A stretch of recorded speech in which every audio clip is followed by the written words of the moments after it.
Oh, really? Ladies and gentlemen, the mayor has called the first budget hearing to order. If I may, I need to call roll call one more time. Mayor Davey? Here.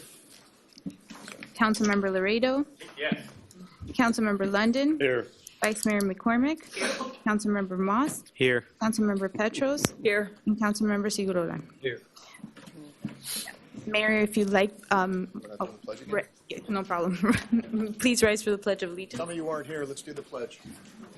I pledge allegiance to the flag of the United States of America and to the republic for which it stands, one nation, under God, indivisible, with liberty and justice for all.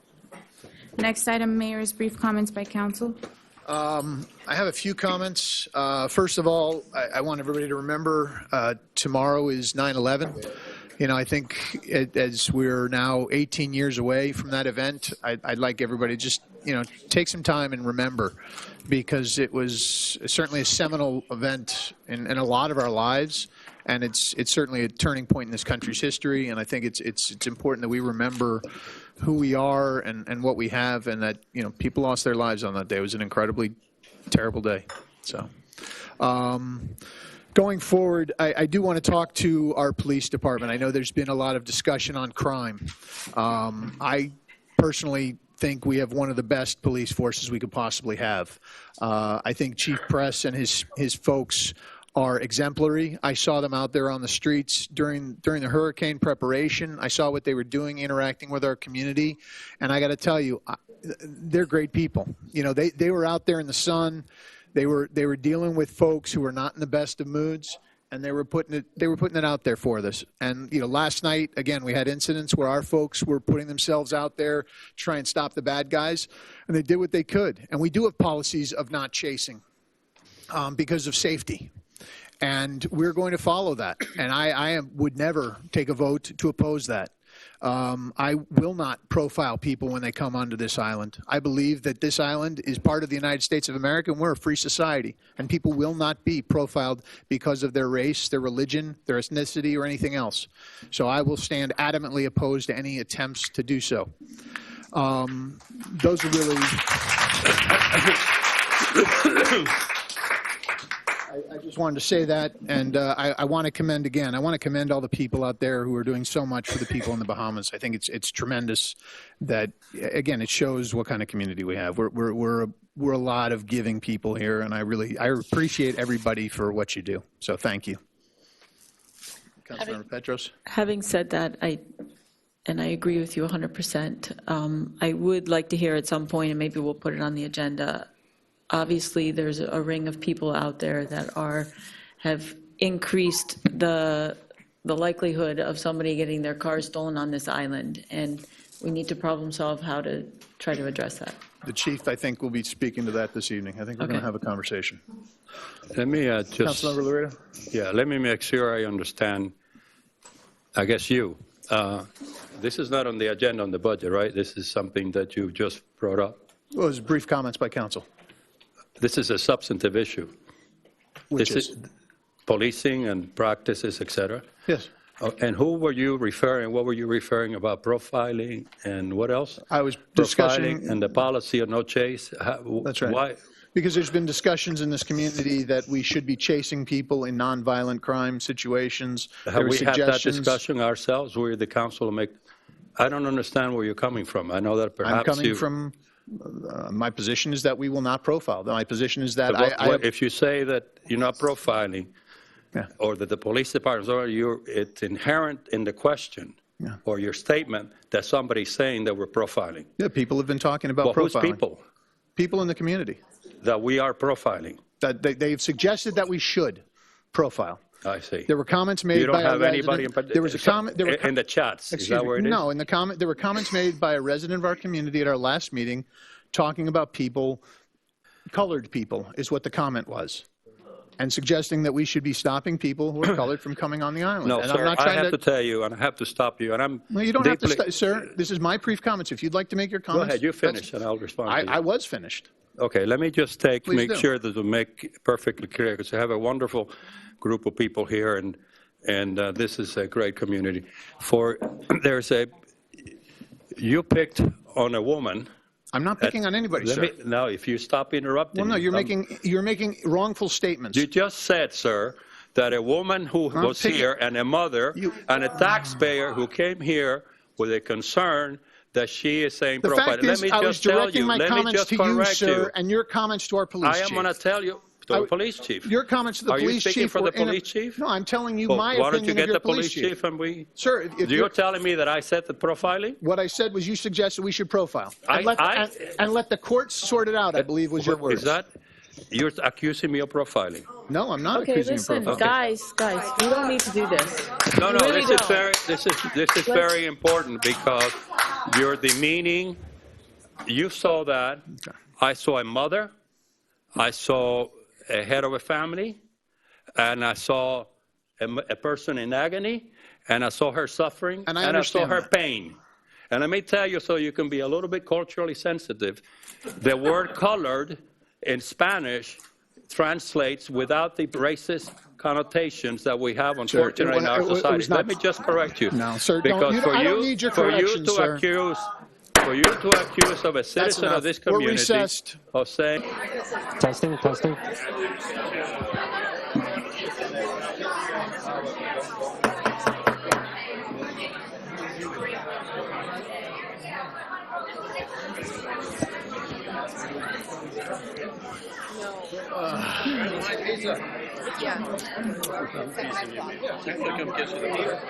How are you? All right, folks, let's come back. Excuse me, ladies and gentlemen. My mic's on? You only have one copy, right? You have 7? Yes. Bring it to me when it's time to speak. When it's your time to speak. Ladies and gentlemen, the mayor has called.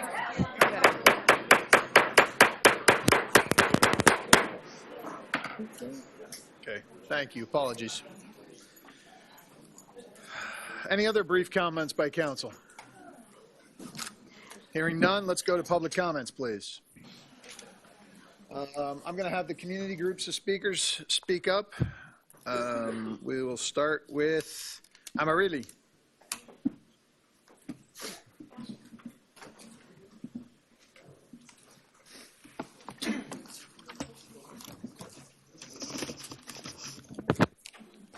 Gotta have the room now.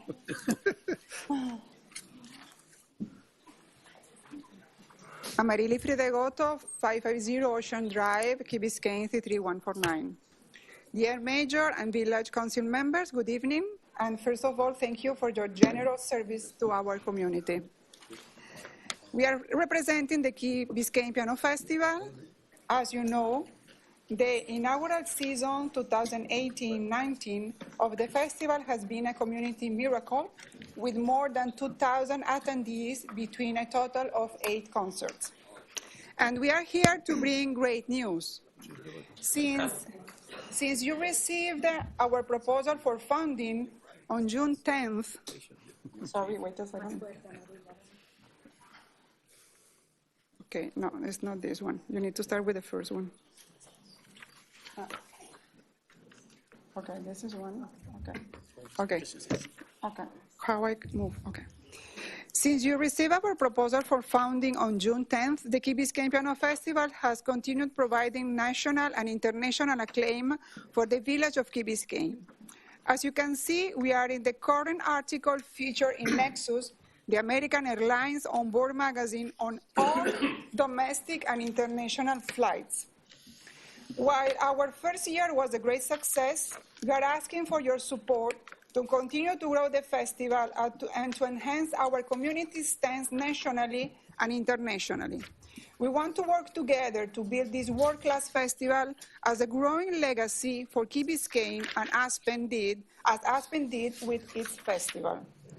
Our beloved Key has lost its global spotlight with the departure of the Miami Open, and at the same time has acquired attention as a place with sea level rise and seawater contamination challenges.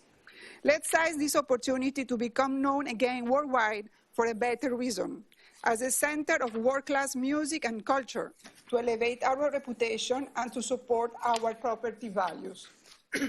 In order to provide performances by the finest international known pianists, along with visual and performing artists from Key Biscayne, Liberty City, our sisterhood city, and others, using the Piano Festival as a cultural platform, we are requesting funding for 25% of the upcoming season expenses.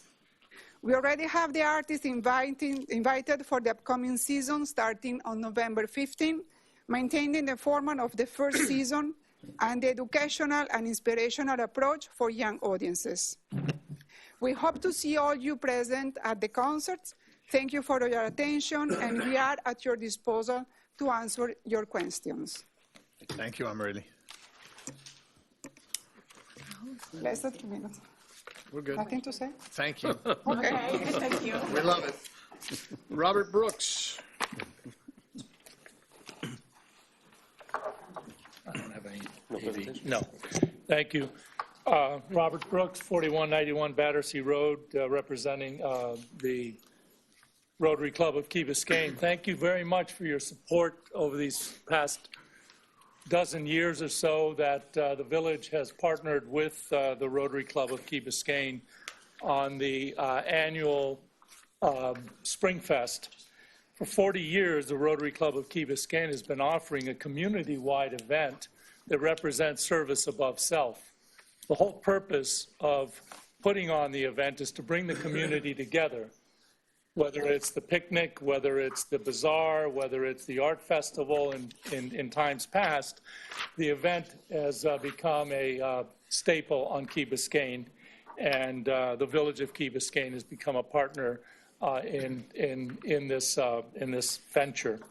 What we do is we've been timing it so that we can piggyback on the Easter egg hunt, which takes about 2.5 nanoseconds. And then the kids can come over to us and eat something, bounce houses, all kinds of activities, art, interactive art for the children. And it's a very, very nice day, a very nice event, all put on with volunteers. We also have been asked by the village of Key Biscayne to put on the 4th of July picnic, for which we're not requesting any funds from the village of Key Biscayne. Our budget, or our amount, has been in the recreation budget for several years, and I think it's money well spent on behalf of the village. We're good stewards of that money, and more importantly, the multiplier effect that your support to the Rotary Club of Key Biscayne through its foundation has is tenfold in terms of how we can distribute funds, scholarships, and grants to deserving charitable organizations. The Rotary Club believes in service above self, and I think that's what we transmit when we put on these events. All of our staff is there. They're all volunteers. Several are here in the room today. We want to continue this tradition, and we thank the village for their support, and especially we thank the departments that help us out: Recreation, Public Works, Building and Zoning, Police and Fire, who are also participants at the event. Thank you very much. And as an aside, I do agree with Ed London. The money, normally I don't, the money well spent is the money that you're spending on that accounting program, because nothing is integrated. You have to start. It's going to take you, in my mind, I said 6 months. It is 6 months. You got to basically rebuild your entire system. And that's the best investment that you can make. You'll have things at your fingertips that you've been begging for years. Thank you very much. Thank you, Bob. Can I ask a quick question Certainly. of him? Excuse me. Bob. Mr. Bob. Bob? Yes, I'm sorry. You said that you do our 4th of July picnic, but we don't compensate you for that? No, we were asked to take over the 4th of July picnic. Recreation came to us and said, we're having some trouble with this event. We'd like it to continue, the post-parade event, and we've never asked for funding on that. It's never been included. We do okay on that event as well, and that also So that comes raises out of funds. your budget? Or That's does it, our budget, yeah. That's your budget? Right. And how much is that? It depends year to year, but it costs us about maybe $5,000-6,000 to put it on. Okay, thank you. Thank you. Thanks, Bob. Susan Sawyer.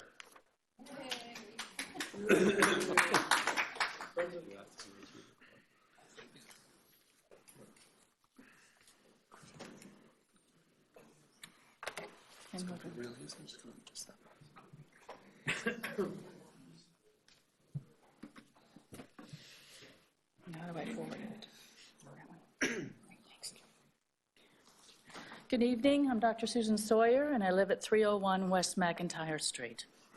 I represent the volunteers of the Key Biscayne Feline Trap, Neuter, and Return Program for our community cats. My talk has a few more facts and figures. I guess that's what I thought the council would want as to how we're spending our money. From October 1st, 2018, when the new budget was started, and until this evening, we have trapped 29 cats, neutered them, vaccinated them for rabies and upper respiratory diseases, tested them for feline leukemia and feline immunodeficiency virus, fungal cultured them for ringworm, dewormed, defleed them, microchipped them, and socialized them. And when deemed healthy and social, they were adopted into forever homes. 29 cats are off the streets of Key Biscayne. In addition to those 29 cats, we have trapped 13 cats and neutered, vaccinated, defleed, dewormed, and left ear-tipped them. And that's the universal worldwide sign of having been neutered. And they return them to the homeowners that had requested them to come back to their yards with the provision that the homeowner would provide food for the cats and let us know if any of the cats develop future medical issues. In addition to those 42 cats, another 15 cats were neutered, vaccinated, and treated for internal parasites and fleas, ear-tipped, and returned to the area where they were trapped. Most of these cats come from Crandon Park, Calusa Park, Bill Baggs Park, and the Tennis Center. Another 7 cats were treated for medical issues, and 5 cats were either euthanized or were found deceased. We had a late addition to our total from last night, when we trapped a 3-month-old female kitten at the yacht club, and we now named her Cleopatra. Therefore, this program has impacted 70 cats for this budget year, unlike the 69 that's listed above. Our allocated budget is $15,000. You can see from the PowerPoint slide there the breakdown of our expenditures for this budget year. $10,000 go to the veterinarians, veterinary hospitals. About $1,200 goes for trapping and fostering expenses. About $3,000 goes to medication and laboratory expenses, and $40 for photography. We photograph every cat.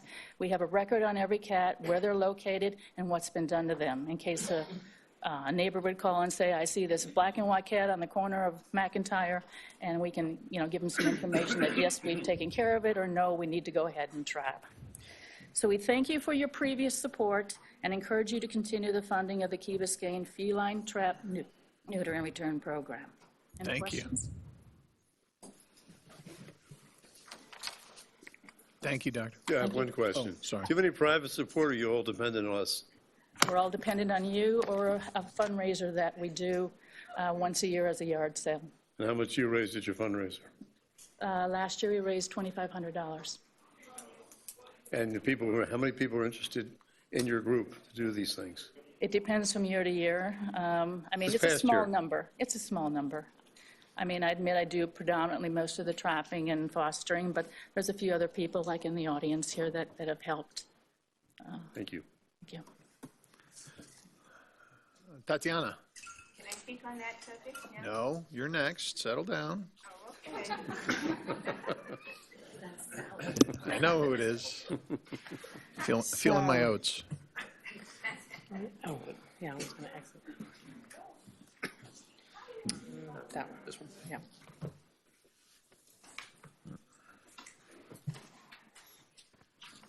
Bear with me, I can't see. Right up here. Perfect, perfect. Good evening. My name is Tatiana Chiocchetti, Executive Director of the Key Biscayne Chamber of Commerce. That's who I'm representing. I live on Brickell, 2101 Brickell, but the chamber is at Village Hall, 88 West McIntyre Street. So just a quick overview of the chamber and what we do.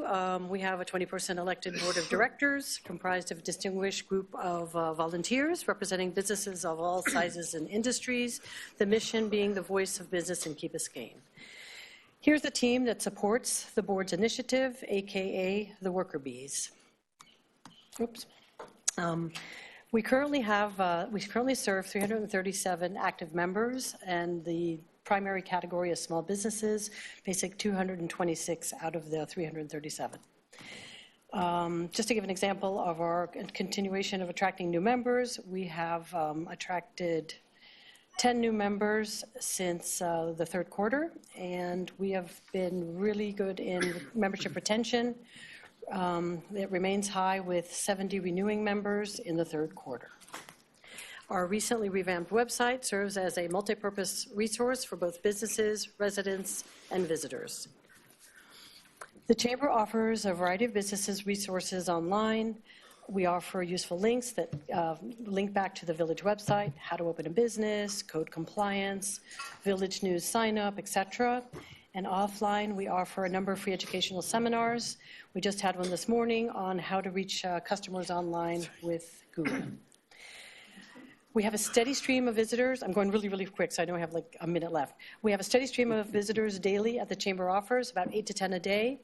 We also offer a new resident welcome bag program that we distribute through our realtors when they sell or rent a new property. The Chamber also does a variety of marketing promotion. For example, the Chamber's annual guide and directory, Island Life, which is a comprehensive tool of resource tool for all things Key Biscayne. Based on the tremendous success of our dining guide last year, we've expanded the 2020 guide to include not only restaurants, but also retail shops, fitness studios, and parks. And we are printing, 20,000 copies are going to be inserted into the Edible South Florida Winter Edition to reach neighboring communities, and 5,000 will be distributed here on the Key. Our signature event, Families in Paradise, held every March in Village Hall, is designed to bring families together to have fun while learning about the different businesses in our community. This event was created in 2017 to reach the expanding family demographic here on the Key. And also here's a glimpse of our digital campaign featuring some of the activities at the event. We are also leveraging American Express's annual Small Business Saturday program, which we will continue this fall with our targeted digital campaign leading up to Small Business Saturday, which takes place on November 30th, the day after Black Friday. Our bi-monthly newsletter, Key Commerce, goes out to 3,000 plus subscribers with an average open rate of 28% and a click rate of 17%. And we continue to grow our social media presence with the largest increase in new followers being on Instagram. And we also co-host the Good Neighbor, the annual Good Neighbor and Giving Tree Awards with the Key Biscayne Community Foundation and the Principals Coalition. The Chamber is also proud to support a number of community initiatives, such as the Key Biscayne Children's Business Fair, which held its first fair last year, and the Haunted Hike at Bill Baggs. And the 4th of July Parade. This is a glimpse of our float this year. We had a fantastic view of the parade route. Tatiana, I'm sorry, you're going to have to do less next year because you're taking up too much time. And the last but not least, the Chamber hosts multiple grand openings and monthly networkers. And for each event, the Chamber creates photo albums for each that are publicly accessible on our website. And last but not least, our partnership with the Village has served to strengthen the image of Key Biscayne, hopefully, as a desirable place to live, work, and play. A critical component of this is our vibrant business community, and we consider that the Chamber of Commerce is a critical component in maintaining that image. Thank you again for your continued support. Thank you. Sally Brody? This is going to be short. I've never said you were short.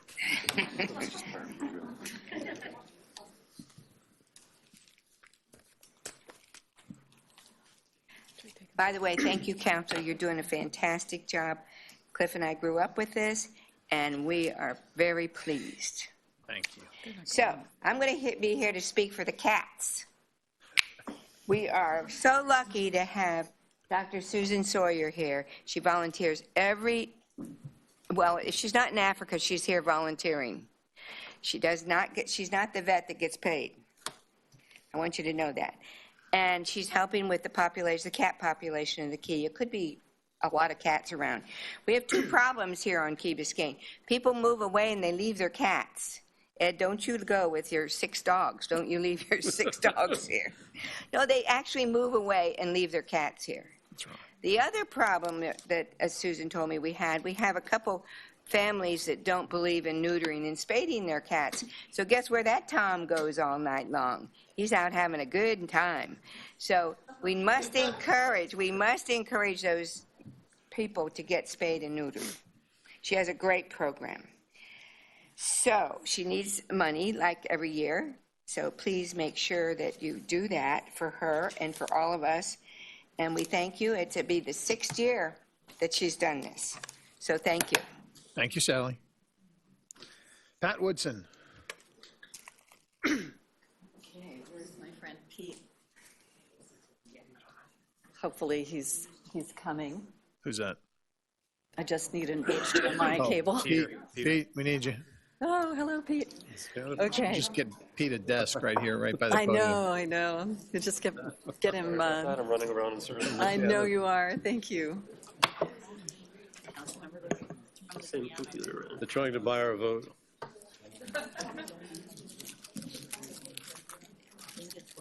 Okay. So, Pat Woodson, 472 Warren Lane. I am here to talk to you about what started as a Mast Academy program involving Outward Bound and peace building, social entrepreneurship, which is really compassion in action training for our youth. And it has been growing in all directions. So with your support, already having the pledged support of the foundation, the Key Biscayne Community Foundation, and the Education Advisory Board as well has given us their support. We want to give our young people a platform at a community level because they are the powerful forces for change, not only for the future, but right now, as we see around the world, young people, young teens even making a global impact. So our partners in this wonderful project are North Carolina Outward Bound School, which started offering scholarships to Mast Academy students and teachers last year. Outward Bound is a 75-year-old organization that is adventure-based learning for leadership, team building, all based on compassion and inclusion. It makes those words not an intellectual idea for our young people. Peace First is also a global organization called the Nobel Peace Prize for Youth. It's about 35 years old as well. And it's a free online social entrepreneurship platform, which is taking business methods and skills and applying them to social and environmental impact. So this would be a landmark whole community embrace of our young people, a program for teens, all teens living on Key Biscayne, 8th grade and up can participate in Peace First and Outward Bound. Mast Academy, both Maritime and Cambridge students are welcome. 8th grade from Key Biscayne Community School and St. Agnes, and any homeschool students as well. The program provides everything from assemblies. There will be 4 planned assemblies, 3 for 8th grade, 9th and 10th, and then a 4th for Mast Middle School students that Dr. Eric McCoy said we need to do, so we'll do that. A community-wide presentation and a showcase of ongoing youth initiatives that we're already benefiting from. And then Peace First will conduct a very high-level, professional quality, full-day workshop teaching our teens how to design and implement and launch and sustain a social or environmental initiative. And then monthly support for 6 months will be provided through mentoring and coaching sessions. So Assemblies, courses, mentorships, grants from both Peace First. They start out with mini grants of $250, and Outward Bound grants, which have already pledged $10,000 for up to 12 students to go on Outward Bound's leadership courses. So what will they learn? Obviously, leadership based on compassion for self and others, team building, empathy, service, civics, entrepreneurship, the effectiveness that they need to focus on for environmental impact, community engagement. So here is our starter grant, and then there's information online about Peace First, and it includes opportunities for national and international youth symposium. So I hope we can work together for this opportunity for all our youth, and it's an ideal platform for a youth council. Thank you, Pat. Thank you. Next up is Luis de la Cruz.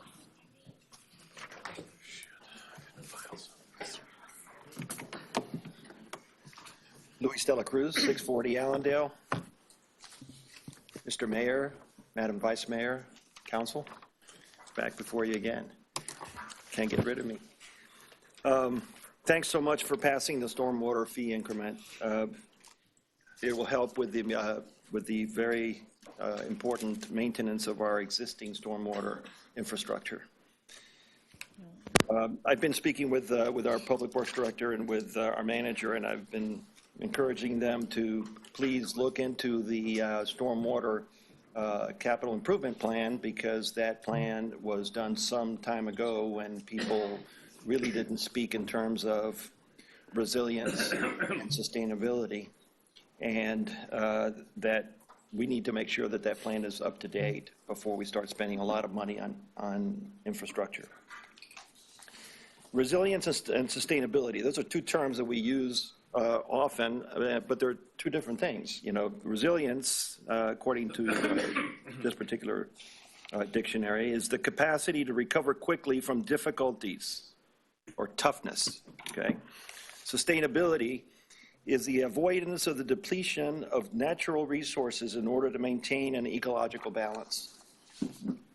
They're used together all the time, but they're really different terms. And I believe that we need to understand as a village, and in particular you as a council, what these words mean and how important it is for our community to embrace the challenges that we have going forward.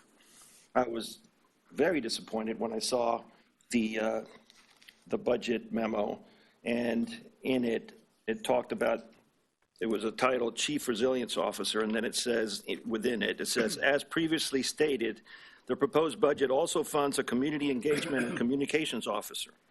In the event the village determines we in fact have a communications issue and not a resiliency competency issue, we may not need a Chief Resiliency Officer. I can't believe that we are talking in those terms. I believe the Chief Resiliency Officer is one of the most important things that you guys need to discuss here during this budget season. And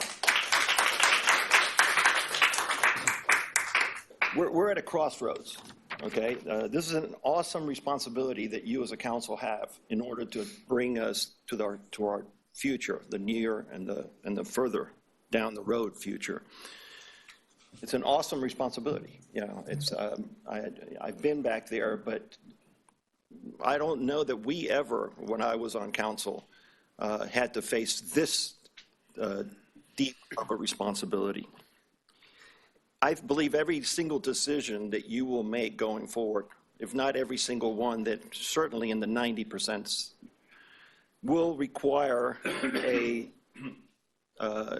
review of resiliency and sustainability as a component of that decision. And how best to do that with a resilience officer. frankly, I would think you should consider that it be a director, not an officer, but I'll take an officer. We need to let Miami-Dade and the rest of the world know that we understand our challenges and that we're doing something about it. And this is the first step. We are way behind, okay? We are way behind everybody else. We are a small island. We have the opportunity to lead in this particular endeavor, okay?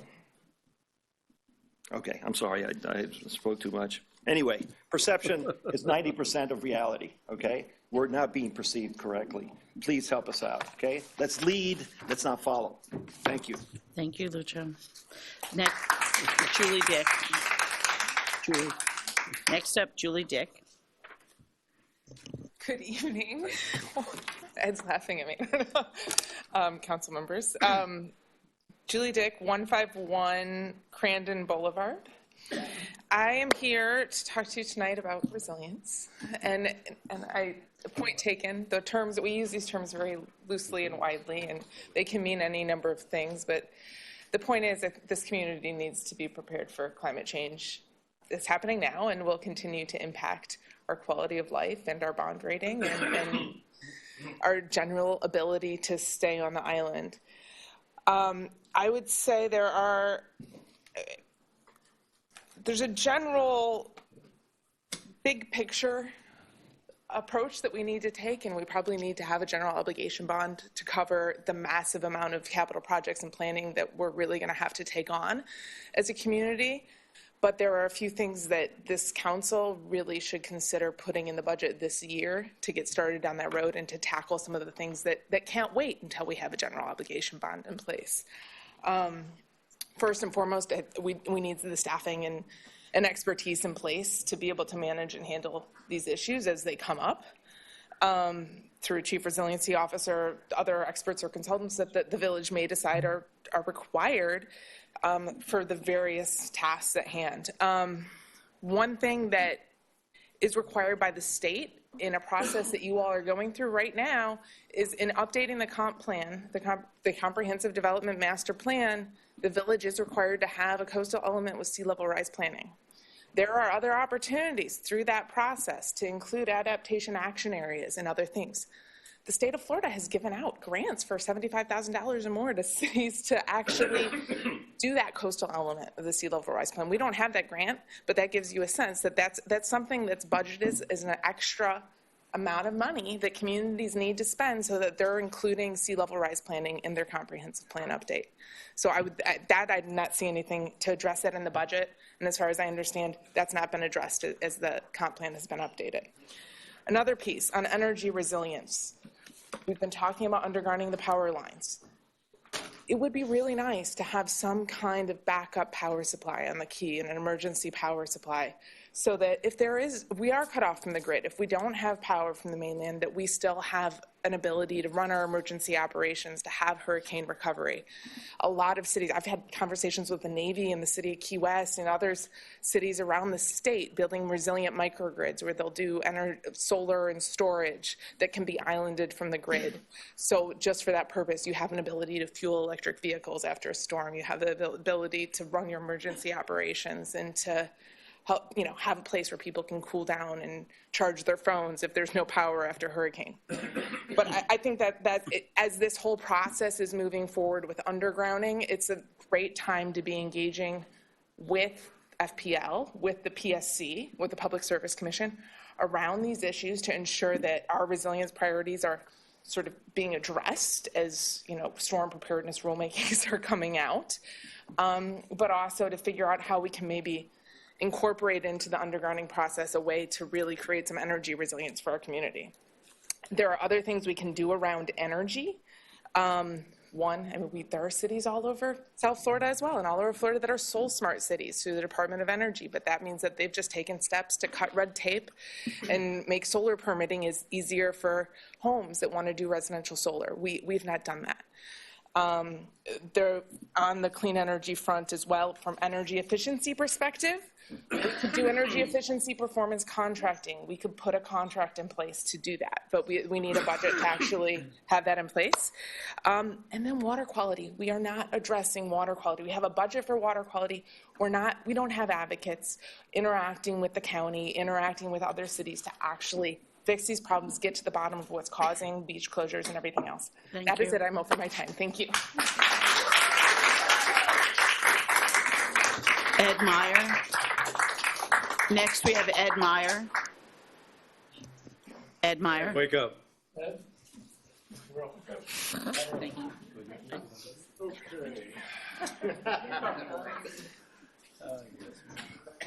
Ed Meyer, 798 Crandon, Apartment 29A. I have a budget question. A group of us guys, old white guys, got together for breakfast this morning. We talked about the hurricane, Dorian, 120 miles away, grinding away at 185 miles an hour, before it edged up the coast. And we also talked about the budget. What we raised was the fact that we had a budget reserve for hurricane emergencies, $4 million. A couple of years ago, taxpayer money, $4 million to cover a lot of these programs. I don't know whether that's in the budget. I looked at the budget, tried to look at it line by line. I didn't see it.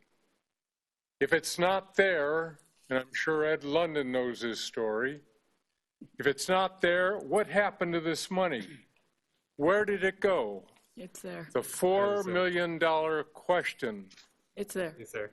That's a what I'm reserve. asking It's now. just a in designated reserve. reserve. We need an answer to that before we proceed forward. It is there, Because we sir. don't want to lose $4 million. So tell us where it went. It didn't go anywhere. It's still there. Thank you. Next, Alan Fine. No, you go back. Thank you, Madam Vice Mayor. Alan Fine, 525 Allendale Road. I'm trying to give you a picture of something all of us have been talking about, most of us have been talking about tonight. And the picture I have in my mind is when I walk to the end of my driveway, there's a storm drain there. And if I look down that storm drain at high tide, especially when there's a king tide, that water is about a foot away from the top of that storm drain. If you go down to the other end of Allendale, where I live, that water is at the top of the storm drain.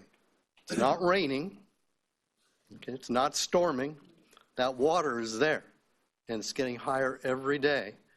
And as we debate what to do about it, we're going to reach a day not that far away from now when, Ed, you as a businessman, you want to go out and get a mortgage or get insurance on your property, you won't be able to do it. Those of us who have houses and are thinking about the day we're going to sell our house, we might not be able to sell our house because nobody will be able to buy it, or the value of it will go away. And what are we going to do about it?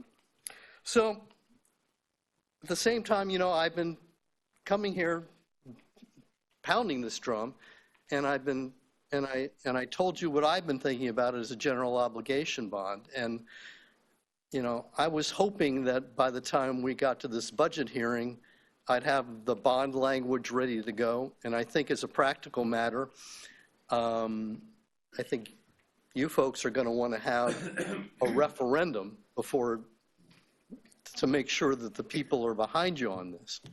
And so my job right now and my goal right now is to have language for a referendum in front of the voters within 6 months.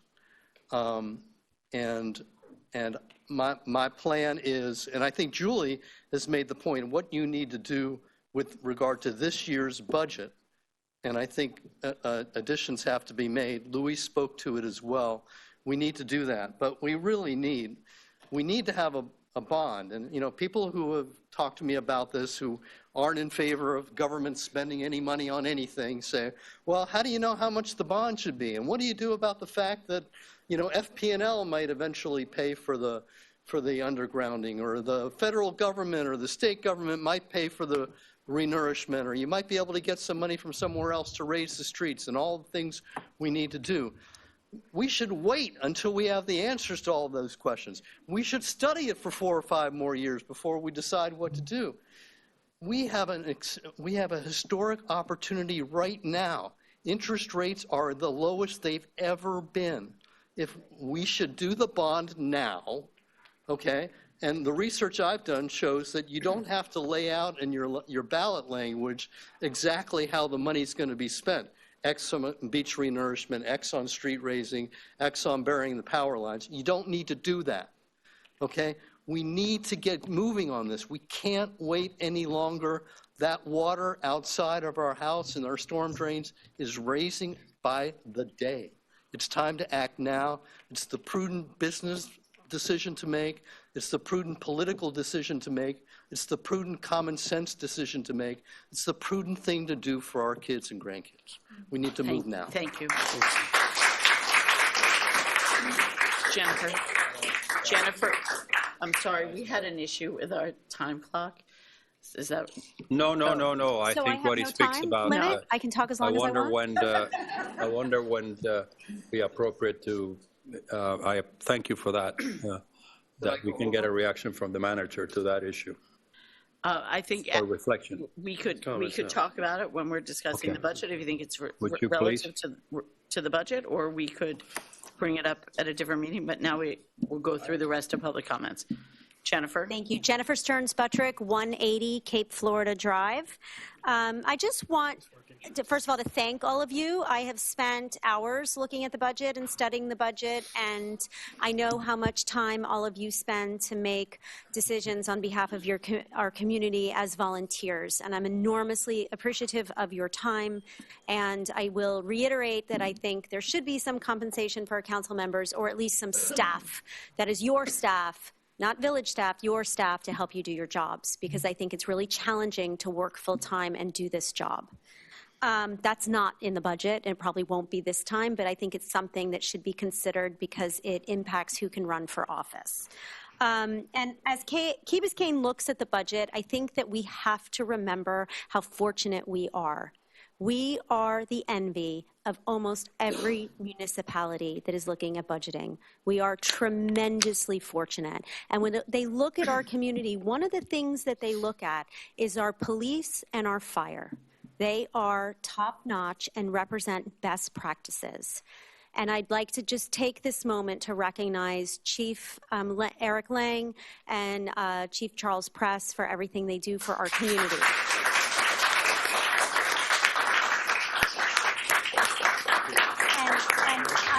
I strongly believe that no person should put their life or anyone else's life chasing a non-violent criminal.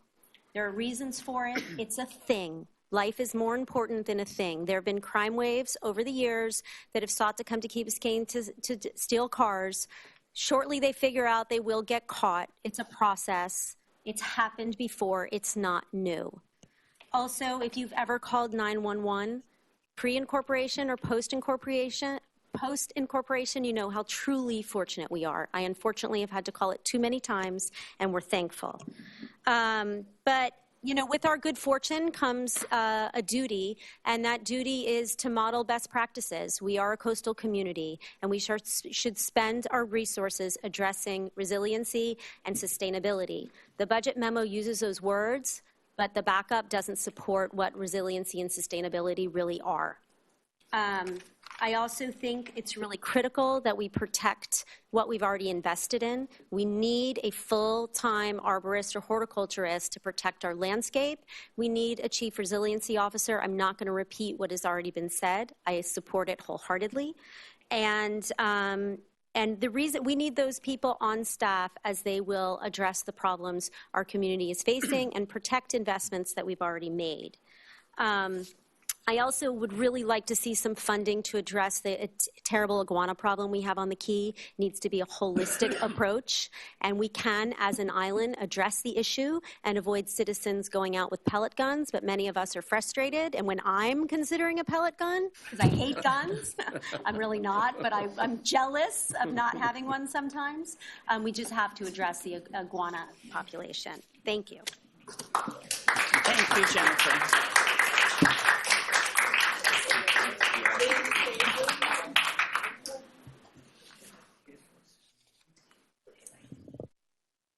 Good evening. My name is Lynn Paisley, 345 Redwood Lane. We've been residents of the Key for some 55 years, me on and off. Just as an aside, my mother and godmother were the founders of the Montessori school, St. Christopher's, which is going to be 50 years old. And I have been teaching at Mass Academy, I think this is my 28th year. And I'm here to support the solar panels on the field. We have a three-pronged mission at Mass Academy. It's been the same since the school was founded, with some iterations. And we support academic excellence in our students. We support leadership, teaching students to be the kinds of leaders we want in our community, as well as always environmental stewardship, especially as it relates to the oceans. And you guys have an opportunity to mirror those qualities and to be leaders for our students as well by supporting their desire and the Green Champions' desire to get solar panels up on the field. Thank you very much. Thank you. And lastly, Robert DeZugalu.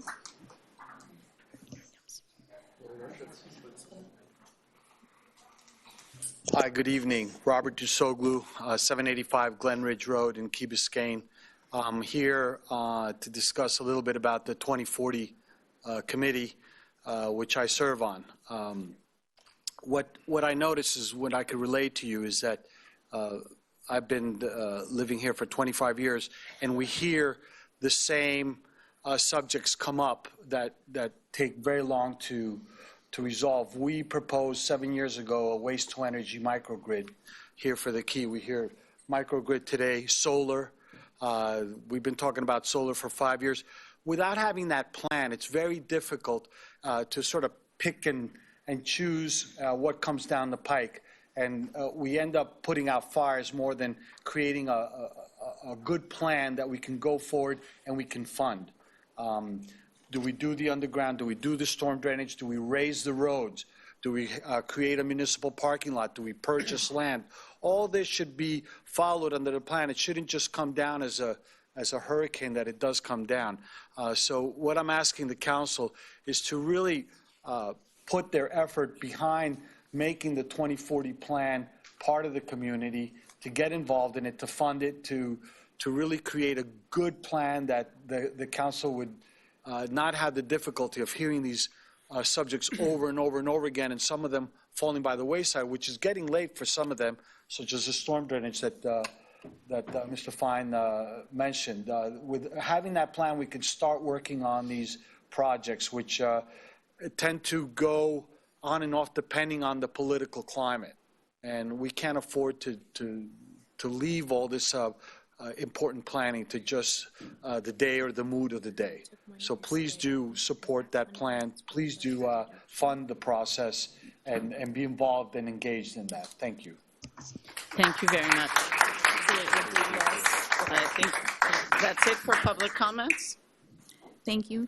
Next item is a resolution of the Village of Key Biscayne, Florida, adopting the proposed millage rate of the Village of Key Biscayne for the fiscal year commencing October 1st, 2019 through September 30th, 2020, pursuant to Florida Statute 200065, Trim Bill, setting a date for a final public hearing to adopt the millage rate, providing for an effective date.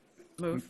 So, This is the table, yeah, right? just so we kind of talk about how we typically do this, we usually table the millage because a lot of the discussion surrounds the budget, and then we actually then entertain the budget and then table the budget. Once you've concluded your discussion, go back to the millage, reopen it, vote on the millage, and vote on the budget. So I know it might be a little bit confusing, but that's been the general procedure that the village has followed. So do we need a motion to do, okay. A motion to table the millage is appropriate then. Second?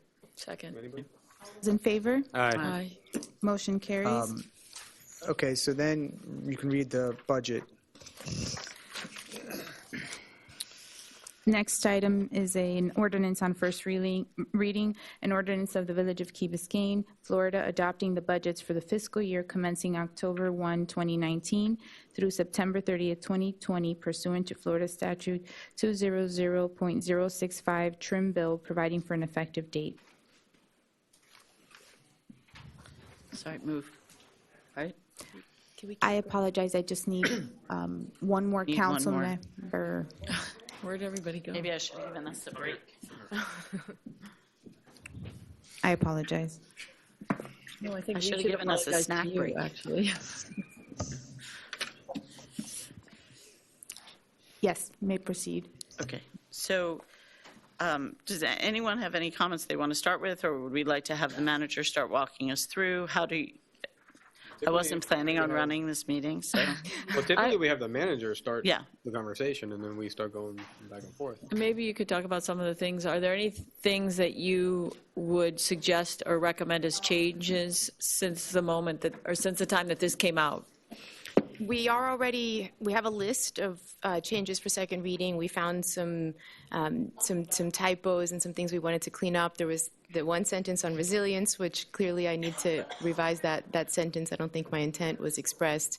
I would say, though, that I'm very thankful for the comments that came through tonight. I think a lot of the work that we've been doing over the summer, including prioritizing resilience at that retreat, I think really aligns with what the village's vision is. So, welcome back, Mayor.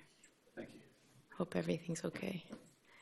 So there are some things, we hadn't made any changes. I think what we were planning for tonight, I have a 2-3 minute just sort of introduction to where we are, and I think the game plan was to go through some of the tougher decisions first, reflecting on the CIP and some of the special revenue and enterprise funds, and then we were going to go through department by department, if that is the will of the council. That's, I think, Sounds good. way to proceed. Thank you. Okay, so first thing I'd like to point out is how important it is to be strategic in the work that we do.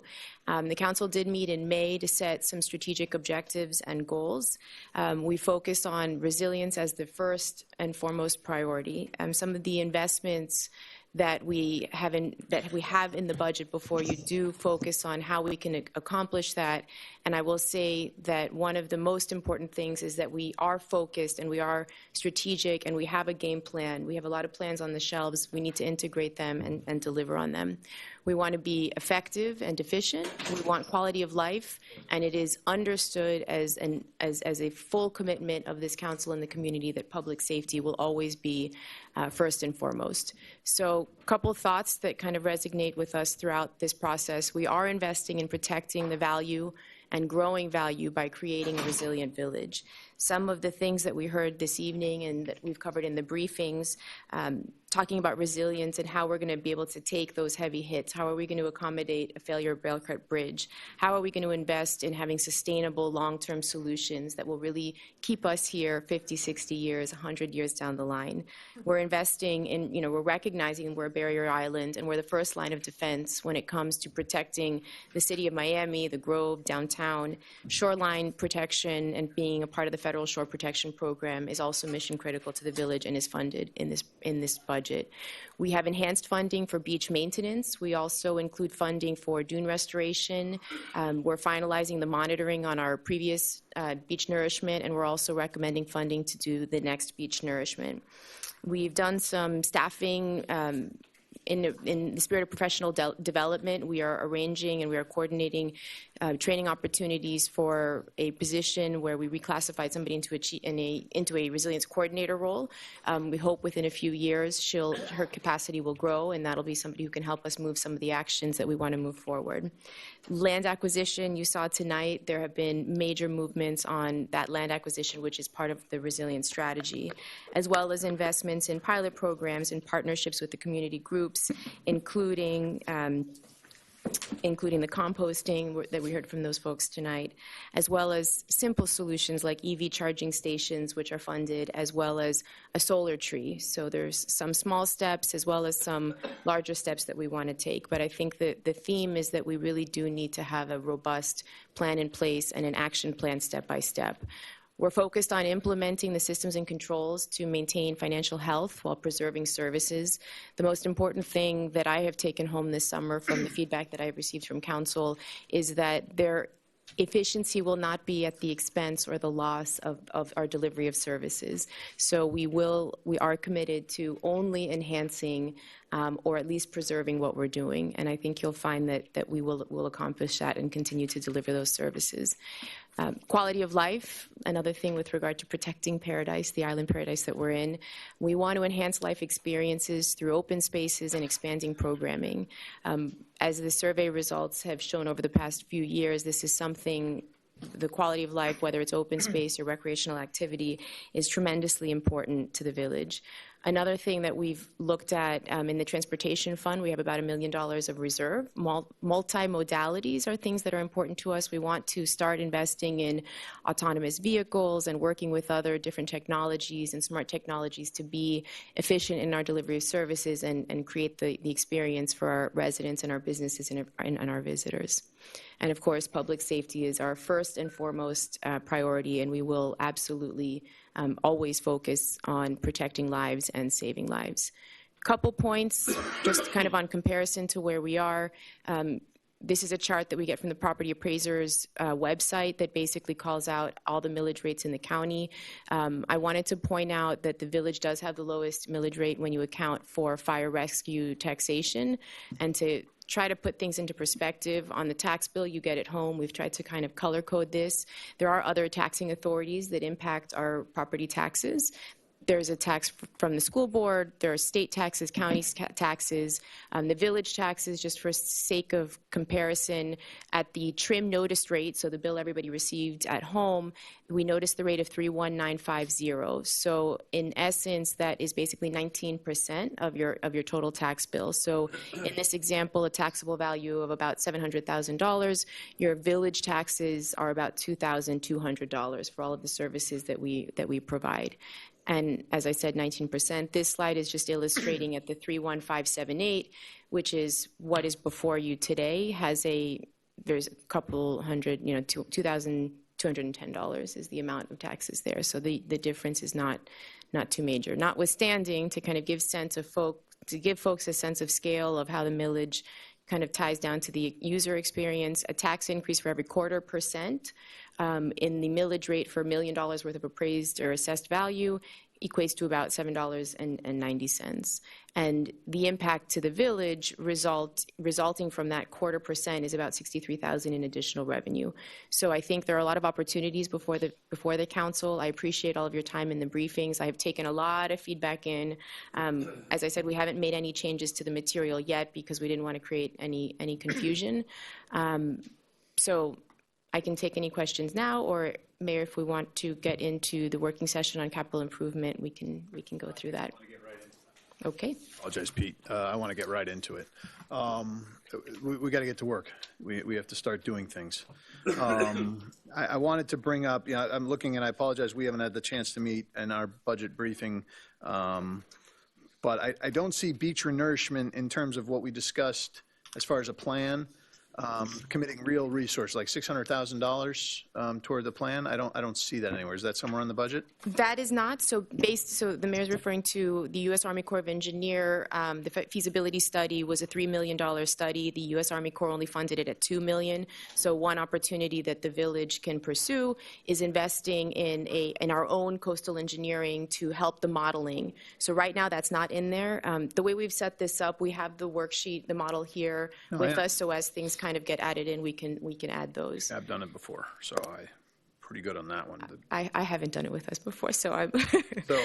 So because I think, look, what we need to start doing is planning for, again, I go back to my message, this village, we're investing in the future of this village. When people start talking about their properties, when we're spending money, we're investing in preserving their properties and enhancing the values of their properties and making sure that their properties are here for the foreseeable future. The three biggest things that I see are the 2040 plan, which I agree shouldn't be the 2040 plan. It should be a strategic plan. It should be a strategic planning committee. It should be a committee that comes to us and says, look, these are the projects we may see 20 years out, but there are projects we need to do 1 year out, 3 years out, 5, 10 years out, and they go after those.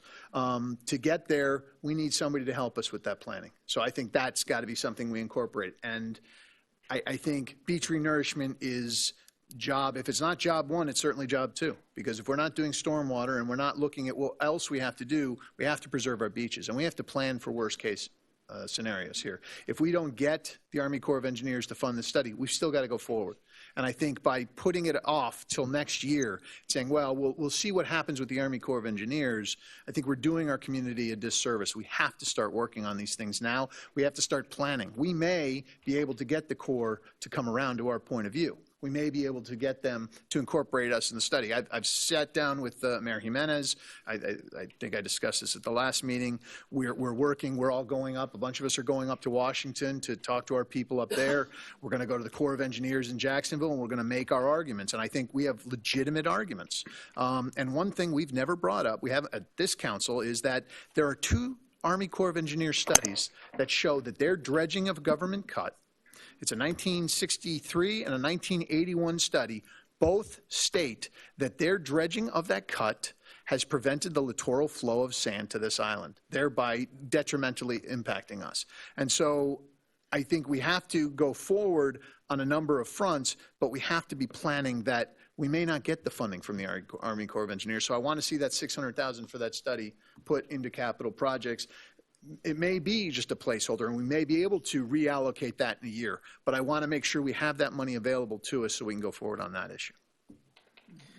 Councilmember Moss and then Councilmember Petros. Yeah, I wanted to bring up, since we're in the CIP, I think one of the big questions that are on the table is the policy question that we have in front of us of what is a CIP and what is not a CIP, because I think this is the first year where it's been put forward from our manager that they're defining CIP as a $100,000 purchase or right? Mm-hmm. More than 5 years, right? So we need to see, are we comfortable with that? Because things like, for instance, the $85,000 that we're looking at for the solar panels, I wrote down in my notes, is that a capital improvement? Because it's a one-time thing, but it's under $100,000, and in this definition, it would not be in capital improvement. But we are improving capital, and it's not a regular routine type thing that we're going to see all the time.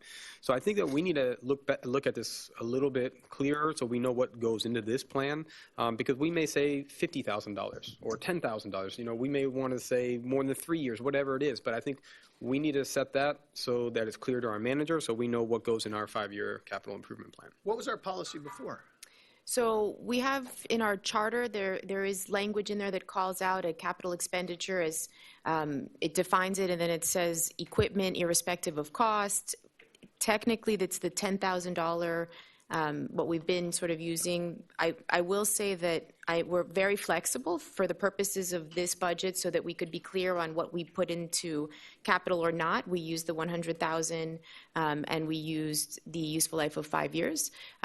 Whatever structurally makes sense for you, we can come back on second reading and kind of shift things around. So any direction with regard to that, we can definitely accommodate. Brett, what are your thoughts?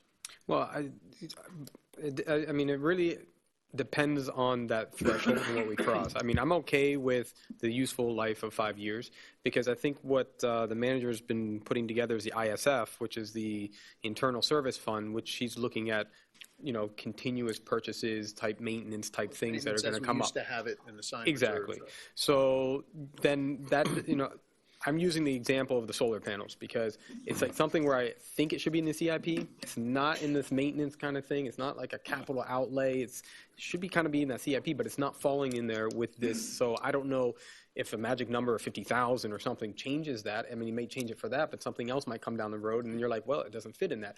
Or there might be something added to the definition where there's an exception that brings that into a CIP. Right. I mean, I think for those sort of one-off projects, maybe this is our rule of thumb, whether it's 50 or 100, and then if there are one-off projects that you want to accommodate in the plan, that's fine. And it may be something that we can think about, and by the end of tonight, maybe we can come up with something. It defines itself, maybe. Yeah. I would suggest 3 years. Why 5 years?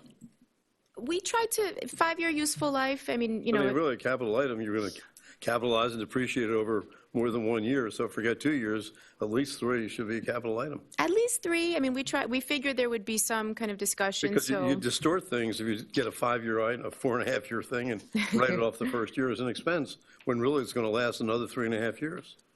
We at least want to capitalize it over the useful life of the asset. So, for Okay, example, that's fine. so for IT equipment, for example, we have that type of stuff in the Renewal and Refresh program and Internal Services Fund, where we call it a 3-year cycle for laptops, for example. But perhaps assets that have a longer useful life.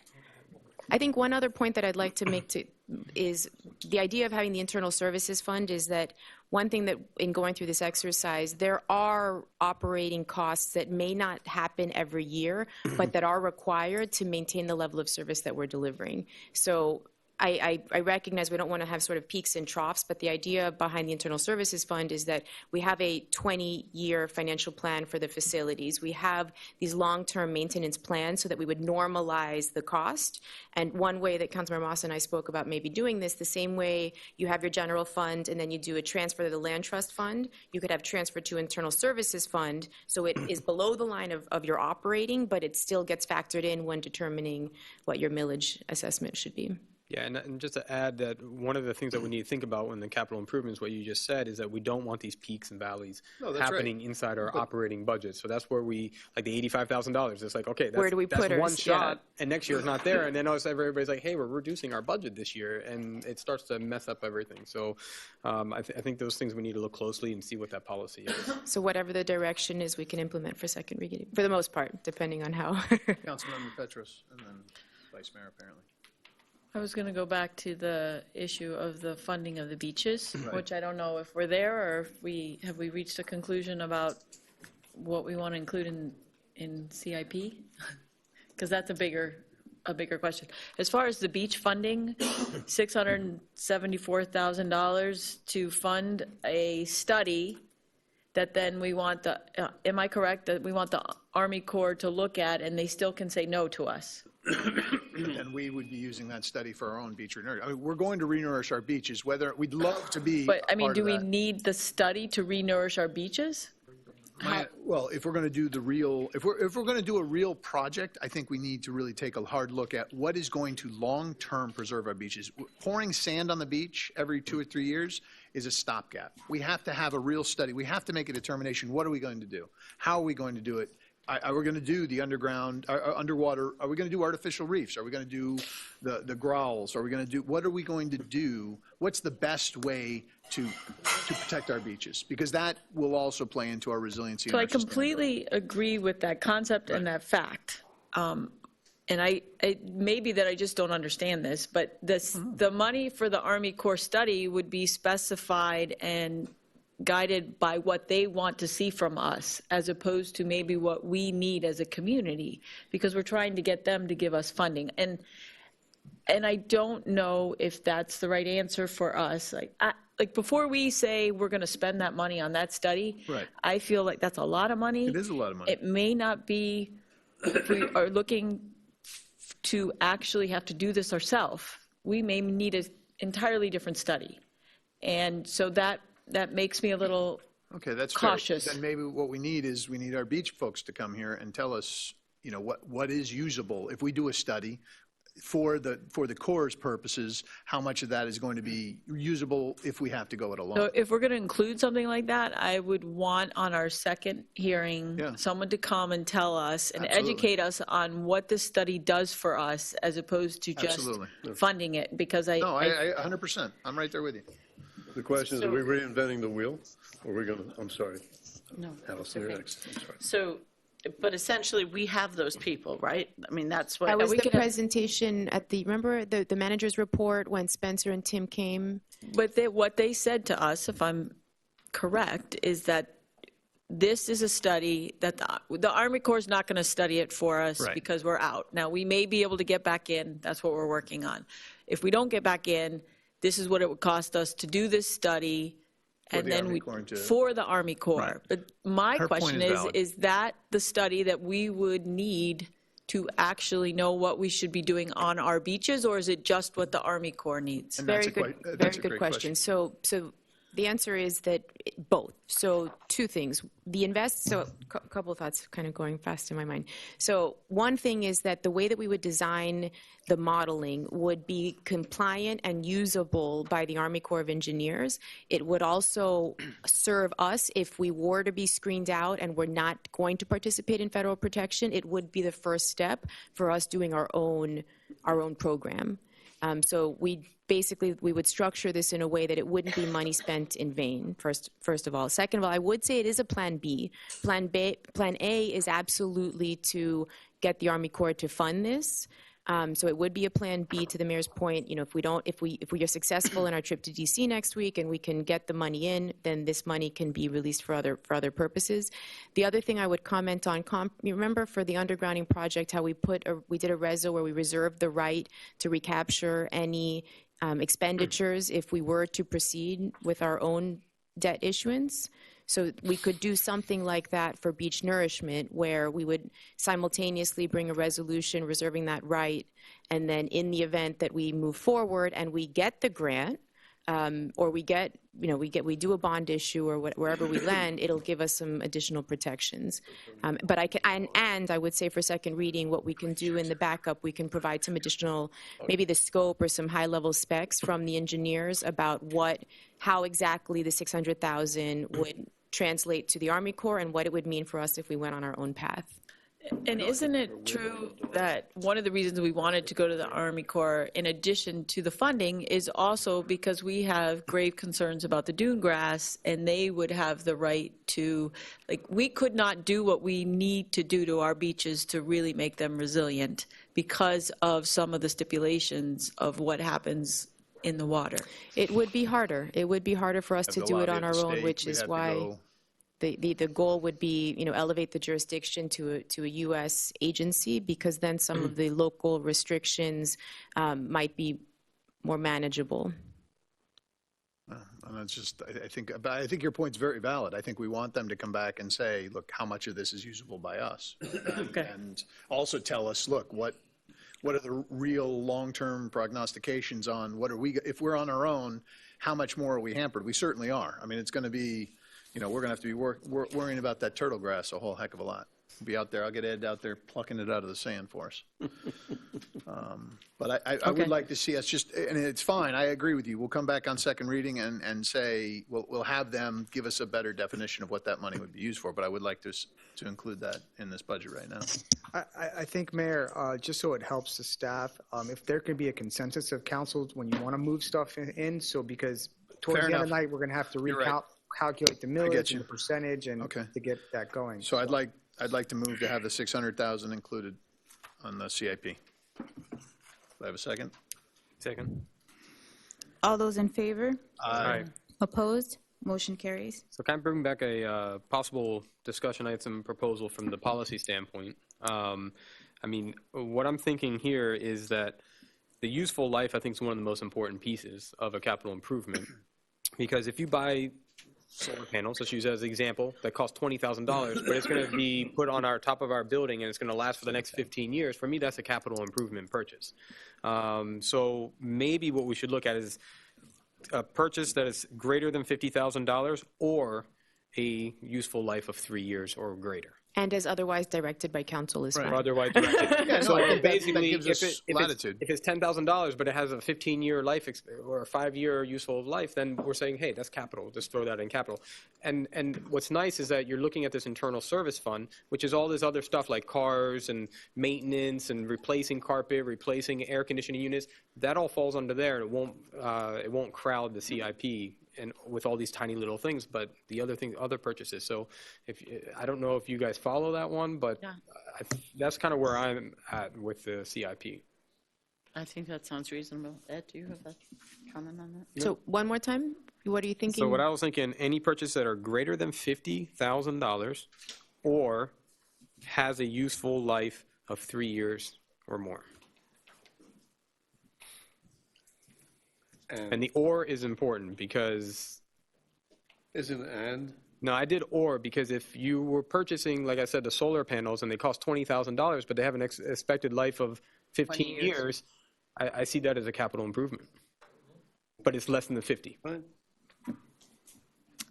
So how would we want to treat I'm just thinking timeline. So this Friday basically would be our sort of staff deadline to revise everything and have it ready so that we can produce it for the next hearing, which is on the 24th. So we can take that as general guidance. Can we have if there are certain things that just from an organizational point kind of are difficult to do, can we have a little bit of leeway? Because 3 years, some things, a laptop is 3 years. I don't know, do you really want laptops in CIP? No, because you're going to put that in the ISF, right? The Internal Service Right. Fund. It's just that we don't have the Internal Service Fund this year. It's going to be for 2021. Okay. So what about this then? Maybe what we can do is, I don't want to overcommit. Maybe we can, I hear you. I hear the direction. I'm going to think about how we can do it. Think about the end of tonight and give some ideas back. I think it's fine.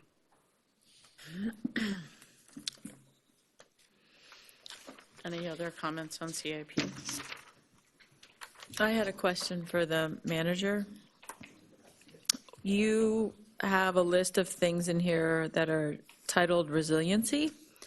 I mean, you have resilience and you have resiliency with parks and open space, resiliency as far as transportation. And I wanted to know what it was that defined something as resilient versus not. That's also a great question. So in one of the first passes of the questions that we received from council members and we responded back, there were some suggestions about sort of what buckets to present this in. My objective is to show the investments as they align with our strategic priorities of resilience, efficiency and quality of life, public safety. So if there is a desire to regroup these, we can happily accommodate that as well. I do have Do you have any specifically, Katie, that you wanted to move around? I would say that the parks and open space issues don't strike me as resiliency. Okay. And I think that let me look at the transportation ones. The first ones, I do agree, are resiliency, 100%.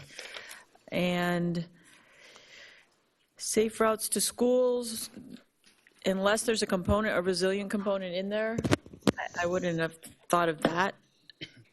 I wouldn't think of these things. Master bridge repairs, I would say it's repairs. It's not necessarily that we're doing anything to make it more resilient. Because resiliency to me means a change in our community that is increasing our ability to withstand trauma, I guess, as opposed to maintaining things. And not resilient to car traffic, resilient to changes in environmental changes. I guess in environmental change. That's just what I'm thinking, but. So that's actually a great segue. Part of the feedback I was looking for tonight about the Chief Resilience Officer is perhaps a discussion on what does resilience mean to us. So at the retreat, we put out, a couple dozen different objectives, and the council prioritized the top 3, which we've included in the operating budget. But that's a great segue into, what does resilience mean to us? I can give you an analogy that I used with somebody else that I think is helpful, at least to me, is that if you take a person, right, and there's 2 things that you're trying to do. One is that you're trying to live as long as you can with the best quality of life you can possibly live for. For me, that's sustainability. But if you get hit by a car, how long does it take you to get back to normal and get back to work? That's resiliency. So those are how I see the 2. So when we look at a municipality or us as human beings, whatever you want to look at is how long can we stay for generations here where we are with the quality of life that we want. that's sustainability. But when a storm comes in or somebody hacks into our financials or whatever it is, how fast does it take us to get back to normal? For me, that's resiliency. So for me, it's very clear in those two, and they do mesh together in a lot of ways, but they are two different things. And going back to your question of what would a chief resilience officer do, I think that they would be pulling together these different pieces within our departments where we are working to make ourselves more resilient to counter forces.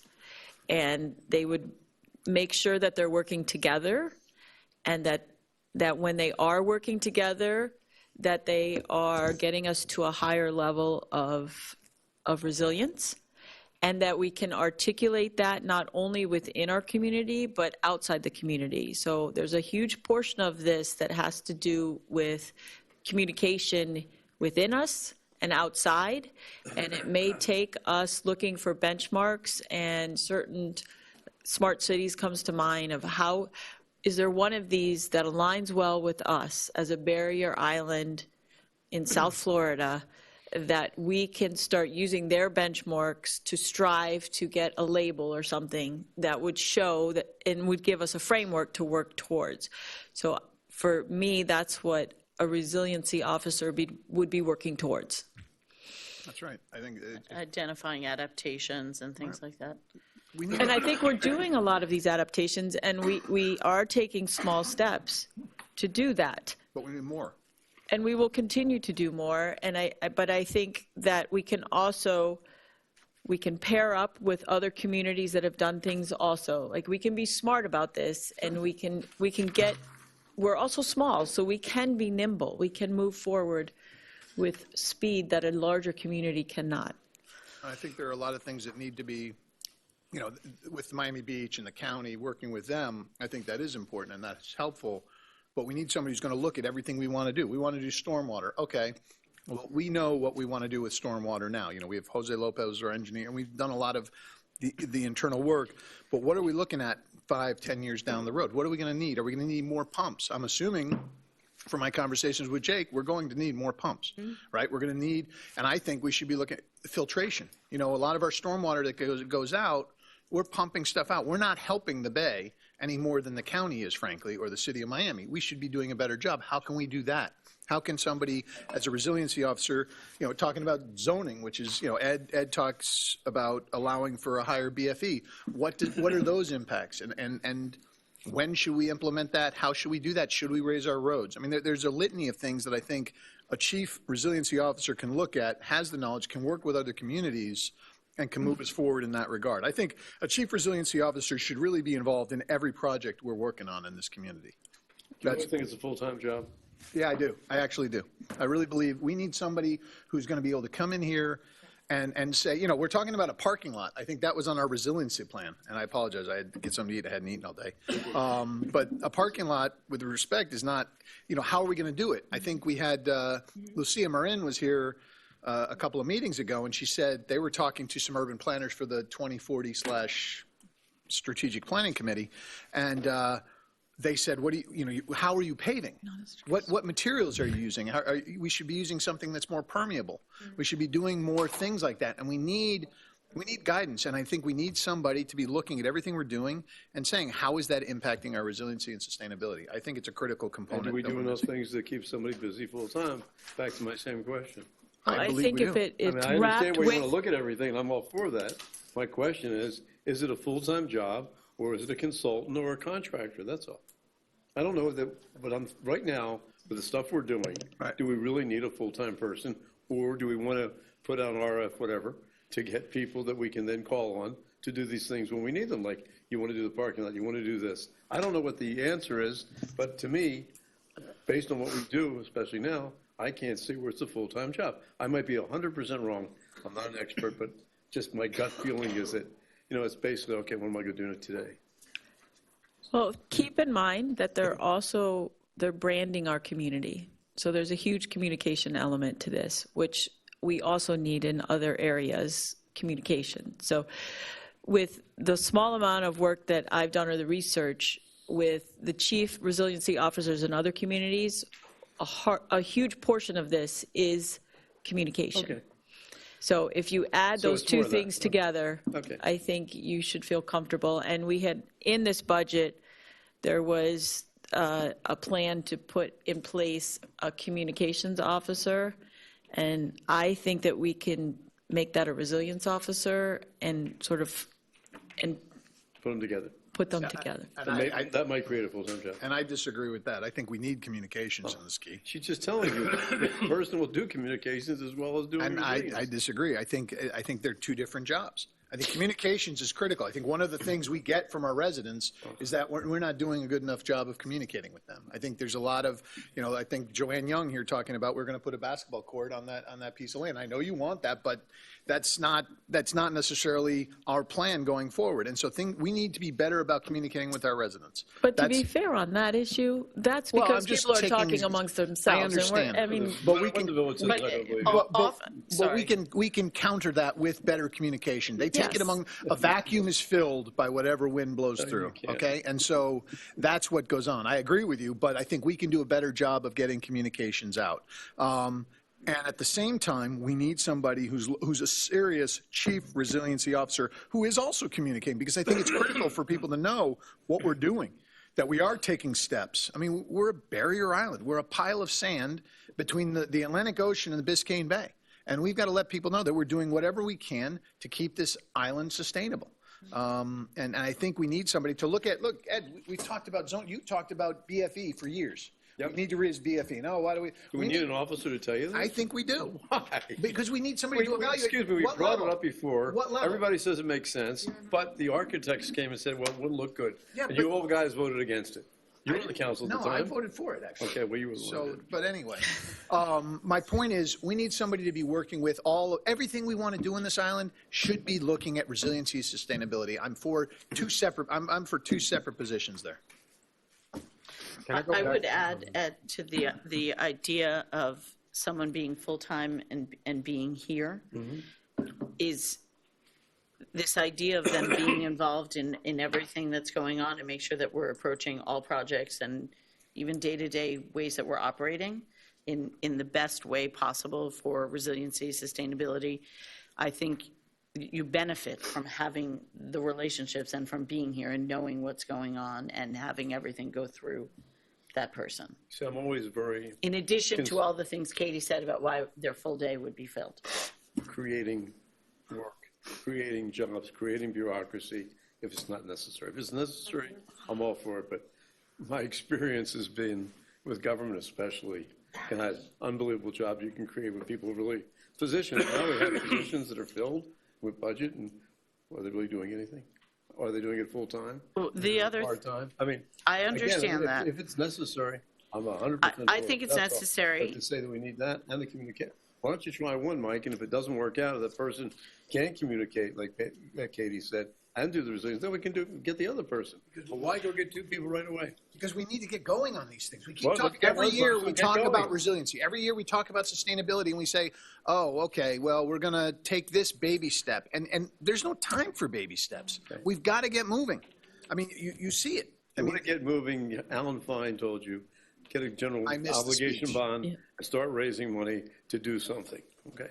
Yeah, and we need the person to tell us what the something right. is. That's I would also say that for me, the chief resiliency officer is a full-time position, stop, but beyond that, the reason I wouldn't hire a full-time contract person is I don't see this job going away. Why did I say full-time? I'm saying if it's a full-time, fine, hire somebody. If it's not, have a contract person as you need it, that's all. I'm not saying not to do it. I wanted to go back into what Councilmember Petros mentioned about the categorization for the CIP. I like how you split it up into three. I'm just going to put it into record because I did do the exercise. I only see 4 resiliency things that we have, which is utility underground, beach nourishment, dune restoration, and Machta Bridge repairs. I think Machta Bridge repairs is because it could get washed out. Something could happen to it, so repairing it is keeping us having the ability to bounce back if it ever something happened to it.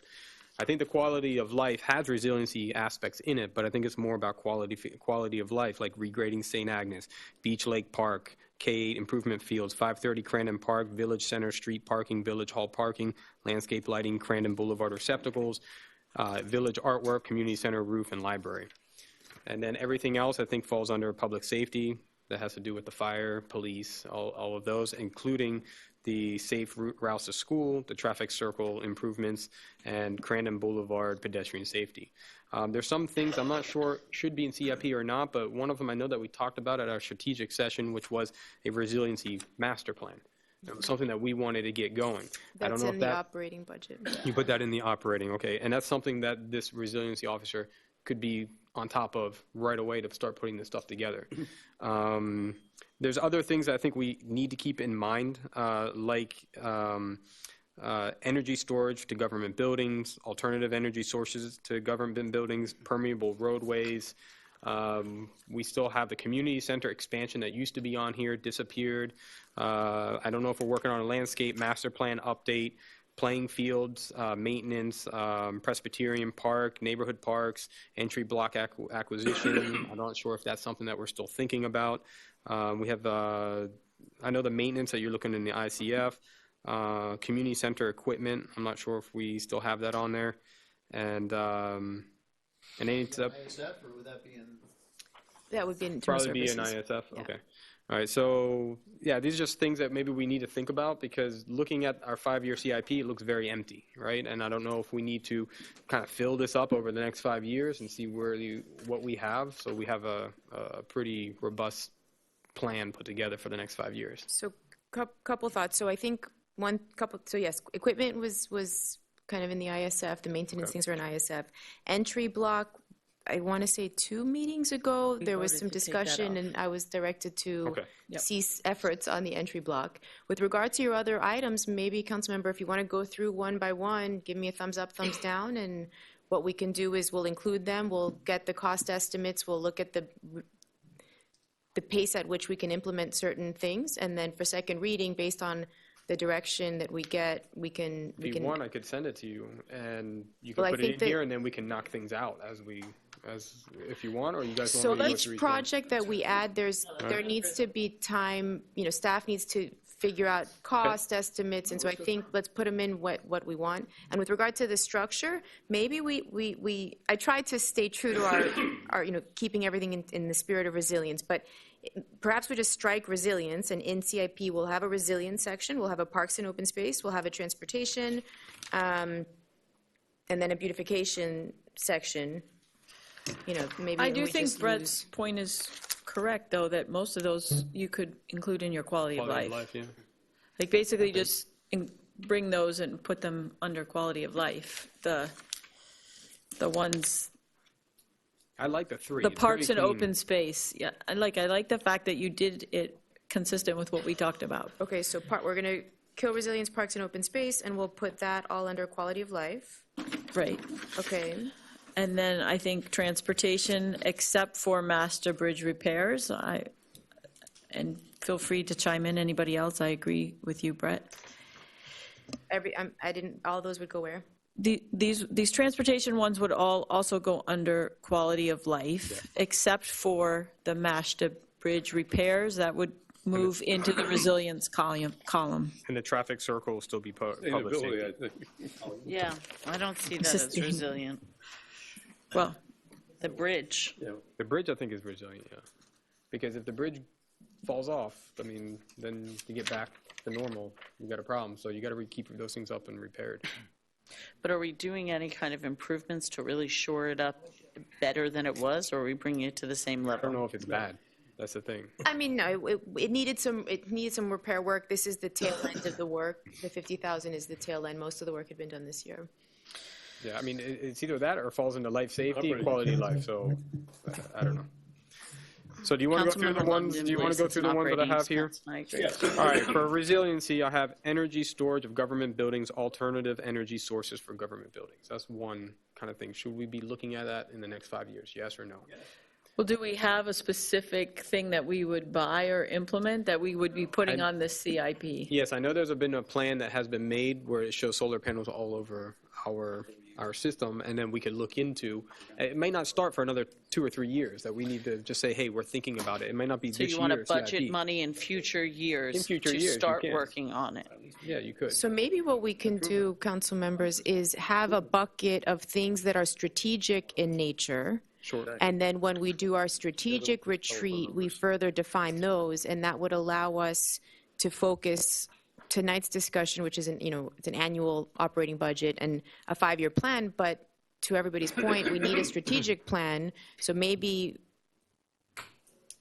in the spirit of having a strategic plan where we clearly define the goals and objectives and the steps to getting there, we'll take this feedback from you, and then we'll start working on the next strategic retreat where we can further define these and then stay focused on those strategic items. That's fine. So we can make this into a list and say next year when we're doing our strategic plan, we look at that list and we can start picking stuff from there, What right? you want to add to the CIP for future years. Exactly. And do you have on your list there the solar panels as CIP like you brought up? No, I didn't put it in here, so, because it wasn't there yet. I wasn't think in the thing, so. I think it should be there, especially based on the definition that we just made. Yeah. And there may be other things that end up here at some point. And I would We wanna definitely go put through that them. in with sustainability or resiliency. Absolutely. Also, a question about the fire station radios and the engine replacement. Are these things that would start going into your ISF fund, Andrea? So the apparatus are, I think, a little bit different because of the cost. So right now, the fleet management policy, although we do reflect on the fire apparatus, the Internal Services Fund, as we're currently designing it, doesn't include the ladder truck or the engine. So it includes the regular operations, but it doesn't include the apparatus. So one of the things for our community, since I've been up here, this is the second truck that we have to budget for, and it hasn't been very many years. And I would think that it would be helpful if these trucks, that I think are probably the most expensive equipment, and maybe Chief Lane can speak to this, were staggered, and so that we could ultimately This one is 13 years old, I think, right? do better over I think time. it's older than that. 16. How many miles did it have, Eric? Just under 30,000. But is this what the ISF is going to do, is going to kind of average this out over a long period of time? So the fire department is putting money towards that fund every year, and whenever it needs to be bought based on the amount of time that we say that it need to be bought, the money's there, it's bought, and we Right, just but I keep think moving, right? Right now, the He just said apparatus it is was not This in. is the third time Right. we've heard Question is, that why this are we truck buying a needs new to be replaced, and we that's- haven't moved on it because we did say, wow, I think I said something about I only buy one Opti a year, like. So I can speak to the sequencing. So as I'm learning the department and how we function in fire, so typically we actually buy these apparatus in pairs. I think this cycle, one of the priorities for the department is succession planning, and so the intent was that we staggered the purchase of the ladder truck, which we purchased by the time it was equipped and deployed. It was about a year lead time before we got it, so I was already here when we did the unveiling and had sort of the event showing that vehicle. The idea was that for the engine truck, that the folks who are coming up within the organization in the next 5 years or so, we're going to have about 12 members of the fire department who are going to be retiring. So the intent of the department was to hold off for a year or two on the engine replacement and not do it at the same time as the ladder, so that the more junior folks can participate in the steering committee to equip the engine, so that there's a sense of ownership and participation in that process. So that kind of speaks to why the staggering as opposed to buying Well, the I two think it's vehicles. good that it's staggered. Oh, okay, I was okay. just hoping that more over staggering. time, we could stagger it a little bit more. And I also fully understand that equipment gets updated, and if this is 16 years old, that there would be significant changes to things that were on the engine. Like what? All of their medical equipment that gets stacked on the engine. This is not a meat wagon. Well, it's a fire engine. Yeah, that's what I'm It's a saying. Like fire what? truck. They're not going to have this pump anymore. Say again? But it's not part of the CIP, or it is part of the CIP, the 750? It is. Right? Okay. It is. And again, this will be part of the ISF moving forward or not? The apparatus, no. So the Okay. ladder truck and the engine, no. Just the regular vehicles. Are there any other vehicles that will be excluded from your ISF fund moving forward? No, everything else is in there, including boats, including trailers, including the Parks and Rec bus. Everything else is in there. So let me ask you about things like, because I don't know if this is under the Public Works budget, but the gazebo over at Lake Park. Yes, so we have 300,000. I think we put that under 360,000 under beach and lake park improvements. That's for the gazebo. I saw that. And the restrooms and the path at the beach park. Beach and Lake Park, 360,000 for both? For the gazebo, for the bathroom, and for the beach park.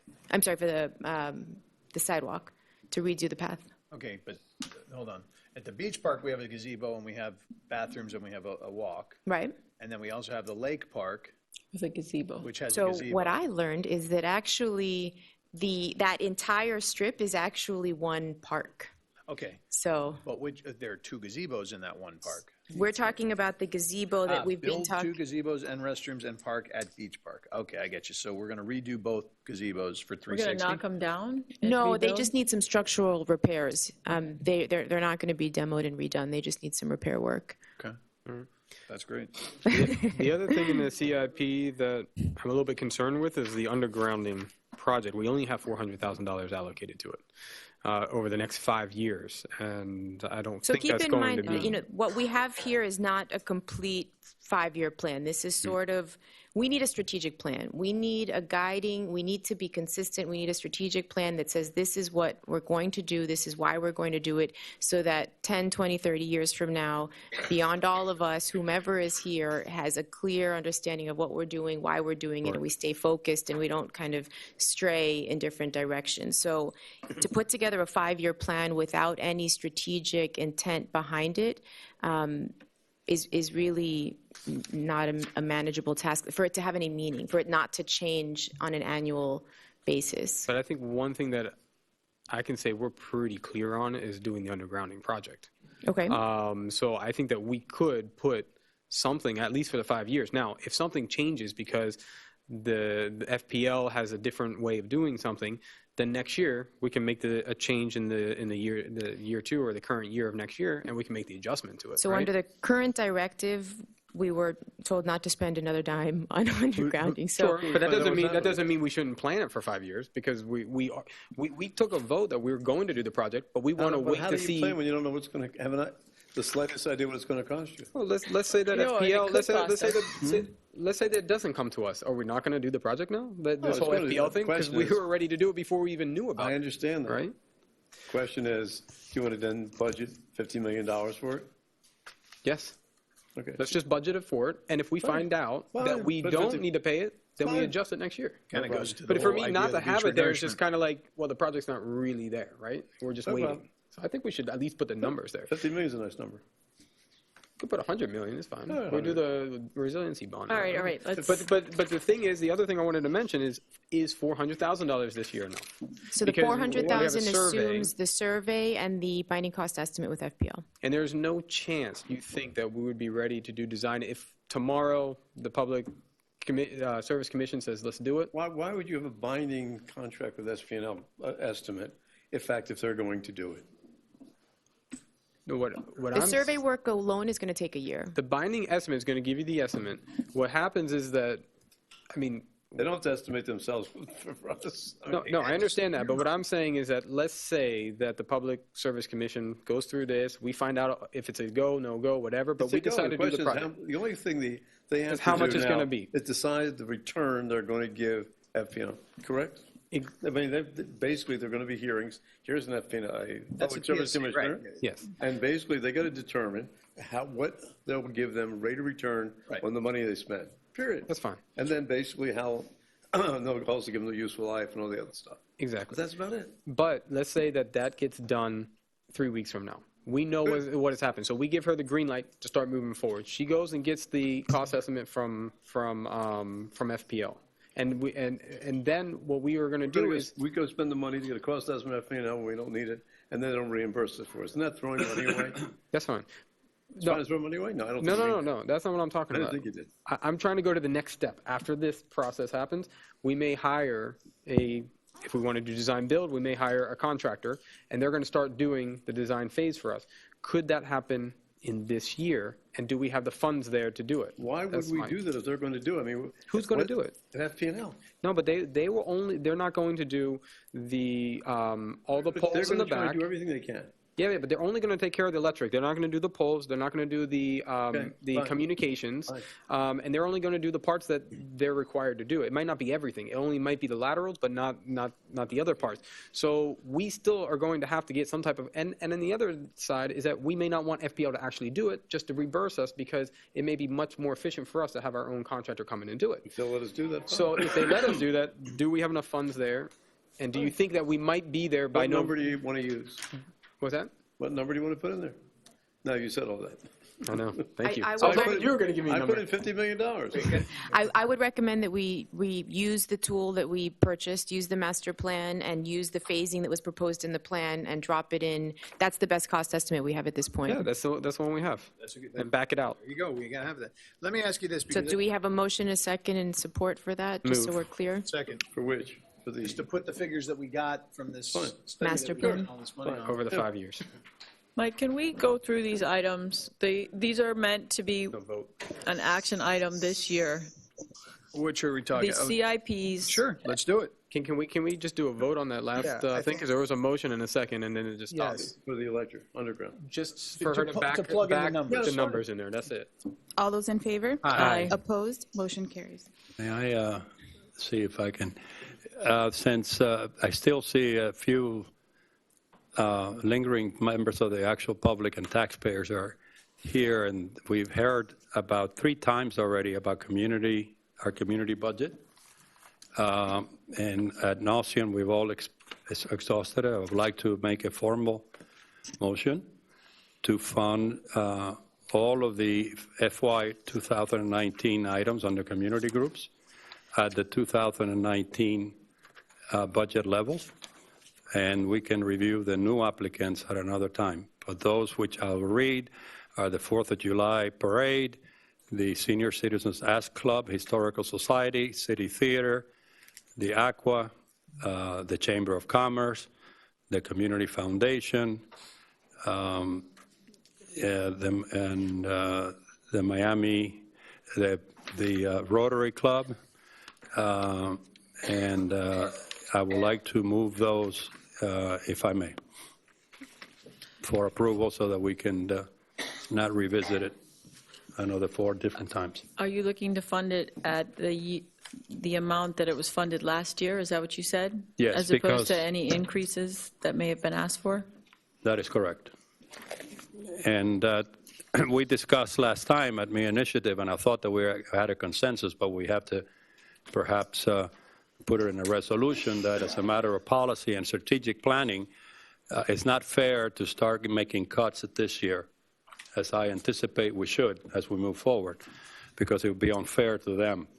But that they need to know that as a policy, we're going to look for the 2 things. One is, I think, Councilman Segurola's suggestion many moons ago about having sort of a, if you want to call it a grant process or a process where there's actually a format and all of that, A, and B, that we are on a philosophy of phasing out. We're in for seed money, we're in for support, but we hope that we help you get going and eventually. Now, those decisions will have to be made on a one-by-one basis because there are different kinds of things. But, to make some of the cuts that may be consistent with the cuts that we need to make would be unfair to them now.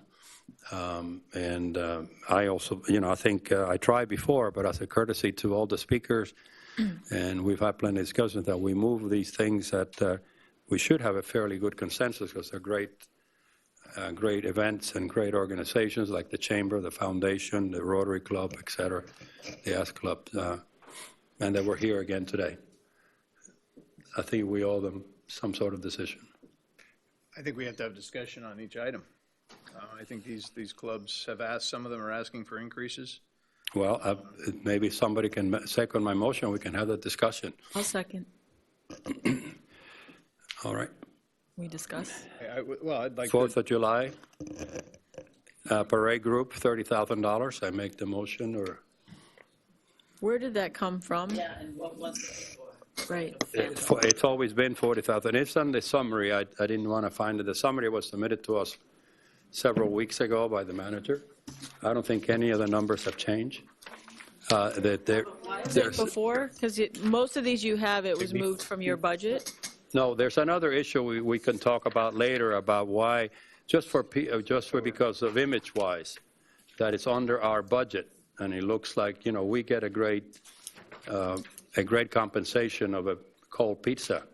But if you are a citizen and you look at our budget, it looks like it's $700,000. Yeah, I don't feel comfortable with I the don't way either. it It is sends right their on own the council. message. But I mean, that we can have later. I just think, again, we have to be sensitive to the people we serve. These people have a track record. They have done a lot of work, a lot of presentations. They come here. We need to move. Well, to be clear, you're saying that the 4th of July parade should get their 30,000? That is correct. Ask Club 34, Historical Society 15, the Theater. Can you go slower Go so slower that we so I know can what we're understand. voting I'm sorry. on? I thought you had this. No. I'm working on this. I don't even know what that is. Just the same numbers, different format. We'll pull it up. We'll pull it up No, from it's, the agenda. I'll go slowly. I'll go slowly. I'm fine to go through it on Okay, this I'll go page, slow. but I just need to go. Yeah, sorry about that. So I'll start the 4th of July parade.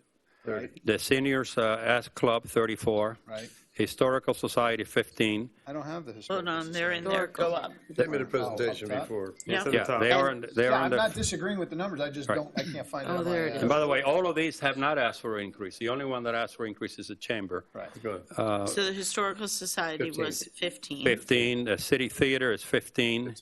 The Aqua Party is 5. The Chamber was 77,500. They asked for an increase of 5 to 81,375. This is not the year for that. I think they're doing extraordinary work. And then you jump to the Sorry, can you go back there? 77.5. You want to do 77,500. 77.5 is your motion? Yes. And that's, the 5% increase, though, is I would moved not- from manager's budget. That is what they got before, right? It's just from a different place consolidated, or is this an actual increase? It's in the budget. You understand. No, but Councilmember Laredo, I just want to be clear, they're not asking for more money than they got last year? They are asking for more. Yes, they're asking for. I thought the increase came from a different line item in last year's budget. The number is 81,375. The Vice Mayor is correct. So that was one of those items where we had discussed whether a sponsorship is, and I'm going to say it, bear with me, I just need Don't say direction on it. Just give me the number, Manager. Is it Yes, is so- the number 77,500? 77.5 was Yeah, the that's what they allocation, request. and then in manager's contingency was the amount for the Families in Paradise sponsorship. Okay, but. So is it an increase in the amount they got from last year, or is it a consolidation of all the money they got last year in one ask this year? Consolidation in one ask this So year. the number, if you give the full ask, the number has not increased from what they got last year? Correct, 81,375. Okay. I'm fine with that. Are you Yes. following me? Tatiana? And you're in agreement? So 81, to make sure that the public that understands, you're not asking for an increase, that is just an accounting entry. Right, moved from Thank you. manager's Thank you budget. for the clarification. So my motion would be amended to do 81,375. Is there anything else carrying over from last year? Then you Trap and have the release. TNR. I'm not prepared to move TNR. I'm not too well. They're 15,000.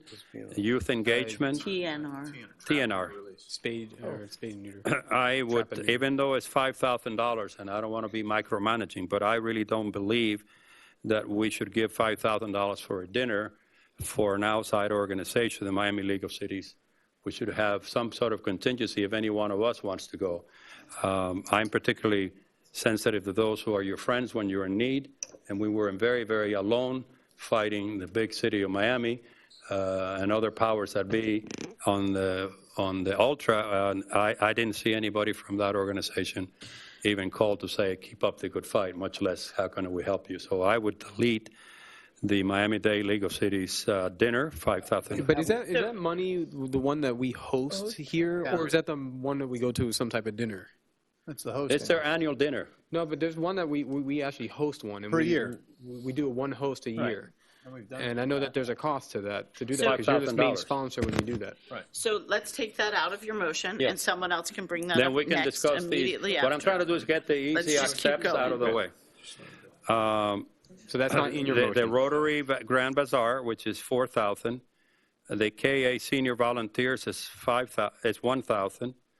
And I would, the only new one that I would move, because I believe very strongly that it's a real branding, very positive branding in our community.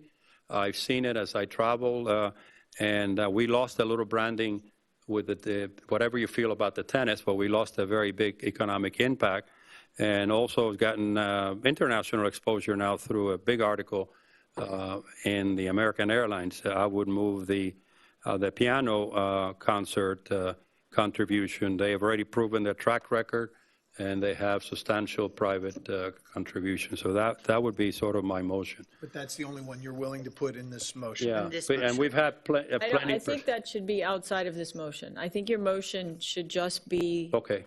and then we'll talk about About these the new new ones. asks. Okay. Okay? I would prefer to do that. Fair enough. So that would be my motion. I don't believe I'm missing any of the existing ones, and thank you for clarifying. City Theater, maybe? It was Oh, on no, there. theater as well. You have It's on there. It's already there. 15. He's got it. And that gives us a little more Societies in time it? to 15. dwell into the You got other it? ones, the pros and cons. So that would be my motion. What about art in public places? Did you? No, He those are didn't the do any boards. boards. Okay. I'm just All doing right. community groups Okay. or community people who are, That's fine. For refresher, we tried to pull up the material from the budget workshop, which is what Councilmember Laredo is referring to. but you get the spirit of the motion as Yeah. well as the numbers, and the one correction was the chamber. My apologies, the way it was distributed. My apologies for we didn't bring the history. That's okay, Fair because it enough. was, Clear, these things are not going to, these are just funding. We're not necessarily keeping those items under the council. right. But we are approving funding That's at. fine. I'm fine with that. We can take It a seems 5-minute, if we can pass this, then we can maybe spend 2 minutes on that issue and to see if we can. It's fine. I would love to see I'd like to this. get- Can I just I'd like ask, to get through CIP. it strikes me that we ended up at the full ask for every one of those, No, right? he didn't. Was there one that was down? Because the one that you The thought only was one up that is, wasn't? the only one that is, League of Cities didn't that wanna I do it. would, that I would put for further consideration, because quote, they're not new, because they got in-kind services, is the car week.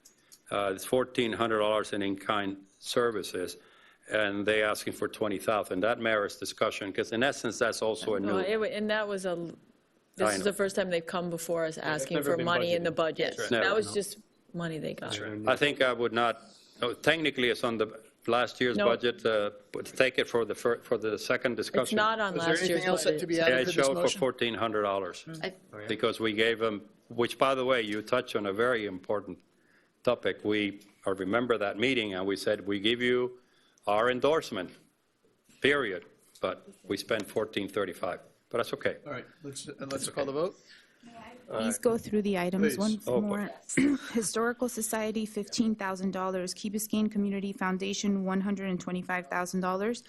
4th of July Parade Committee, $30,000. Ask Club, $34,000. City Theater, $15,000. Aqua Party, $5,000. Key Biscayne Chamber of Commerce, $81,375.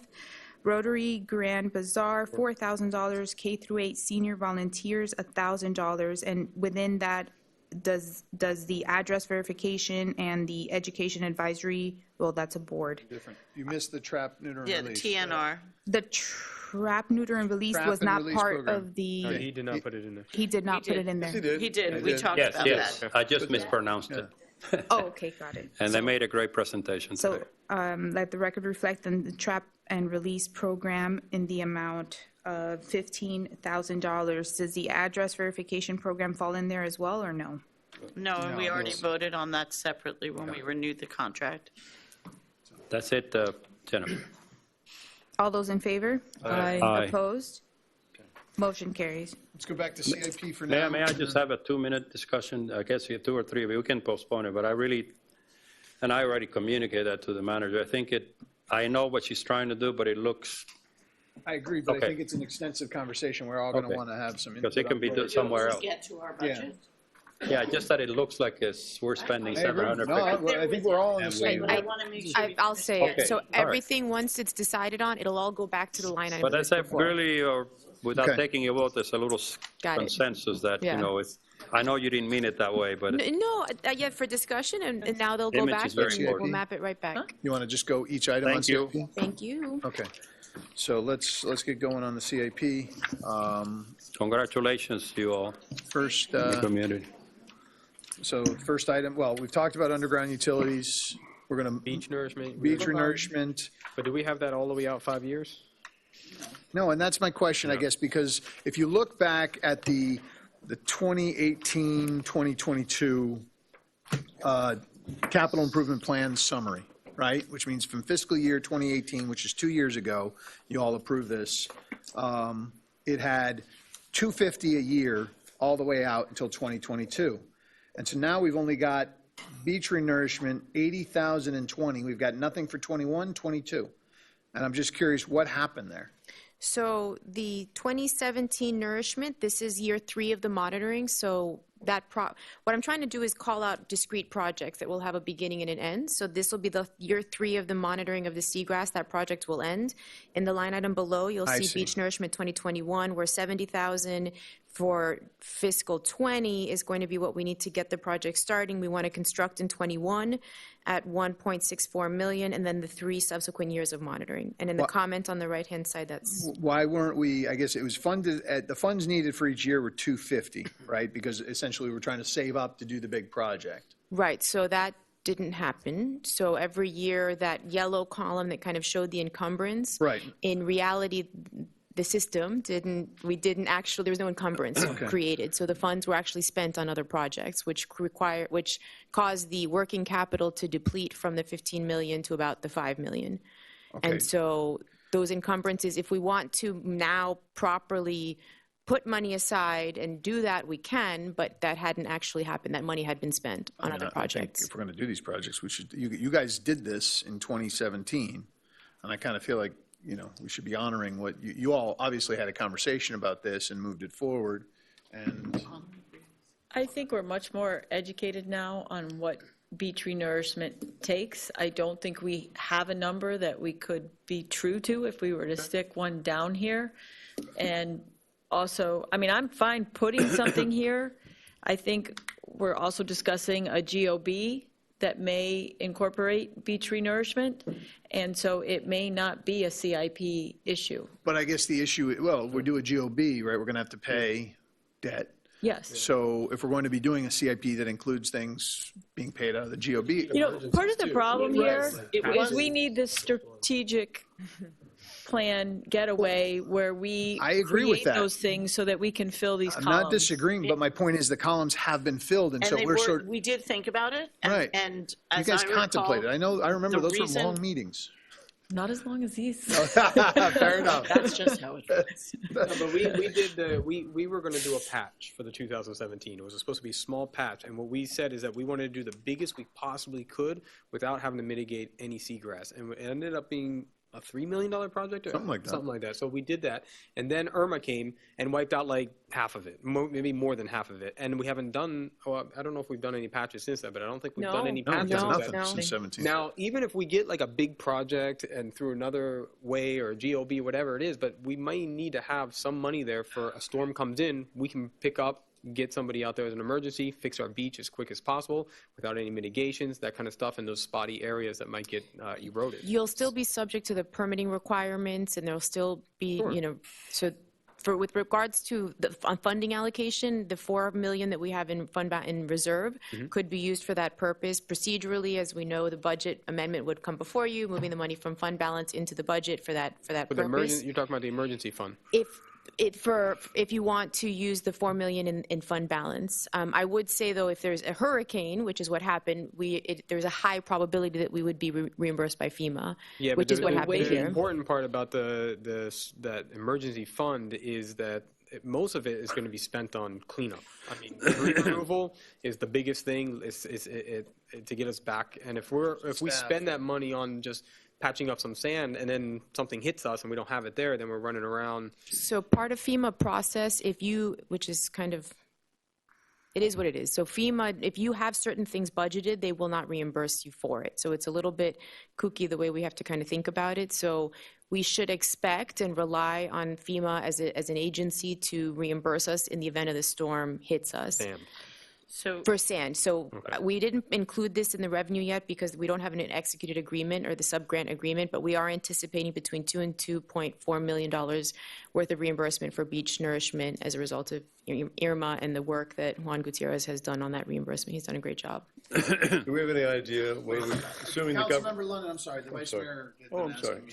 So the 250 going out 5 years, the idea behind it was that we knew we had done the big truck, or the biggest truck we could do under the permit that we had, and given the turtle grass marching in. So we said, we know we're going to do another one, and similar to the idea of the repair and replace program, we said, let's budget $250 a year so that when we are 5 years out and we do our next truck Band-Aid project, it is funded, instead of us being in a situation where we don't know what our tax revenue is and all of a sudden, we need to truck in all of this sand. We would have budgeted for it and we would have had the money. That was, as I recall, the reason for putting that money there. Perfect, thank you. Yes, now Councilmember London. Sorry. Do we have any idea what it would cost to re-nourish the beach, assuming the federal government doesn't give us any money? Yes. So we anticipate $70,000 for design, $1.64 million for construction, and 3 years of monitoring at $80,000 a year. But how big is that? That's 2.5. So would we save, say, $2.5 million? That's around a nice round number. And then the next thing is, under normal circumstances, no hurricanes, how often we have to re-nourish? How many years? So under the current program, the recommendation is about every 3 to 4 years. Once we have the breakwaters in place, the nourishment cycle becomes every 8 years. Okay, so, but basically, every 3 years we should plan on. So we would be in a 5-year plan, putting in $500,000 a year. Should cover everything. And that's kind of what we've done here instead of, and we could do it either way. I'm just asking. I mean, but yes, so by identifying. I'm sorry, can you go back? Sure. For us to fund ourselves the same level of program that we would want the Army Corps of Engineers to do, what is that number? No, the number is, so in the event the breakwater solutions are in place, the nourishment cycle, regardless of who pays for it, is extended from a 3-year cycle to an 8-year cycle. Your question was, how much does it cost to do the project, yes? To do a nourishment without the breakwater. Without the breakwaters. No, the one that we're going, I think the Band-Aids that we've been doing. Guys, then give me a price for the breakwaters. Allison, ask you a question. I'm sorry. Go ahead. Sorry, how much are we expecting the project to cost if we decided that the Army Corps of Engineers does not include us in their program and we set out and do this massive back to 1980 whatever standards? That's a huge number, right? That's nothing that we have in here. $4 million. No, my understanding of Councilmember London's question was these Band-Aids. What do these Band-Aids go for? No. I don't think that was I haven't phrased it properly. Okay. I'm saying the federal government did not give us the money to restore our beach. In this case, putting the breakwater, whatever else you're going to do, including bringing the sand in. I think it's like $30 million or something. Yeah, it would be something big. Yeah, we had and I didn't bring it with me, but we can pull it up. I think 2.5 Mayor, is do you the remember sand the that we call we had donate with to build Tim? bags when the wind comes. I should have printed it out. I didn't. I want to say one. I can get back to you with the number, but nothing that we have in here assumes that we're out of the Army Corps solution. That's still Plan A. So the 2021 nourishment and these cost estimates are for a sand haul, regardless of whether or not there is a breakwater. The question is should we be planning for Plan B, which is a worst case scenario now? And if we get Plan A, great. Well, I understood we got the support to put the $600,000 in, which is the funding for Plan B. That's which assumes we for don't this year. For year one. Right, but they're talking about how would we do it if we've got to do this plan over the next 10 years? I mean, it would be debt service. I think it's two different things. So tonight you're voting on a 1-year budget. A separate issue discussion is our that you have to strategic. have Okay, is your fair enough. 5-year plan. Fair enough. And I think they have to jive. But remember, tonight's focus is just All for right, you're fiscal right. year 1920. Fine, okay. But we should be keeping these things in mind for the strategic meeting. Correct. All right, next item. The sodding at St. Agnes is not this year, it's next year, and this comes around every so many years. Right. Right. And then beach and lake improvements we talked about, KBPC improvements and play fields. So this is sort of a placeholder number. At this point, we are actively engaging with the church to negotiate what deal might look right for us. So it's really a placeholder to acknowledge that there is energy here. We don't have a number worked out. Our expectation is that we will strike a deal this year, and there will likely be some capital investment in the initial term of the agreement, and then there would be an ongoing maintenance cost that you would see in the operating budget. Well, now, just to be clear, the capital, would that come out of land acquisition? And trust. The land trust, it could, yes. Land trust, sorry, yeah, land Yes. trust, land acquisition trust. No? I'm getting a land acquisition, right. Oh, I see what you're saying. So everything else after the acquisition would be out of the capital budget. Got it. Okay. Okay. And so then we have 1.2 for 530 Crandon. So we should just take that off. No, I'm just kidding. I wanted to see Mike Kelly come flying through the door. I was just curious, see how fast he could get over here. So I love the looks, though. I'm glad you're all paying attention. Didn't we anyway. have that at 1.8 at one point? How did we get down to 1.2? Scrap the contract, just Thought it was too high. random. Are we making like final decisions on line item by item? Really, we're not deciding on the project. We're just budgeting the money. I feel very strongly, and I've so communicated to our most able manager and the Director of Parks and Recreation, that even 1.2 million is a lot of money to be spending on which I would love to spend it, but on this year's circumstances, to do landscaping. I think a beautiful open park. It is already without a fence, and it looks a lot better, and with a lot less, we can do something in the interim.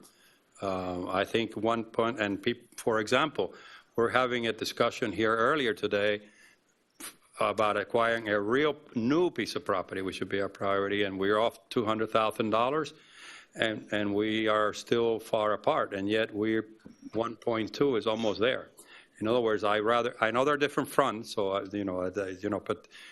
but I'm cash flow oriented.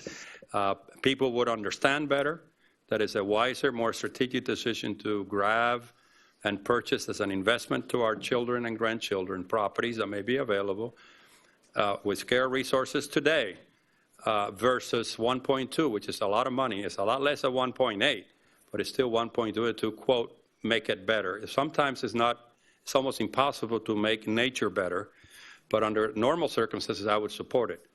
But it is in contrast, I'm repeating myself, with the acquisition debate, which we'll have hopefully soon. And you see where our priorities sometimes so much thrown at us but I know that it's got to be on the line item. I would think that we ought to think about it in light of using those resources for investments, and that's why it's called real estate, which is acquiring more land rather than improvement.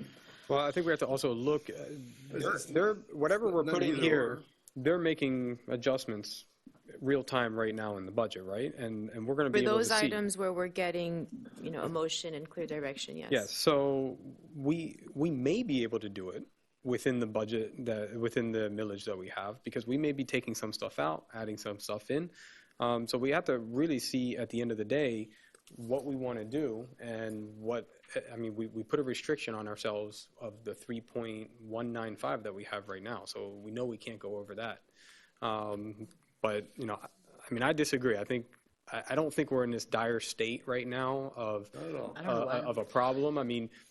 People have jobs, they're making money. For some reason, the luxury high-end properties did not do as well, but that doesn't mean people can't afford to be working on these things that we want to get done. So I would like to try to get as much as we can get done this year, and if we have to cut something out because we go over whatever we need to go over, then it is. But I think what's important is on the CIP is that whatever we're putting in here, our administration can follow through and get the things done. I think that's what's the most important part. I think I also would like to just make sure that you're keeping in mind, and you may be, that the acquisition of land comes out of the land trust. I said, and this is, I said that I separate, understand. so we're not. I said, but you know, and Ed, interestingly, he swings on me on things. You know, I also have had experience in government, and you know, government has a tendency, of spending money, and you just sort of get into it just because. It's other people's money. Well, correct. And I rather say $1.2 million. I know the separation of funds. And you know, it's real money. It happens to be happening at a particularly bad moment for us as representatives, where we have a significant acquisition, which I think is very important, that we have a difference of about 200,000, and here with, you know, you're being rational, but politics and public service is also perception and reflecting what people think, and it doesn't sell well, if I'm being blunt, and I agree with it. And it hurts me because it's a beautiful plan, and nobody I admire more than Todd and the work he's put into it, and more than that, how much I admire Dr. Kelly, who gave his whole service to acquiring that property, et cetera. What I'm saying is, it is a wonderful property. I know that 1.2 will make it better, but it is a wonderful property. You know, see it now without the fence. So just think about it. And I know there's a perception issue here, but that's the way I wanted you to know how I feel about it. Councilmember. I have an idea that maybe we could all appreciate. Going back to what you're talking about, the $1.2 million sum that's been presented seems incredibly high. I don't disagree with you. I have watched people for, I think, 10 years talk about this piece of property, and I probably don't even want to know how much money's been spent on planning for this piece of land. And one of the unfortunate things about government, too, is that if we were to scrap this, then we have to come up, we will come up with a plan. We can't just leave it as green open space based on its location. It's very strategic and it is important.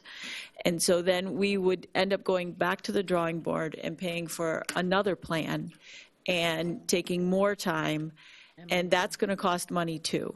So I would be in favor of, I know we've dropped 600,000 with the pump track, but maybe there's another level that we could shave a little bit more off of this so that it would be under $1 million. I don't know, but we could ask the staff to go back without having to do a new plan, without having to do a new RFP. And if something could come back and we could have this be a little bit less money, that would appeal to me. But I really would like to get something done on that land this year without starting the whole cycle over again. I support your idea. Councilmember London. Louise, so you're basically saying you don't want to do the plan, or you don't want to do it this year? I don't want to do it this year. So you still want to have the plan done, but sometime in the future, possibly at a better price. So, but is it because you don't think we have the money to do it, or are you concerned about the perception? I think that, you know, strategic thinking is identifying your priorities and assigning your resources to those priorities. But assume we have the money. Yeah, but not assuming you have the money, assuming what is your priority. No, but let's assume we have our money and the priorities are taken care of. You still don't want to do it this year? No, I think that, as I said to... But if the priorities are there, taken care of, and we still have the money, then you would do it this year. I would not do it for $1.2 million. Listen, obviously, we want to get the best price possible. Right. Let's say after endless negotiation, going back and forth, we come to a number, whatever the number might be. What would that number be? I don't know. I'm not doing it. The manager's doing it. But she comes back and going through the iterations and back and forth. She said, listen, I got it down to $992,342.17, and I think that's great. Yeah. Would you do it then? I'm not, no, I'll cross that bridge today. No, I'm answering you. Today, I do not believe that it's in the best interest. It is not a strategic necessity. It's not a necessity. And I think that obviously all parks can be better when you spend $1.2 million.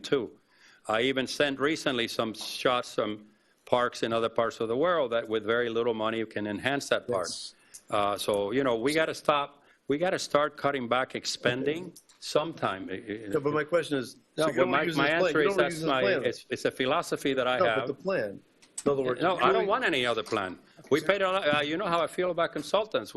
That landscaping doesn't require 20 plants. I hear you. You have them already. I think that your middle course is one that I can see as a constructive step moving forward. But I hope that you understand that it comes from a philosophy. And also, I think a lot of people who approach you, and it's perception is reality in public life. And I think Councilmember Moss? All right, I just want to add one more thing. I know I'm not going to change your view, but just two things to always remember.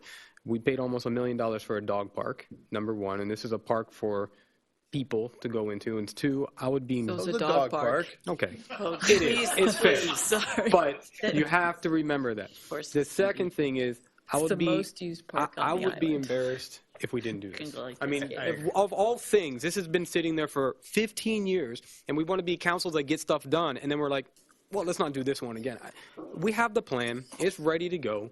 Let's get this thing done. That's where I am. I would be embarrassed if we held this off another Gonna leave the year. 1.2 is that on there. is We're that a gonna motion that discuss- she made? Well, why don't we do, No, put it's it already into on the there. budget, then No, renegotiate. she that's all. suggested a motion that we move on principle, instructing the manager Oh, to certainly. try to bring that. That's fine. I would- Consensus can of we- council? Absolutely. Yeah. Just do a consensus of council. Manager, you get that? I thought she did It's that a, already. it's a Get the charge best from deal the council. possible and do it. Get the best deal possible. Right. Then do it. Can I just ask the manager, or maybe Todd knows about this, how much of the cost of the 530 construction is like remediation of the environmental but I don't have to have issues consensus. there, and how much of it is the development of the park? How much of the cost of 530 is related to cleaning up the old gas station, and how much of it are we still dealing with that, and is that part of the cost of this The budget? cost for the all clear was in 19's budget and already authorized, and we should get the all clear in 19. So this money. So this is just the Spears of the development of money. the park? Right. Okay, thank you. We're beautifying it. Do you think there's a possibility of being able to still get a quality product for less money? I mean, I think at this point, the standard of Key Biscayne, from what I understand from staff and from meeting with residents and seeing kind of the quality that we expect, I think if you shave much more off, you might start to challenge the quality standard of that the residents may expect. Notwithstanding, I know right now the negotiation process that staff has worked with the conceptual designs, the engineer, the top-ranked firm, and they're at 1.2 with material changes to the project, which included removing the pump track and the gazebo.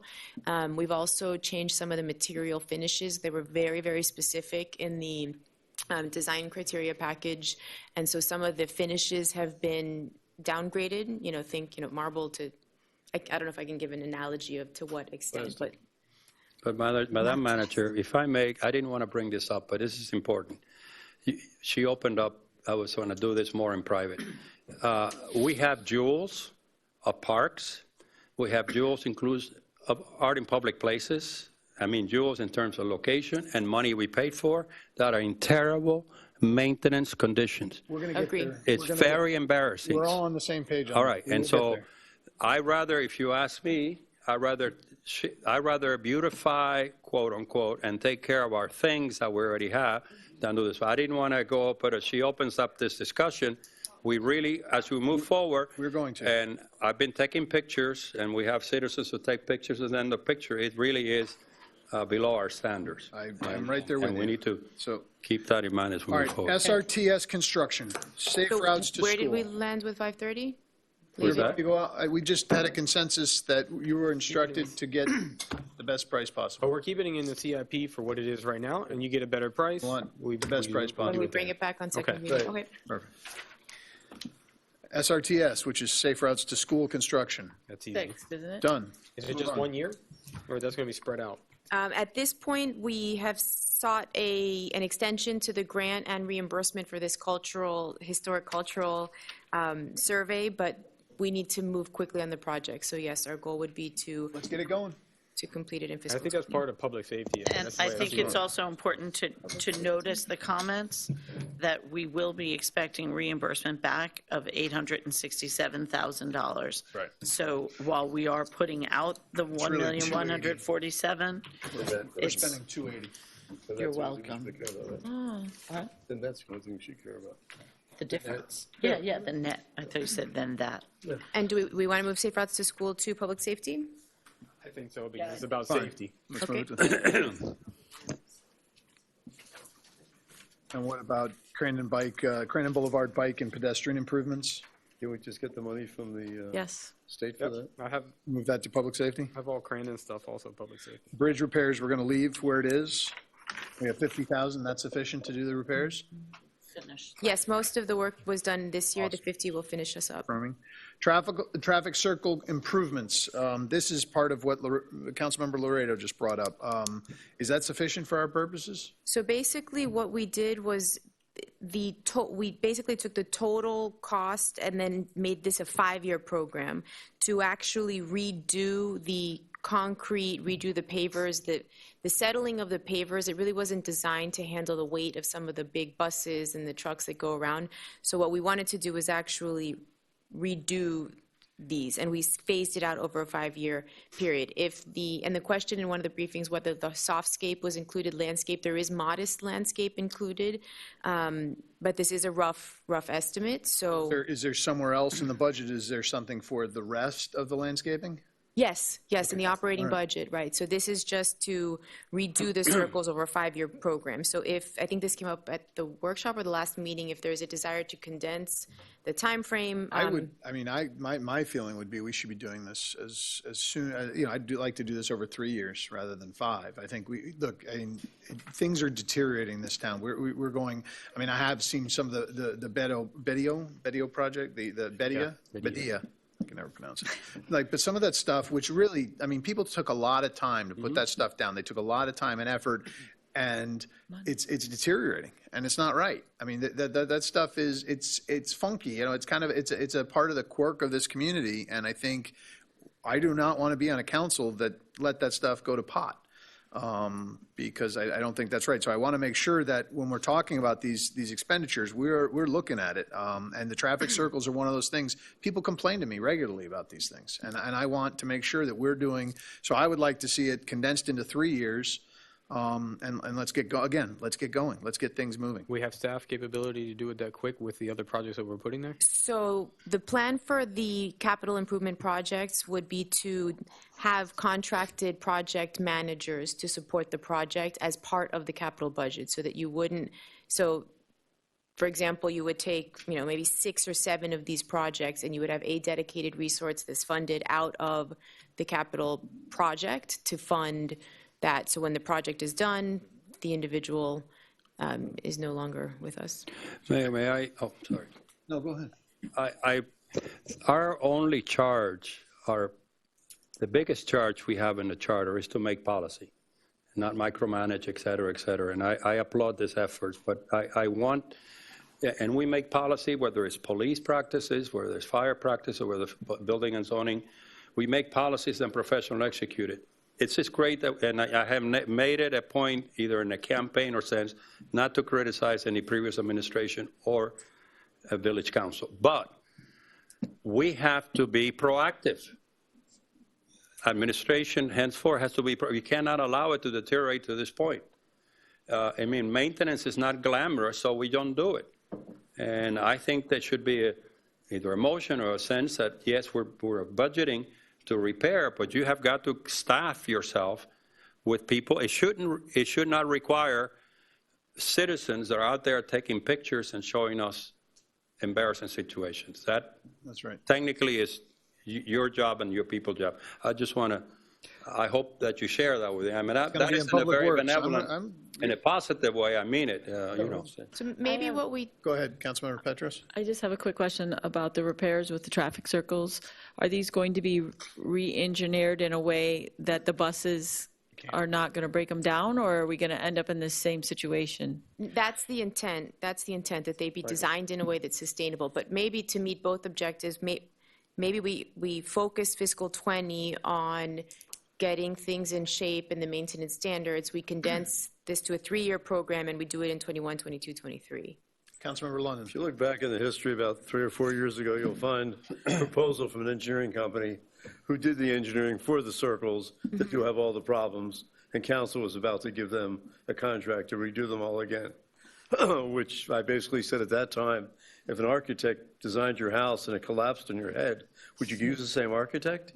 Fortunately, that killed the thing. One of the major things they found out at the time was the concrete they specified for the traffic circles is not acceptable under Key Biscayne standards for a dog house. So then now we're going to increase the concrete, which of course is still not below our standards. So we fortunately didn't do anything at that time, but really unfortunately we haven't done a damn thing since. So that really has to be looked at again, and we do need somebody, an engineer, to say, hey, and by the way, we have this stuff in-house. We have one of the best structural engineers in town, and Gene Santiago. No, we've been using our BZP staff to do certain and we design keep work talking about for project us. management. We have 2 guys in the building department, Pepe and George. Pepe's a longtime contractor, and George is an architect and a contractor.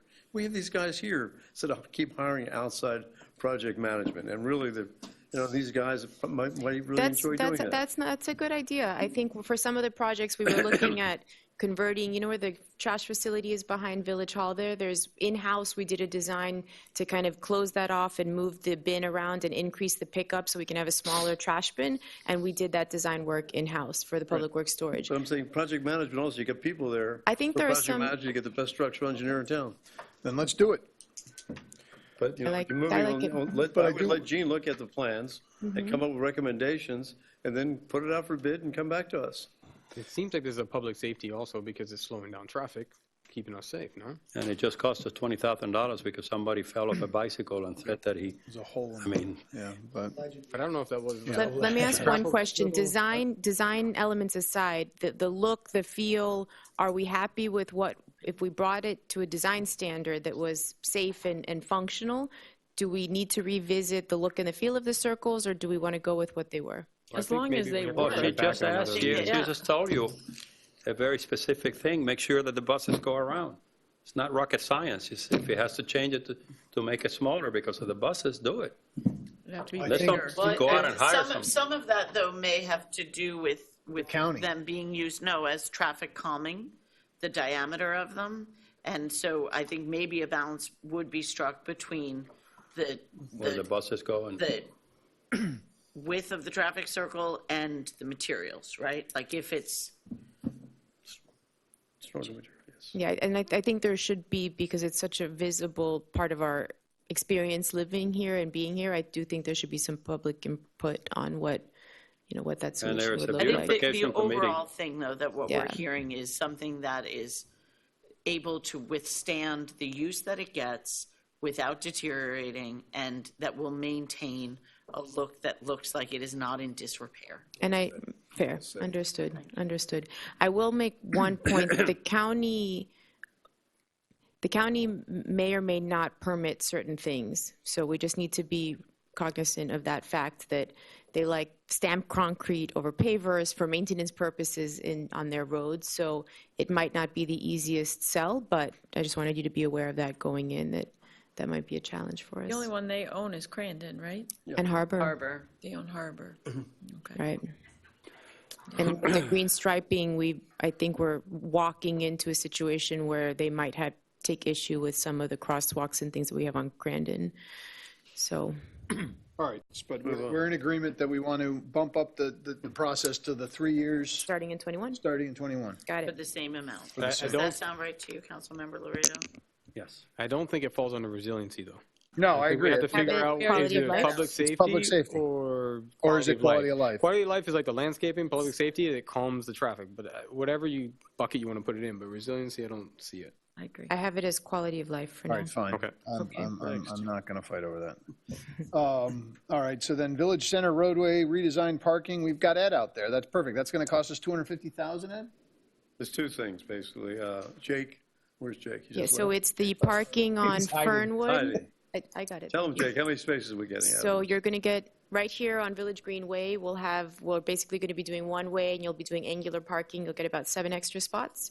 And then on Fernwood, similar concept. We're going to kind of restructure. There is some curb work that we might need to do, and we also extended the scope. The intersection here on Fernwood and McIntyre needs a little love, so we kind of expanded out to that point, and I think you get an extra 22 spots. What's it, 37 spots total? 37 total. Where did they go? Fernwood. The additional spots On McIntyre or on behind Fernwood? on Fernwood, behind the Village Okay, Green. behind, where there are currently none, or where the golf carts are? There are golf carts on the very end, and there's parallel parking. What we would do is do angular parking. All along, along Village Hall or along the Village Green? Along the Village Green. And is anything happening on the block south of McIntyre on the other side of the Village Hall? So what we were talking about doing there, it's not in this budget, but it's actually something that, based on the feedback we might include for second reading, was the design work that we did in-house to enclose where the garbage bins are behind Village Hall now. So right now we have a large garbage bin where we put our vegetative debris and our trash. If we increase the frequency of the pickup, we could accommodate a smaller bin and kind of scoot it outside, and then we could enclose that area for $40,000. It's not a big investment, and we could put a lot of our public works in our, some of the trailers, the equipment you have around, we could put it there and shield that from view. So. Sorry, but my question was different. That sounds like a great idea, and we've been looking for places to put public works equipment for a very long time. But my question is there any way to add additional parallel parking on Fernwood south of McIntyre on the other side of the Village Hall, the way we have it behind the community center? We can look at it. It's not part of the plans that we drew up, and it's not part of this budget allocation, but we could look at it. There's a lot of landscaping there that they spent money on, though. Isn't that the butterfly path? No, No, this that's is the on the other block side. north of it. Oh, okay. That's south of Enid. This is between Enid and McIntyre. And also, we have to look at boundaries, because I'm not sure where the parking lot, the county parking lot ends and where our right-of-way begins. I'm thinking more along the building. Okay. That's the We'll next look at item it. We'll look at it. So for second reading, I'm not sure we'll be able to do the engineering and cost estimates, so maybe we'll look at it if we can include it, but right now the 250 includes 230 for the work on Fernwood, and it's only 20 for the restriping work here on Village Greenway. And since we're on this subject, and I won't go anymore, but if we could also look at parking the village bus on the backside of the community center, maybe where the golf cart parking is, that golf cart parking isn't used as much as people seem to want to park in the front. If we could have pull-in golf cart parking where the bus is to make it convenient for people to go, and the bus in the back. Good idea. Well, that came from a resident. Shout out to Scott Sharp. It's a good idea. Good idea. Yes? No? Okay. Did you hear? It's much wider. Oh, the width, it may not fit. Oh, we can just put that in our capital improvement plan to make it bigger. I'm sorry? Put that in our plan to make it a little bit wider. All right. Yeah, the parking. Village Hall parking? Wait, Sorry. I think that's a quality of life also. I don't see this as resiliency. Okay. All right, we did? Yeah, the whole All of these. section. Okay. Yeah, the Village Hall parking can also be quality of Yeah. life. I think so. Is this something we think is going to happen next year? Do we Well, need to budget for it? I think we should leave it in the budget. I think it's a real possibility. The buying of the lot. Okay. Well, we're gonna have one last, I think we need to wait till after, I frankly, it's a 2021 thing. I don't think we're gonna get it done this year. I mean, we'll try For the parking improvements? to buy the lot. Oh, to buy the lot. To buy the lot. We want I to do mean, that? given that we've literally just added stuff all the way through here and haven't taken anything out, Right. that might be one of those things that we should shift over. That's Shift fine. it over to plan year 2. Yeah, move that to 2021? Fine. heard I'm anything. fine with that. It seems like it's always been over. Well, but it makes wanted to sense to keep- put it in 2021. There's a couple of, Yeah, we got Okay. the politics behind it. Take and it all that. out. that's actually, that's a good.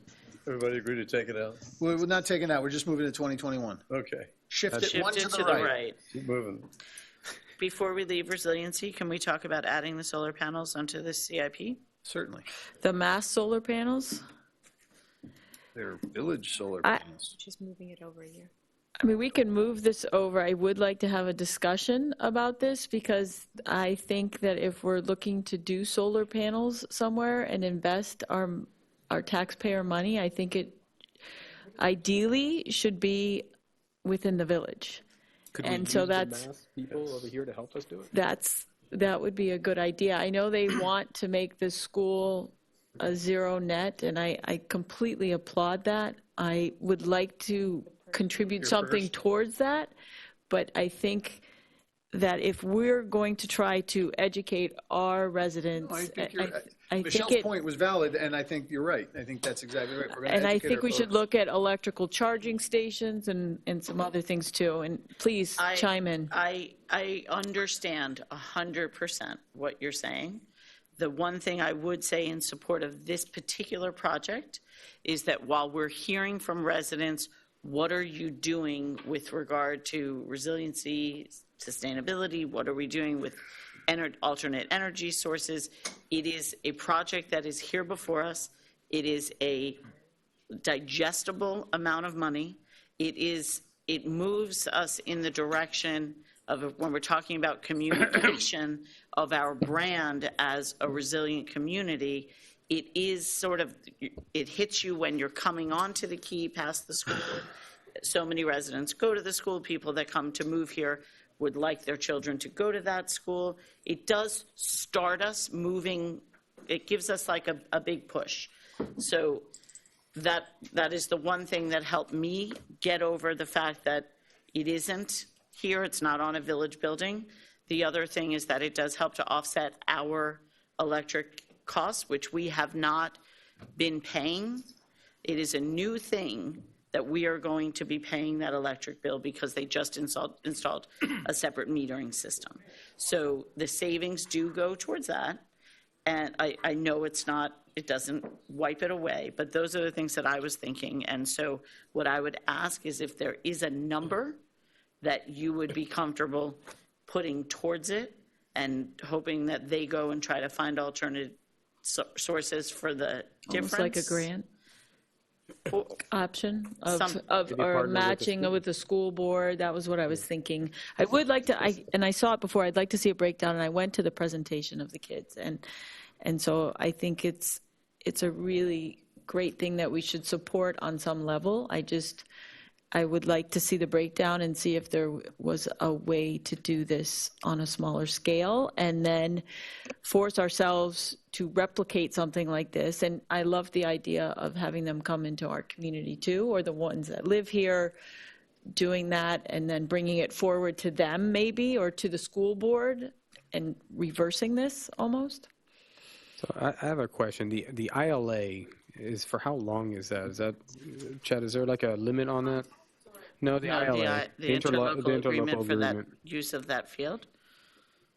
You know what, let me look. Because the reason why I bring this up is that if we buy solar panels take about 12, 13 years to pay off, right?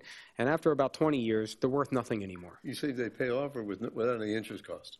Without any interest cost. So they never pay off. Maybe they never pay off. Maybe in 20 years they pay off. They may. They never do.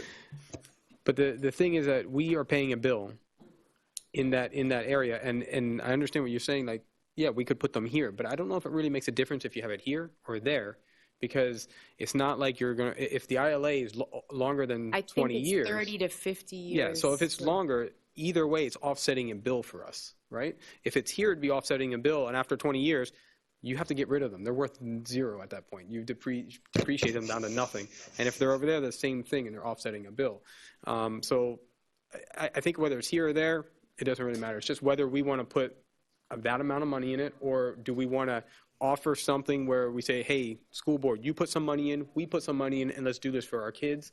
It might be a way of doing it, because then it's doing a project that cents, pennies for the dollars or whatever. So The one thing I would suggest is when if that's the route that you want us to put forward, keep in mind that the money, any additional money that is needed to make up that difference, those kids are going to have to go and find. It's not going to come from the school board. So it's going to be hard for them to get, and I think that they're willing to do it. They believe in it very passionately. They would fight for it, but just when you're thinking about the it. amount of money that we spend on solar panels relates directly to how much we're going to reduce our bills, right? So if we paid $40,000, it doesn't. It does. I put them on, I have solar panels on my house. Well, according to Todd, as far as for those particular lights, it's really not, it's not a lights are cost so savings not energy initiative. efficient. Yeah. That's what I'm saying, but I'm just saying that we're not going to pay off all the lights. I'm saying if you put $85,000, you're going to save a certain amount because you're paying per watt. That's how they charge you, per watt that you're putting in there. So you're saving that much. If you pay half of that per watt, you're going to save half as much as that. So if we're not comfortable with 85,000, we say 40,000, let's put half the panels up there. We will save a reduction of 50% of what we would have saved if we paid the 85,000. So we can make that decision. It's So not we like could it's fund very... a certain amount of panels. We could, and they will still have that. And maybe another year they could add some on it. I don't know. I am in brevity and 100% in agreement with Councilwoman Petros.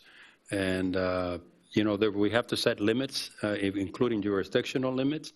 Our taxpayers pay a lot of money to the school board. We also pay a lot of money for, obviously, the service they provide. And if I heard the presentations well, it has a lot of symbolic and educational content rather than money and phase out and return on investment and all of that kind of stuff, which they don't understand. They're trying to make a statement, and I'd rather they make that statement in our jurisdiction. It would be a beautiful thing to roll into whatever is going to happen to our beautiful idea of a youth council, rather than an external thing. For those reasons, I agree, completely that if you want to do a token contribution, but I'd rather shift that philosophy and that involvement of the young people, very healthy, into my jurisdictional boundaries. Does the ILA, is that jurisdictional for you, that we have this Well, agreement? that's a contract. Because we're also paying the bill there, right? It's a contract. But anyway, it's a philosophy I share. There are other sources of money, and we can discuss further, but obviously it's a hard sell, other than if you have kids there, which I understand, and we can bounce the educational aspects of it, the community involvement right here more than over there, in my view, at this stage.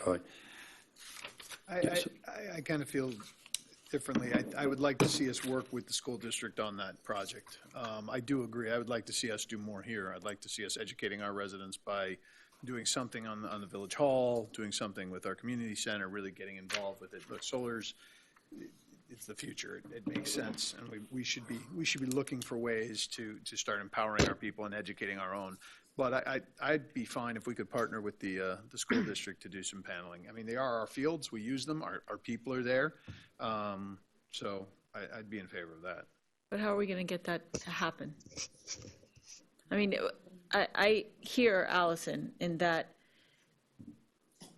I want to make sure the money that we give, the kids can use it towards something. Right. I don't want to give half of something. That's not going to happen. That's not going to happen. Well, I think we're So, budgeting here with the intent of getting it done with them. That this is a budgeting process.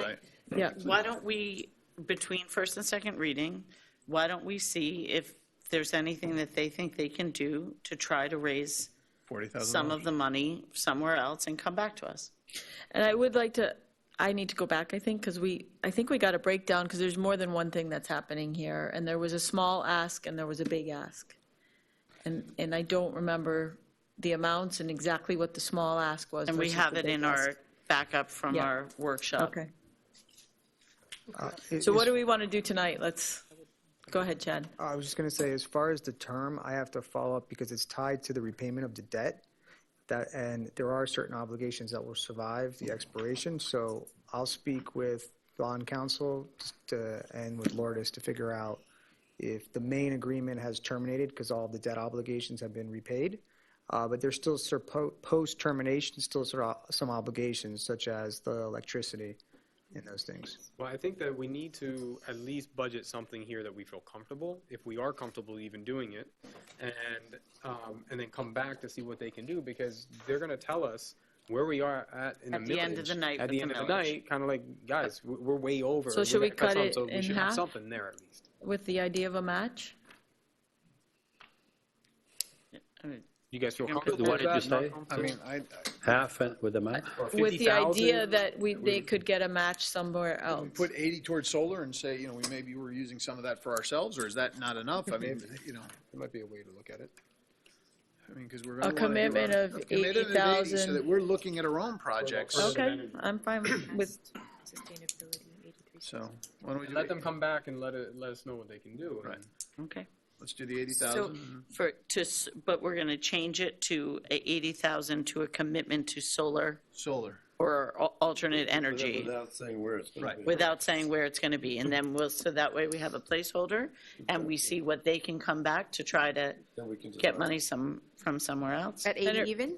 Or at the match 80,000. amount? At 80 even? Or what? Or what? 85? Or the match? Oh, was it 85? Yeah. The amount they had is 83,672. Put 83,672. Okay. Let's be fine. And we're going to call it solar panels. Solar, Or alternative Alternative energy.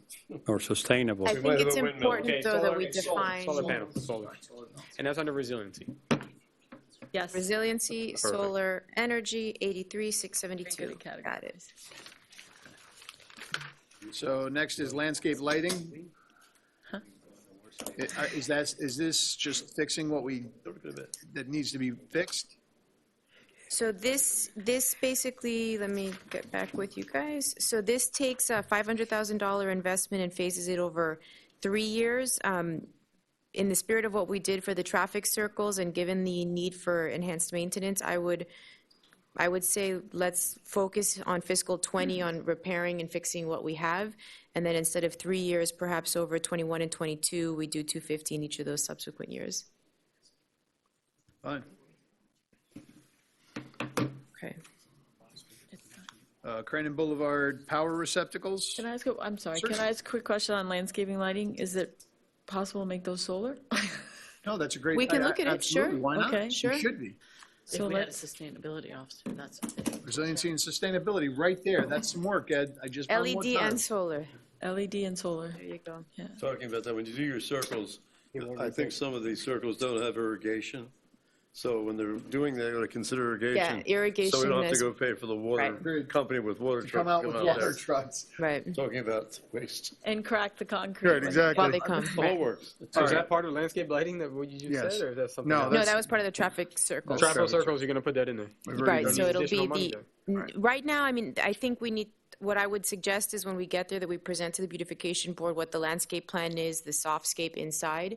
Our focus primarily was the structural elements. There is a modest cost allocation for landscape, but my gut is we'll probably want to enhance that. But moving it out 1 year will give us time to get the public input and make sure we get it right. What do you mean move what out?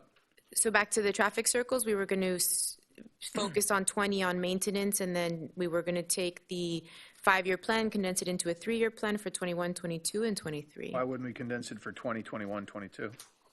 We had decided, and I was given direction to hold off on 20 so that we could focus on improving the maintenance standards and then getting the public input, doing the engineering, On the and then new, and you're talking about new, on the traffic circles. okay.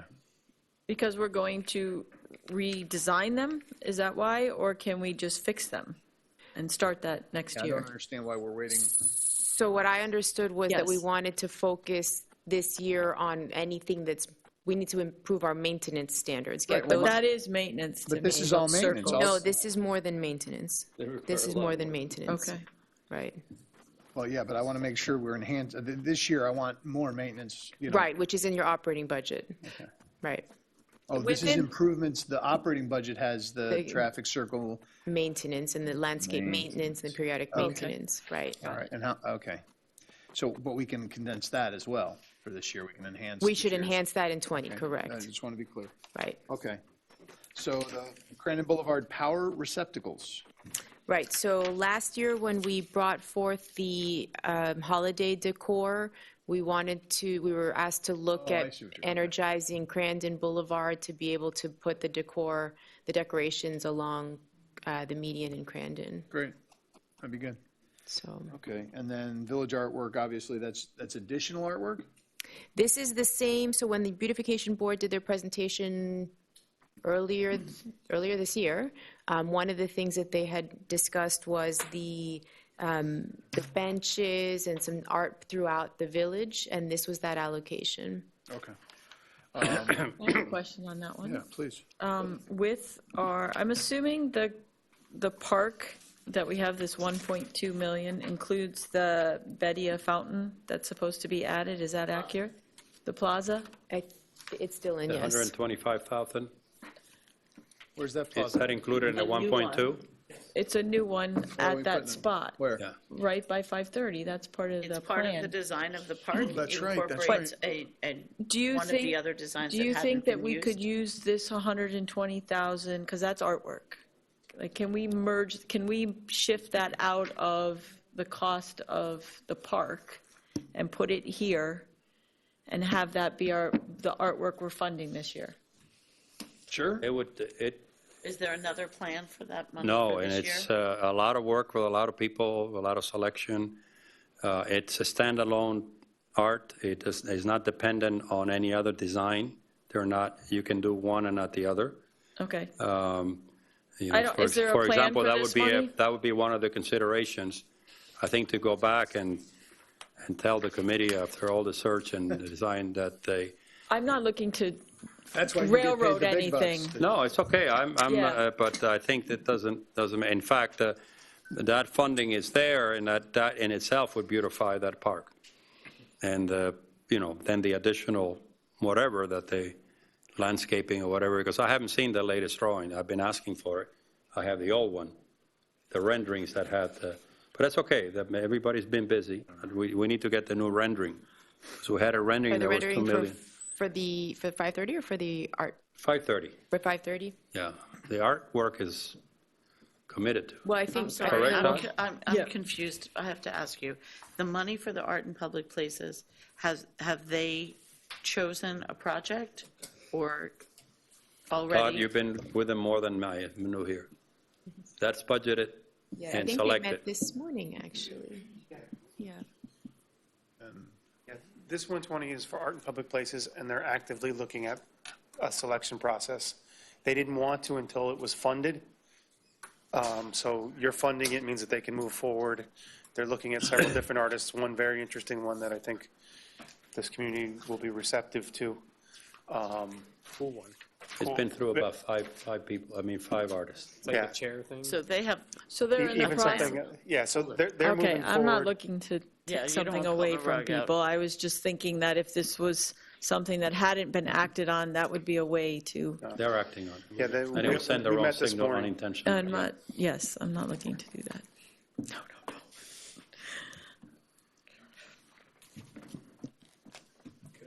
Roof membrane. Roof memory, Right. Membrane. membrane. That's for the community center. The roof is leaking, and we need to do, if we don't, these are sort of repairs that we need to plan in advance, because if we allow the leak to continue, obviously you'll have more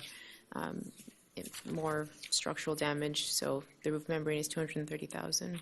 And then the community center expansion. Thank So you. let's, right, so that's sort of, I think, been from what I gathered, kind of the trade-off over the past few years. We were going to do the pool deck, but we didn't do the pool deck, so we wanted to do the expansion. I think there have been a few presentations before the council as to different options. I think the last step we were at was whether we were going to do design build or not. I think our recommendation, given the level of the quality and the intimacy of a space like the community center, our recommendation would not be to do design build and sort of not pull back on that and to actually be very engaged with that. But I think the decision is if we want to move on the community center. Well, no, but the money, how much, I mean, not how we do it, but what are we going to use to do it? Yeah, what do we budget? Right now, what are we it's not. budgeting? Right now, it's not here. So if you want to Well, include it, I'm glad you brought this up. I let it go. Somebody else made the comment before, and sometimes we jest here, and I don't know whether you're joking or serious. I was kind of stunned that it wasn't on the budget. And we get, and all the feedbacks and professional wise, this is the best club in America. It's run. It's got a few problems, but and we were on track. And forgive me, I know there are a lot of people. We get off track very easy. Oh, we're going to buy this other property, which is a little bit pie in the sky, and it stops the other one. We were thinking about buying some, which is a great idea, but it's this is how you don't execute. I think we should do it. I thought we had passed an approval in principle of that presentation with a budget for those architects that presented. And I thought that was a done deal. no, Well, this is why sometimes things just get left in the, But I mean, we need to fund that. It's something that I think we approved. I have to go back on the I wasn't record. 100% on board with the size and scope of what had happened. But that's The first year's going to be design. right. Right, and So we we need said to about budget design, something for come back design and for the first fine tune. year. Exactly. How much is design? I have a number. I don't have it off the top of my head. Yeah, we worked out that, before that meeting, we worked out a plan. I want to say we had a 14-month timeline. We'll look back at it. The whole timeline was I have the whiteboard. 15 million. I have the whiteboard here. 15 million for the whole project. Todd, 25 months? Yes, sir. focus on the question. The question from the council was not design. I don't recall exactly the breakout of the design fees, but we can have that for you at the next meeting. I mean, they're going to be But we need to under 10%. We need to put it in.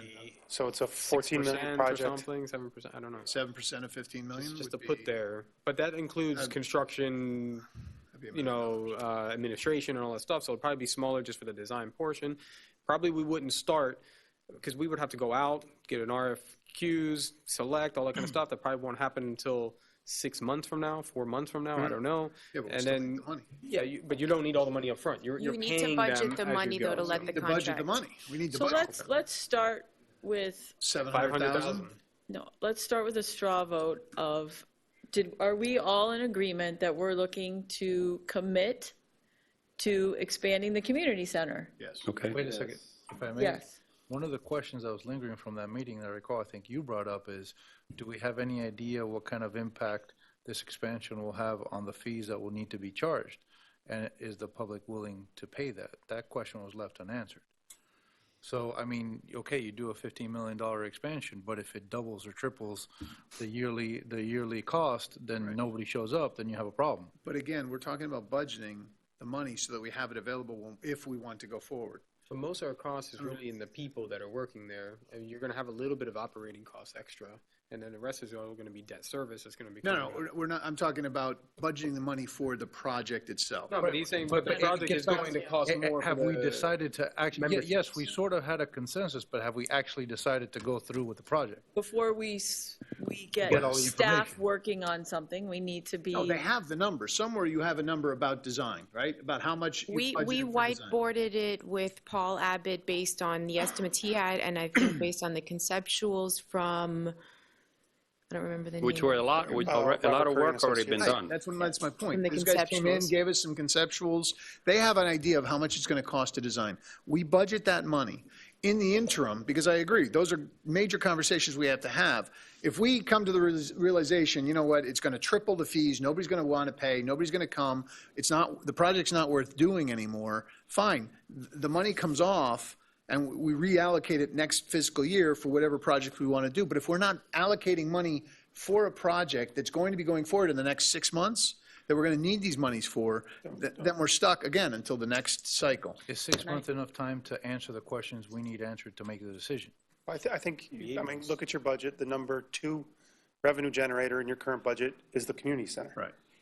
It runs on a very small margin. I'm not going to hold you to this, but do you have any idea how much another $15 million on the community center would increase the annual fees for family? I mean, I don't even. It doesn't have to. Yeah. That's a decision you can make. I think there's one thing that I just want to say for you to think about. When the community center was originally built, it was budgeted to operate at a loss. Most community centers, the best they do is operate at 70% of their operating costs. We cover, right? I mean, you are self-sufficient. Not pretty always. much. Some years we cover, some year we're at a deficit. Currently, we're at a deficit. But that's up to you guys. I've always said that. If you want me to cover, I'll stop doing some of the activities we do and do revenue generating activities. That's not been the goal of the council. Right. I mean, but has there been any sort of idea of not covering? Let's say not covering 100%. Okay. Let's say it's 70%. 70%'s always been our goal, never to go under 70, because that's the national average of the best community centers in the country. So how much would the annual memberships cost at 70% with a new expanded community center? If you have a way of knowing, maybe you don't. I mean, I can put together what we did originally is a pro forma budget and give you some staffing costs. I mean, basically this is the basketball court which is easily staffed. Right. It's Swimming pool. It's a swimming pool, which isn't going already to impact staffed. staffing. It's the same level of staffing you have. And a weight room that's twice the size of the one we have, and some more dance and aerobics rooms, which we don't staff, but generate revenue. So in the net, I think it will result in a building that's more profitable than the existing building. And if we increase the parking, which is the number one barrier to use of the facility, then again, you're more We profitable. just did that tonight. I like it. Okay, but right now, for a family of four, I think it's $500-something a year. No, it's less. 300. No. 525. 525. Would it go up to 700, 800? I think we're due for, the membership fees are due for an increase regardless, because it's been about a decade since we've increased them, and we're so far below market. But that decision is Independent. your of discretion. That's council policy, right? I Yeah, understand. it's up to you. But you know, And Ignacio, really is how you're Allison, thinking then about it, Councilmember right? Laredo. So are you looking, from a policy perspective, are you looking for him to be covering the debt service on the building? Well, no. Or are you thinking that's just a village expense because it's a service we If offer? you get into a $15 million expansion and you calculate you're going to try to cover 70% of the expenses, you also got to figure, okay, I got to cover the extra 30 with the future, with all future budgets. So how much is the entire village budget going to grow? So it's like one thing leads to another. yeah. How much is the debt service on $15 million over what? Lourdes, how much would, if we got $15 million in debt, what would we take it for? 20 years, 30 years? What would we do for the expansion of the community center? What would you? What's that? As long as. Right, so what do you think? Well, that's what I'm saying. Could we do it for 30 years? So we do 30 years. How much are we talking about? Well, $15 million. $15 million at today's thing is going to cost you. What I'm concerned about, $60,000 a month. $60,000 a month. Okay. Is that right, Lourdes? what I'm very concerned about, again, I go back to policy, and I took it as a joke, but I was going to get back to it. I distinctly remember the question he's asking. I distinctly remember saying a sense, with all the caveats, that we liked the presentation, we made a decision, including some difficult decisions about the playground and all of that they already had done a lot of work for which they were paid for, so they don't have to start from page one, that we would fund something to move forward. And one of the problems I have as a councilman is I don't see follow-up to some of our stuff. To go from there to not even on the budget, it's shocking to me. And every time I bring it up in a discussion informal, they tell me, how about the SunTrust building? Well, I mean, I love the SunTrust building, but, I'm just telling you, we got to get better, because he is absolutely right. He asked that question, and somebody about whether impact, which, by the way, I think the answer is be minimal, but we'll have an increase nevertheless, because there's low staffing, it's basketball, but it's okay, you need the numbers. We need those But the numbers to make project the just decision. dropped off the map. But we need to put the money to, my recommendation, what I would like to see is, Brett, what were your estimations of a budget? 7% of- 7%? Which is about $1 million.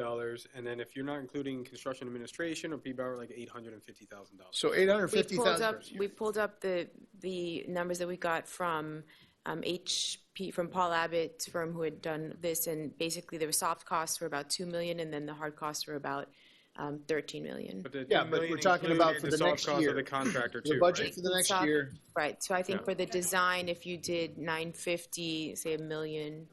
$1 million? So let's put a budget, let's budget $1 million. And again, I'm not saying. Is there enough time to get all these questions answered before you start spending real money? We're 11 Well, we wouldn't spend any money until we have to became approve it. before the council to Yes. approve the agreement. But we just meant, No, 6 we're only months was approving just a thrown budget.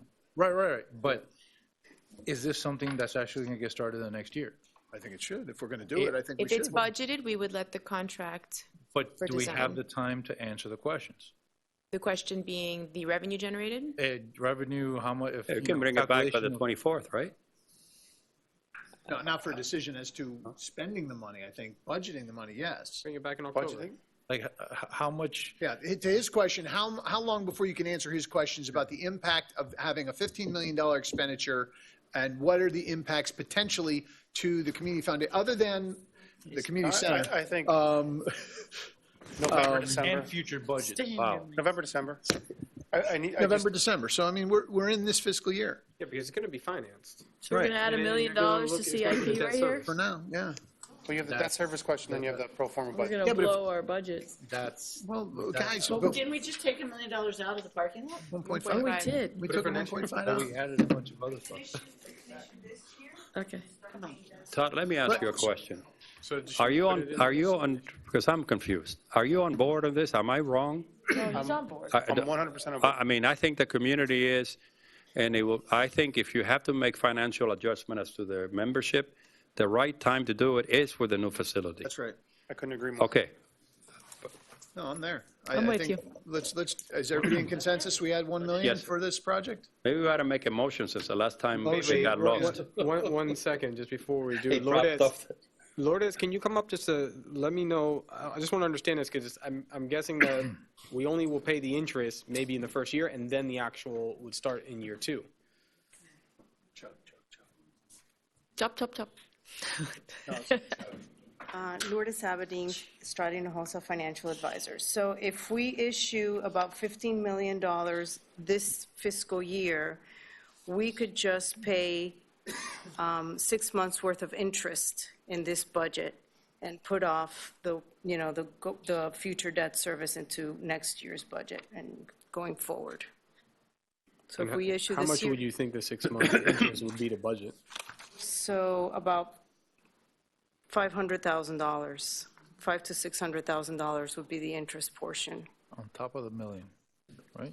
No. No, it would So be in this year, we incorporated would into only the have to finance. budget about $600,000 for 6 months' worth of interest. And then we can do principal and interest starting 2020-21 Does budget. that work?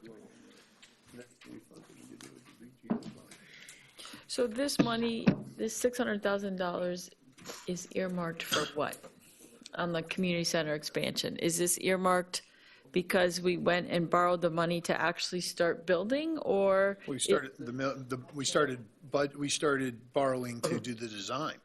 So we're going to borrow to design it? Sure, well, I would rather borrow to design than use our own money. If it's going to take us $1 million to pay for the design, and we can borrow that money To pay for the debt service. Right, the debt service. I understand the debt service, but over time, it works out, right? It's cheaper in the short term to borrow than it is to spend that $1 million. But we didn't do that for 530, for instance. We went out, we got a We paid designer, for the we paid for the design. designer, and then Right. when the project comes with a cost in front of us, how much is actually going to cost, that's when we do the debt service, right? But I was under the impression that you said that you already had, that they had already done that. Didn't you say that they had like a? No. No, Yeah, they just did a conceptual. concept. Conceptual. Yeah, so I Lourdes, think what we'll kind have of to- short-term money can we get and how much rate of interest? Can we get it one signature? Does it be secured? What do we have to do? We just get a line of credit somewhere?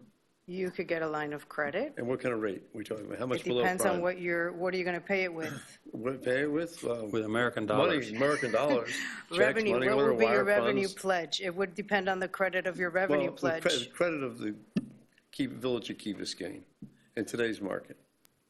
It depends. Well, I know it Would it depends. be I want to borrow, taxable? Would it be I want to borrow taxable? $5 million. I have $30 million For how coming in. long? It's just that there's a lot of parameters that you have to answer. I understand that. I'm asking for ballpark. I'm not going to hold Ballpark you to it of, okay, so be specific. So $5 million Yeah. for how long? for 1 year. For 1 year, So tax we're exempt. going to fund the general obligation and pay it off in 1 year, okay? So you would pay the $5 million in 1 year? Yes. Well, then it would cost you the $5 million. I understand that, Plus- Lourdes. How much would the interest rate be today? How much below prime Okay, will we borrow so at? 2.35%. No, sorry, that's, so the 1 year. So this is just a rough estimate, about 1.5%. Thank you. That was what I wanted to know. I make a motion that, what was the amount, $1 million? $1 million we put on the budget to pursue the, So they'll put it in right now, right? And then we can see what it does Right. to affect our whole budget. And then- And we took out the other. acquisition of the land.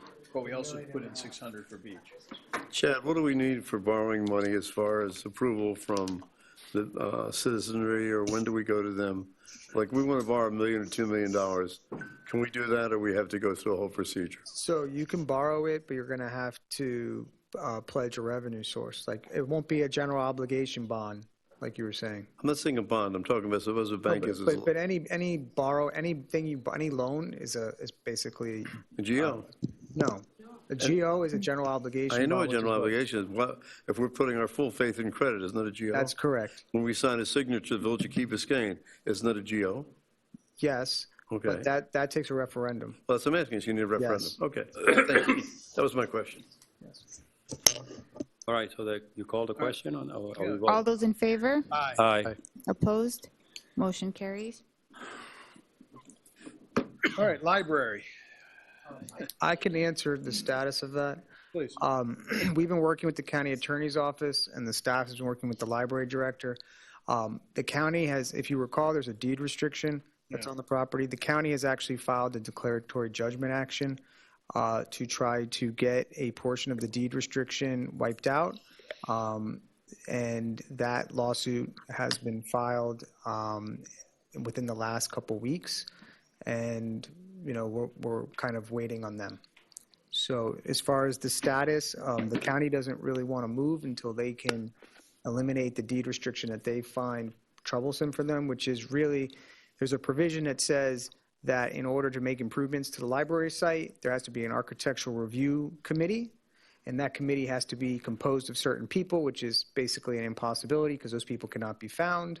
So that's the status. Okay. No successors?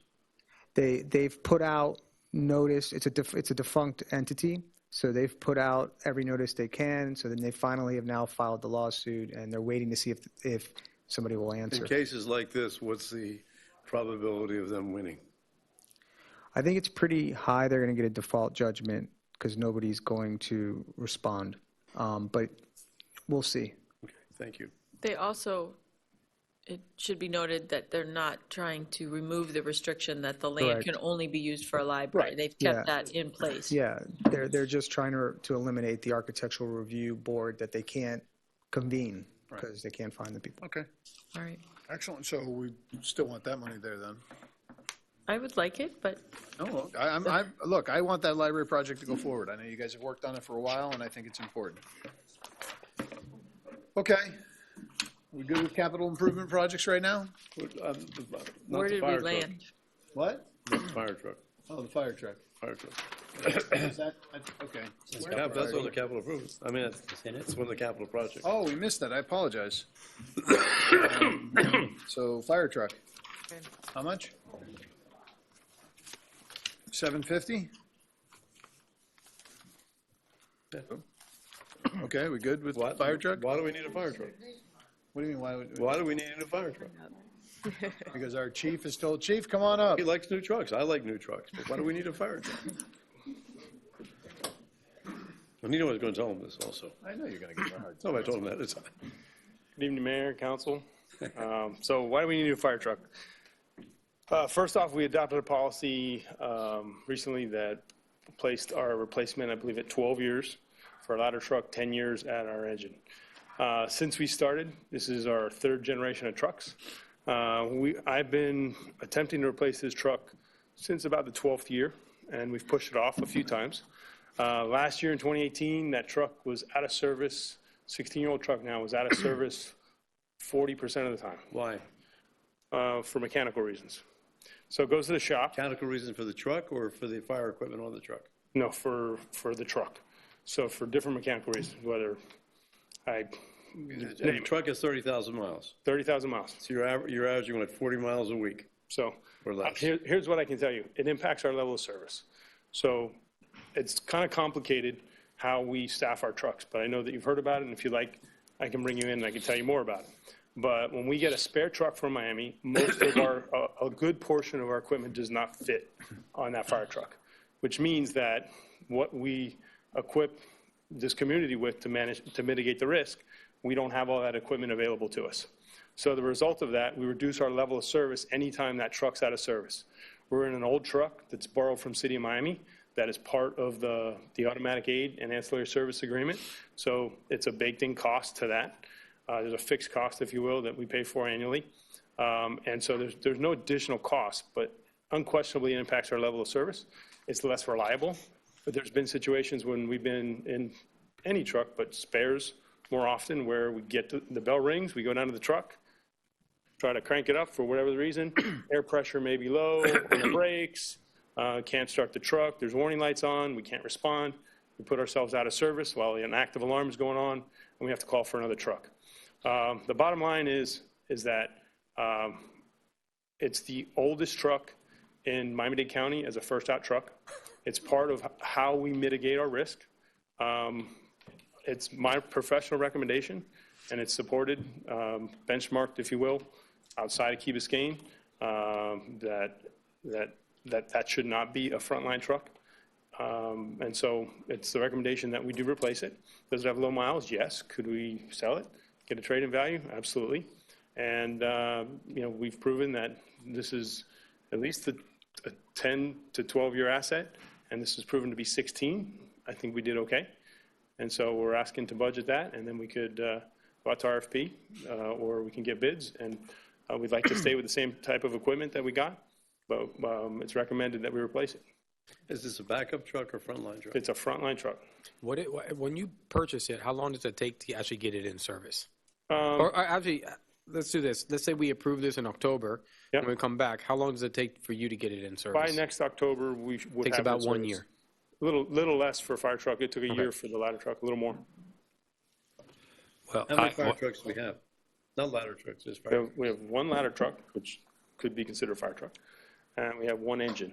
And then we have 2 rescue trucks and those 4 trucks are frontline trucks. Okay. And then we have 1 spare rescue truck. Rescue is the so-called ambulance. Right, our rescues are ambulances. You have 4 of those.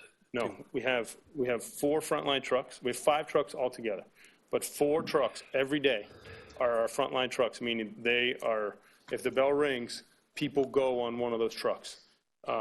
So I'd love to But all of them are trucks, but 2 of them are rescue and 2 of them Here's the way are, I've kind one's of a put it, ladder and one's a fire. is these 2 on the end are rescue trucks. If you look at our typically this is the way it works. These 2 are rescue trucks. The 2 in the middle are the suppression units, the fire trucks. One of them is a ladder and one of them is an engine. So 4 people go on these 2 trucks every day. And depending on what type of call comes in, if it's a rescue call or an ambulance, if you will, but our paramedics, they're all paramedics, they respond on 1 rescue. Leaves 1 guy behind. 3 people go on this rescue.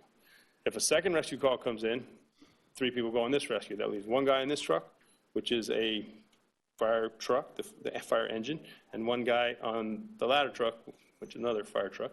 And so there's 2 people left in the station. They come together on 1 truck, and they can respond to a 3rd medical call. And so, but all of those trucks are frontline trucks. The engine, which is being proposed to be replaced, it's time. I mean, really, it's. I understand the years, but what bothers me is 30,000 miles on a heavy piece of heavy equipment. Your experience, my experience, you know, trucks are looking at half a million miles, not 30,000. And, you know, NFPA is, you know, doesn't allow, if you will, its maximum recommendation is to never go beyond 25 years. It's not the standard by any means. You know, Chief, I want to congratulate you on a very professional presentation. I really do as a policymaker. I support the need. I trust your judgment. You're a professional and the safety of our citizens. And so I thank you for the information. I learned a lot. I know you're concerned, but I think he knows what he's doing. And Eric, I remember when you guys did the ladder truck, there was it's not just the engine that's the Quint. It's not just the engine that's driving, but you also have another engine that's actually pumping too, which is also a whole nother system that has issues, right? Or no? Yes. You know, there's each unit that responds has a different function, and depending on when that unit comes into an emergency. So if we had a building fire, typically the engine goes to what they call the standpipe, and we charge the building. And the ladder truck is, you know, available to be able to potentially ladder the building. And so, but the point is, it shows up with 8 people, so 4 and 4, and they both have separate functions. And by the way, there's another 6 trucks that are firefighters with 6 other trucks that are coming behind it to ultimately get 23 people staffing on that initial alarm. And so that's part of those 2 trucks with 4 people each are part of our effective force. So, and that's the unit that carries our extrication equipment. The other day when we had that rollover at the entrance to the quay that was kind of overshadowed by the unfortunate tragedy that occurred on the bridge, that truck was part of the response. We used the extrication equipment on the engine.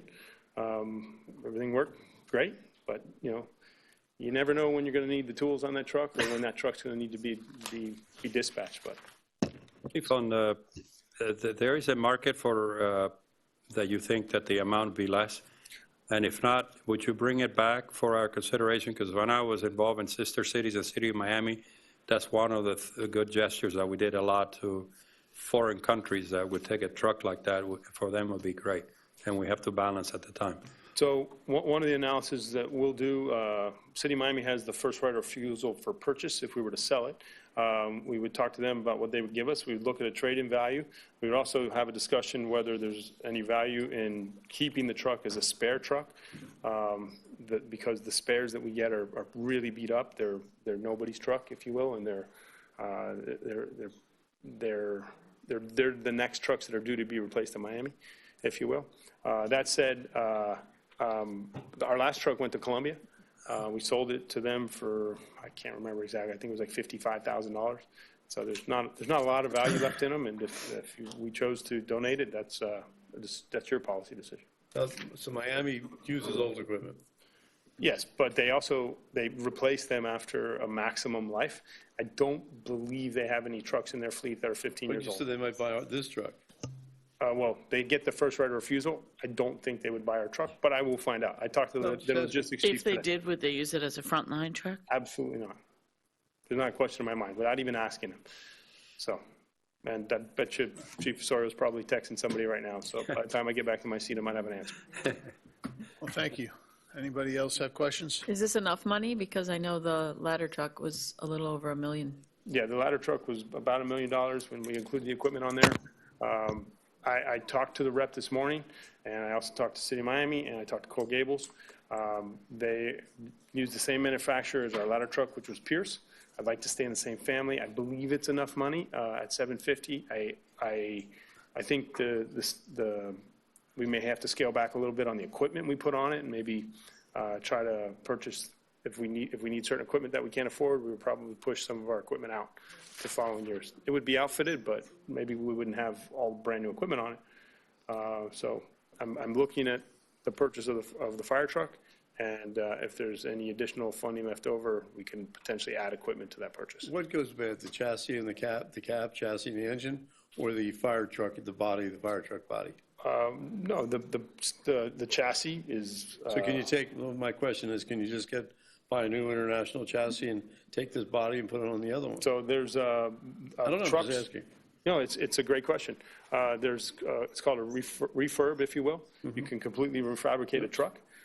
There's a cost associated with that. And it's, they basically, what it is to everybody is they take just the chassis, they take the body and everything off of it. Sometimes they replace the engine. There's an assessment. We can get a price on that. I'm just That's something you want to look at. Yeah, that's an option. I looked at it on some other vehicles, and it wasn't a favored method. I know City of Miami did that a number of years ago with some of their ladder trucks, and they weren't happy with the result. So I can explore that. Is there a separate power takeoff or a separate engine for the pumper? The unique thing, it's the same engine. So it's a power takeoff. It's a PTO. And so what we end up doing is, that's technical stuff, if you will. You're like getting into the trade. You want an 8-track player? Do you want a cassette? What do you want, Ed? Well, the thing is, when they go to purchase it, we got to go through this anyway. I know, we're going to go through it. We're going to do it again. That's the thing. Ed's going to have the same thing when we give him the money on the this. new chassis and motor and save $300,000 or $400,000, that's all. Okay. Eric, the sheet metal's not going to wear out. The last time that we talked about this truck and we postponed it, one of the, I just have a question. It's my first one on the subject. The tire size is 20. We discussed our service contract with the City of Miami and how often this truck was in for repairs. And you cautioned us that keeping it could potentially increase our service contract cost. And I don't doubt that that's true. Have we reached that point? No. Okay, so, but we likely will. So if we preempt, then, because my fear is that once that does go up, it will never go back down. Yeah, we talk about the contract all the time, and I talk about it with different chiefs, and it's not just that I talk about it, but my staff. So Chief Osorio, we talk to somebody in communications or logistics, and so and City of Miami and us are constantly referring to what's covered in the contract. And so if this truck is becoming a burden on the shop, then yes, they're going to say, hey, listen, you got the oldest truck in South Florida, and we happen to be fixing it at our garage, and it's baked into the cost, and it's taking more time.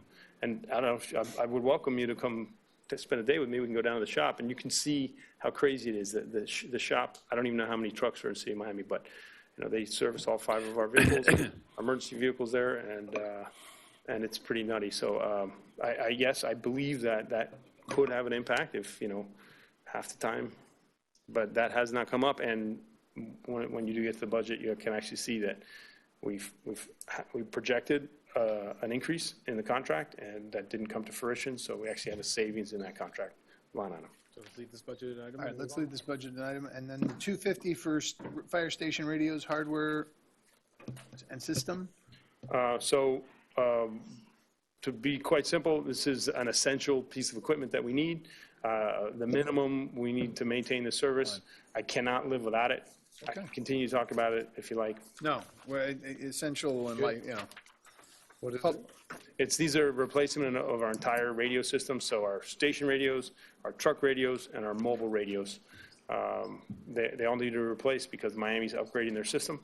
It was supposed to happen already, and now it's going to be happening, as I understand, before the end of the year. So we're responsible for the hardware. And they maintain the radio infrastructure. I can get some walkie-talkies on Amazon. Just put those in the truck. No comment, sir. Scrap the old ones. All right, is everybody okay with the Absolutely, we can't play around with this. All right, no, yeah, the public safety. I know you do.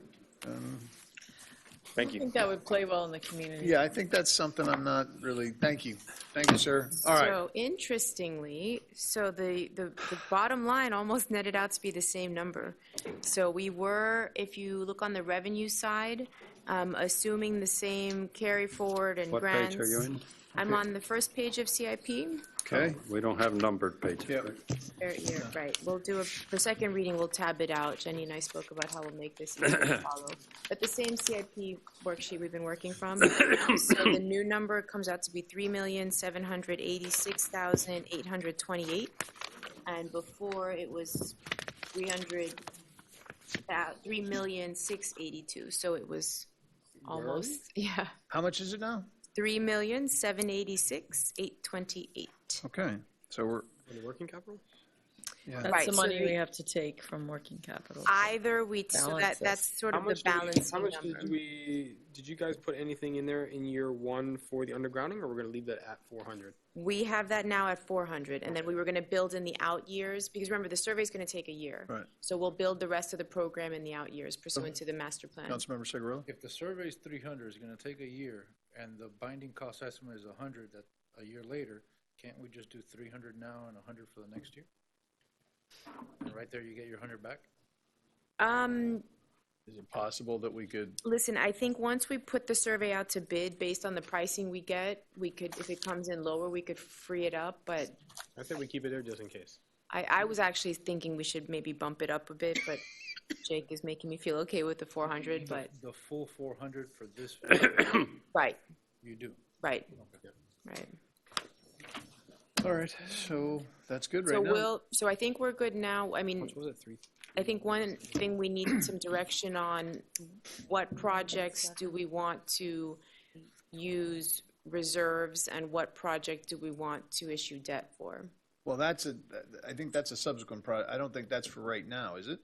Well, for budget, I mean, if we're all comfortable, right now I have it in one line item, loan proceeds or, working capital. So if you want, maybe on second reading, we break it out and come back. I'm concerned. We've got 35 minutes to go and we've got an operating budget to go through. And I think there's quite a few. I have a bunch of issues with the operating budget that I'd like to try and get through. Council one first, you clean that one up. Yeah, now, absolutely. that was That's the first one we're biggest going to. move around. So I'm sorry, your point, manager, was that loan proceeds? Or Oh, from working capital, it's in one /loan. bucket right now. Yeah. So what we'll do for second reading, we'll kind of go through them and give a recommendation on what. That's kind of fine, makes because I think sense we've to borrow. established what the numbers are this time, so next time we can do that, we can establish, do we want to go out to loan and yeah. And then we can factor in the debt service in the operating budget. Perfect. Okay, let's go to council, boards, and community groups. Just for the record, I ma'am. apologize if I may. The new total, just for. 3,786 or? 828, that's just the amount of the operating transfer in. What was the bottom line of the fund? The bottom line for the total expenditures. Took out the million Oh. to the parking lot. The $1.5 million for the parking lot went We to took the- that out. yeah, well, we didn't take it out, we moved it to 21. What's what I mean out of it for now? Well, Take it out for this year's budget. I don't want to drive. What is the fund? 3 what? There you go, that drops. No, that's the total. We're in Key Biscayne, we're on the dais. Total fund. Right here, this appropriation was 6, I see the, We're doing I see one of the community Okay, groups so the here. Do you fund, want to Jenny, take it's them now? $7,777,339. The piano people, I think. And Thank she you. has Thank you. also her project. And composting. Right. Okay, so we've got a bunch that have already been approved. We're not going to go through, I'd like to go through the approvals if that's okay, and then we can discuss how we're going to allocate these numbers. On council, yes. We've still got the groups that have not yet been approved, which are, let me. And you have 3 here. Yes, and we'll take them first, but it's mass sustainability, youth leadership, Outward Bound, the piano festival. Car Week. And. Car Week and a zero waste culture. Well, Car Week is not here, but, and the zero waste culture is, Car Week is here. Where's Car Week? Oh, yeah. Okay. I mean, it's on our list. We need. No, it's here, but the folks who are here Right. are the 3 groups that we're going to, let's deal with them first. The youth leadership, I think, is a no-brainer for me. I tend to agree. I think, Councilmember Laredo, you brought the folks, Laudi Ibarra and Yvette Fernandez in today for the kindness in the schools. And I think this kind of plays on that. This is sort of the graduate level, if you will, of that. I think I can speak to, in terms of youth leadership and Outward Bound. This is something I've known kids who have gone through the Outward Bound program, and I think it's got a lot of value to a community. They come back with an increased sense of self, and I think they're better members of society. I think I would like to have a breakdown of what this $27,000. We did see we can. Please. If she's here. Pat's here. Pat? Is that part of our compact as well that fits into our compact? Does it look from the like EAB or no? you were doing It's not in it. workshops? Yes and no, yes, but it's village-wide, so it is, the compact, of course, is related just to, Is it between the 2 schools? but we have a lot of kids who Yeah, it's not just for our schools. Don't It's go to for those schools. right. It's for everybody. So it's for all students living on Key Biscayne, regardless of where they go to school, 13 and up, and embracing, both the Maritime and Cambridge curricula. And the expenses are, it's about to provide the 4 assemblies and the full-day intensive workshops for instruction and how to define and create and make successful a social or environmental initiative. That's all about $6,800. Those combined, all of those are $6,800? Yeah, the 4 assemblies, the all-day workshop, the community-wide presentation, that's Outward Bound and Peace First, flying people in, they're global and national facilitators. And then we have, then I'm proposing matching funds. I'm sorry, did you want a breakdown? No, go on. Uh, I Okay. have a thing about consultants and facilitators. we just seem Well, to. they're Go ahead. educators. They're teaching. So, And if I could just add, I've talked to Pat about this a lot. The program itself, the Peace First program for this 6,800, whatever that other that number you just said, 6,800 is actually mostly a free program. We are going an extra step to make sure that our community really buys in and really gets going and kicking it off by having the founders come and run these, we call them workshops, if you will, to introduce it to the youth of the community. And then after that, there's It's no a free fee. platform. In fact, it's the other way around. Yeah. The kids receive funding from the program to fund initiatives that they come up with. right, each initiative is awarded a $250 mini grant, and then they can apply for grants of, the next step is $2,500. Peace First is a global platform that provides grants directly for youth initiatives to the young people, up to $55,000 for Peace Fellows, and then there's a Peace First prize. Outward Bound is also providing $10,000 in a pledge grant. So I'm asking for a matching grant. So that enables us to offer 24 students an Outward Bound course based on their application, identifying a social or environmental issue in our community that they're going to address. So, Pat, if I may interrupt you, because so of the 27, which you're telling me you have a matching, so it's 54. You have a $54,000 budget? Well, when you add, no, there's an expense. The matching part of it is 10. Is what? Is 10,000. 10. So your total budget is 37? And that's enabling another 12 students to have scholarships for Outward Bound courses. But So of your the total rest- budget, how much are we putting in? The rest, so that's 17,000, and that accounts for 6 months of mentoring and coaching workshops, about 2 hours each teaching a skill, and then breaking into giving small group coaching for students who are going to be launching initiatives. And there's no limit. We'll see. We're estimating 50 to 60 students for the full day workshop. It may be that we have more than 50 students to support over a 6-month period, but the 17,000, in addition to the matching grant for Outward Bound courses, covers all of that. Okay, I still not clear on the question. It's a rather, how much is your total project? 27,000. So we're funding 100%. No. Well. Yes, and Outward Bound adds 10,000 on top of that. So 27 times So 10 it's is 37. 37. Okay. And then there are additional costs that I'm not asking you to cover Right, well. for the workshops, the monthly workshops. And this is a first-time project?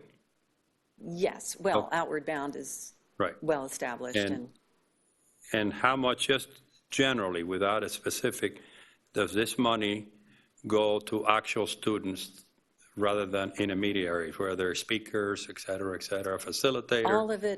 all of it but 6,500, but that Goes to young goes to people. students. Okay. Right. And that's the educational aspect of it. Because you say they get a grant. Those are, Those and- people, sorry, that's 6,500. 6,500.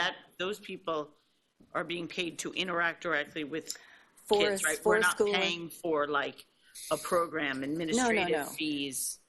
4 school assemblies and 1 evening community launch and then 6 hours of instruction for up to 50 students. Are these 4 school assemblies in 4 separate schools? Well, Mast Academy wants to include the middle school. So that's 9th grade, 10th grade, and an assembly for middle school. And then we've proposed to combine the 8th grades from St. Agnes and our community school for an additional assembly. So that's 2 days of 4 90-minute assemblies. It's going to be There's only Key demanding. Biscayne students, right? Key Biscayne residents. Right. No, because it's at Mass. Mass, And students So at it's Mass. not. So we're paying for all the Mass students, or just Key Biscayne? No, any Mass student, right? No, that's, how can we do that? How can we go ahead and pay for students, not Key Biscayne? So the Mass 9th and 10th, No. 8th grade is Key Biscayne. Okay. 9th grade and 10th grade are The whole school, the school, whole grade. But it's probably, I don't know what the percentage is that's Cambridge versus. Why should we be paying for them? I can understand, I'm all for paying the Key Biscayne students, but I'm not going to pay. Well, you wouldn't For the other split the students. 9th grade and say that, only certain students could attend the assembly. Best is 70% Key Biscayne? No, it's more like 60. 60 How about as far as giving the scholarships to go to Outward Bound? Could that be non-Key Biscayne students? That's Key Biscayne students. Only Key Biscayne students? Only Key Biscayne students. There have been. So only the assemblies would be non-Key Biscayne students? Right. Thank And you. that's because what they're whole- I was whole trying to grades. help her, but she didn't answer my question. And the It's scholarships directly are. for students. Yes. Yes, I want to move, I was dragging it out of you. So this is not heavy overhead, it's not consultants, mediators. When you say that word, I get all bent out of shape. It's very focused on young Second. people and direct. Move it. Second. Those in favor? Aye. Chad, I don't know if this is something that I should vote on, away. only, Abstain. maybe I'm going to leave the room. No, you Just can my, just say no, abstain. there is a She's- masked ethics. group going You have to leave the to room? Outward Bound that received some scholarship money separate. And Those are my child's going, he did not take any of the scholarship money. I paid the full price, but I still don't want to have any sense of. You gotta follow All right, goodbye. You're going to jail now, McCormick. Well, just, What other Counselor, quick does question? there you go? Is Leave the this- room? Take my I know salary. she's, She didn't Where the vote. hell did you read that? she's being Take the very cell out and cautious. occupy. You can come back now because we voted on it. Let's vote on it again. It's just, but is this something I've been on the that, Public that will Service be Commission, which going is on year judicial, after year, and or are you you just doing this abstain. on a one-year basis? You don't have to No, leave the the room. vision, It's an ongoing the basis. vision After is the first to, year, we're not to pay for We all Have it voted as- against it. And by the way, most of us, I'm sure, I speak for myself, but most are voting for this because of you and your spirit and your commitment to Pressure. this community. So, thank you. congratulations. Thank you very much. And Allison's, participating in something that's extra curricular, not a part of any massed scholarships or, Key Biscayne scholarships, so. It just happens to be a group of math students, but Yeah, still, but I it was, didn't want, it was separately organized. yeah. Thank Any you. other questions? That's it. Let's roll. Thank you. Piano Festival is requesting $29,500. No, you don't have to come up. I mean, if you'd like to, you can, but I think we've all had the. Do we have questions? How much? No, I think, I think it's a, very- How many concerts? See, that's the question. 9 concerts. 9 And concerts. how many people do you expect to come to each concert? and by the way, before you answer him, this is, already has a track record Yeah. of success. I think most of it gone. It's really getting, to my surprise, incredible. I was flying transcontinental, it's on American Airlines, and they have private funds that they raise. So this is less than 20% of their budget. And I think it could be a big brand. I mean, I don't want to compare us to Stad or Aspen, but we're sort of the same community, and this is really high class. You know, Good we've for had our this youth. history of wanting cultural events where things are brought in, and they do a great job. They I'm bring asking, in, how many people? Yes, the last season, around 2,000 people, yes. wonderful. they- Per concert? No, I hope for the 200 future. We don't even have a I facility. would love. And the concerts are completely free? No.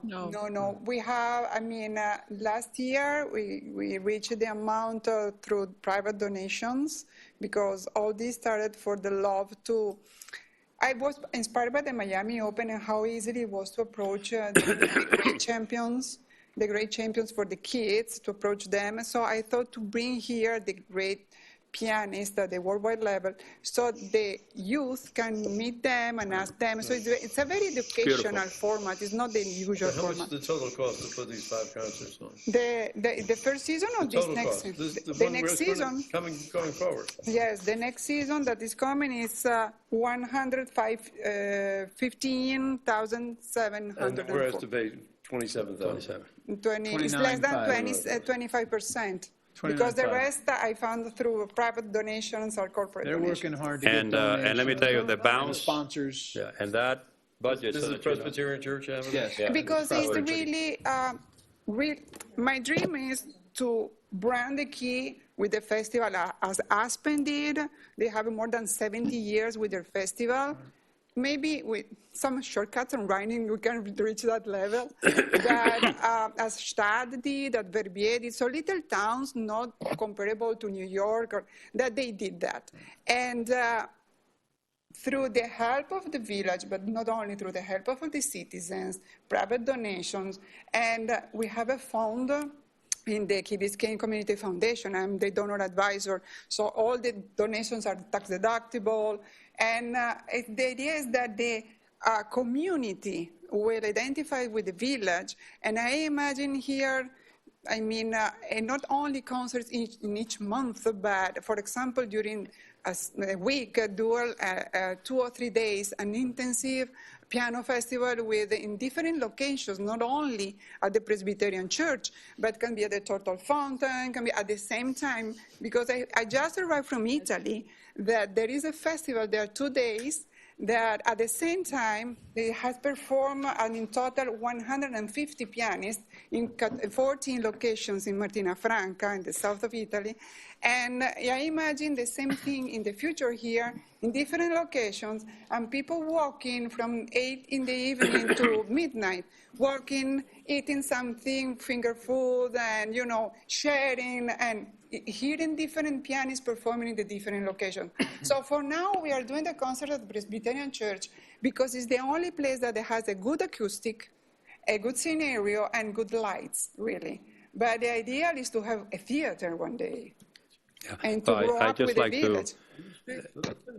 Move it, I just. No, I think it's look, for me, we went with my daughter, and she had a ball. It was incredible. The interaction with you the all artists. need to know that it's financially really, speaking, is not only we get a big bang for our money, but she gets economy of scales because she borrows off other people's paying the concerts to come, the pianists to come to South Florida. Yes, this is a very efficient organization that you would be proud of. Second.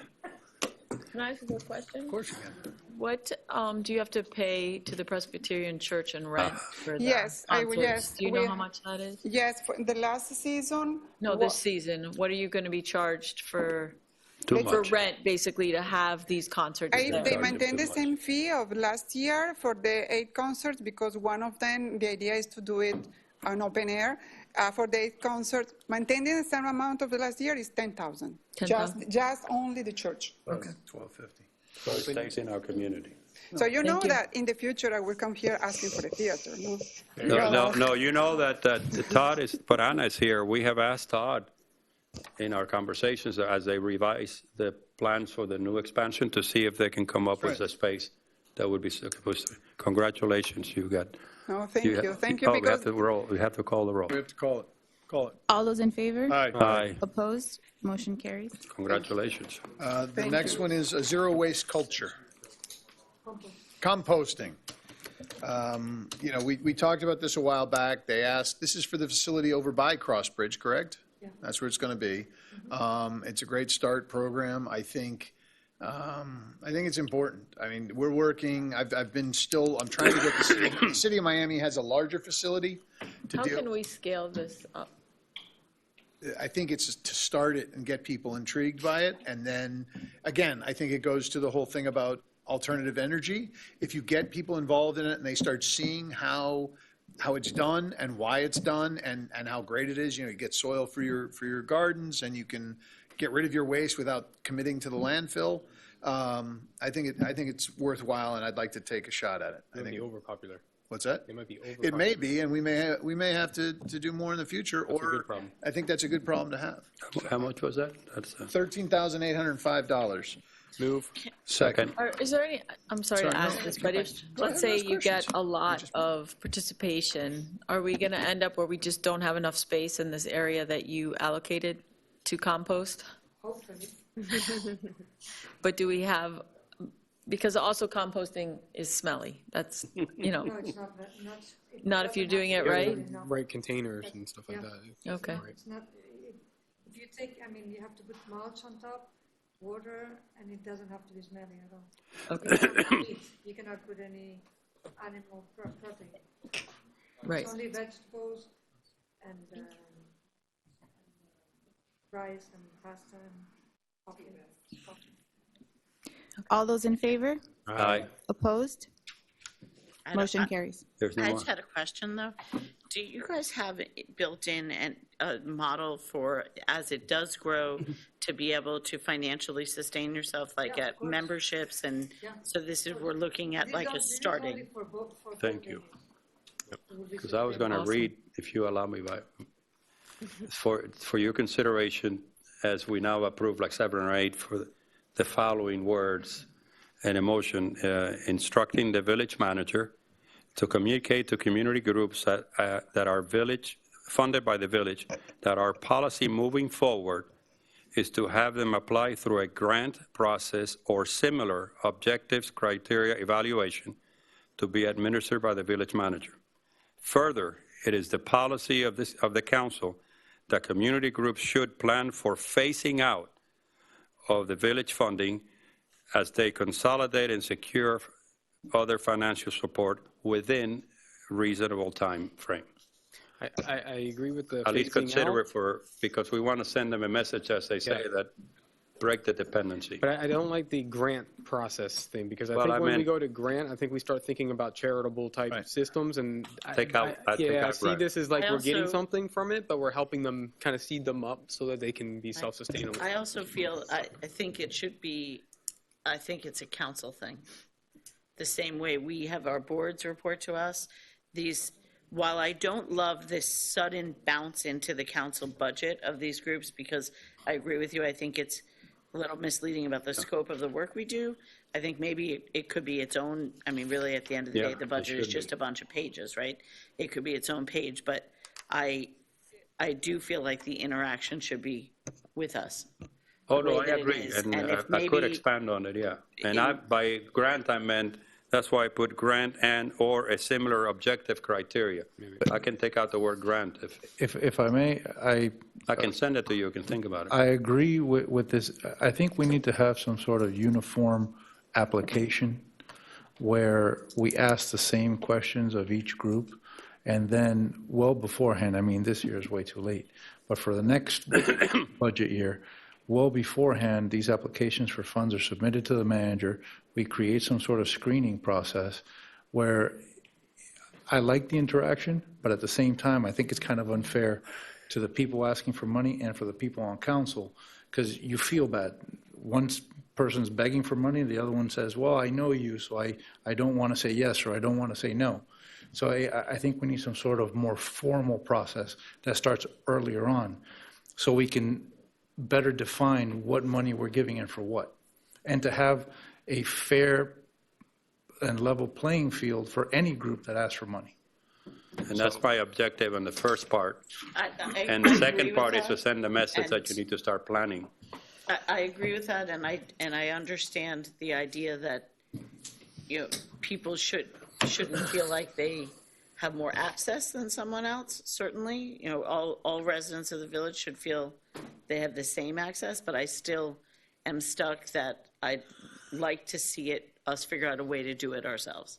And I think I go back to the way that Katie worked really hard trying to come up with a way to evaluate our council reports, that something like that to come up with, and Ignacio, if you would like to do it, I would be happy to have you work on some kind of questionnaire. But if we I'll be could happy do to. something where we come up with Absolutely. a format that we all approve together, and then maybe before even the budget workshop, we do a separate workshop that is like a community groups I accept that workshop challenge, and it where could start we as have early the as, information in advance. it could start as early as May or And then we have June. an opportunity to question them, and then we can figure out how we want to work it And into I'll the add to budget. my motion, Challenge accepted. all final Okay. decisions will be made by the council. Of course.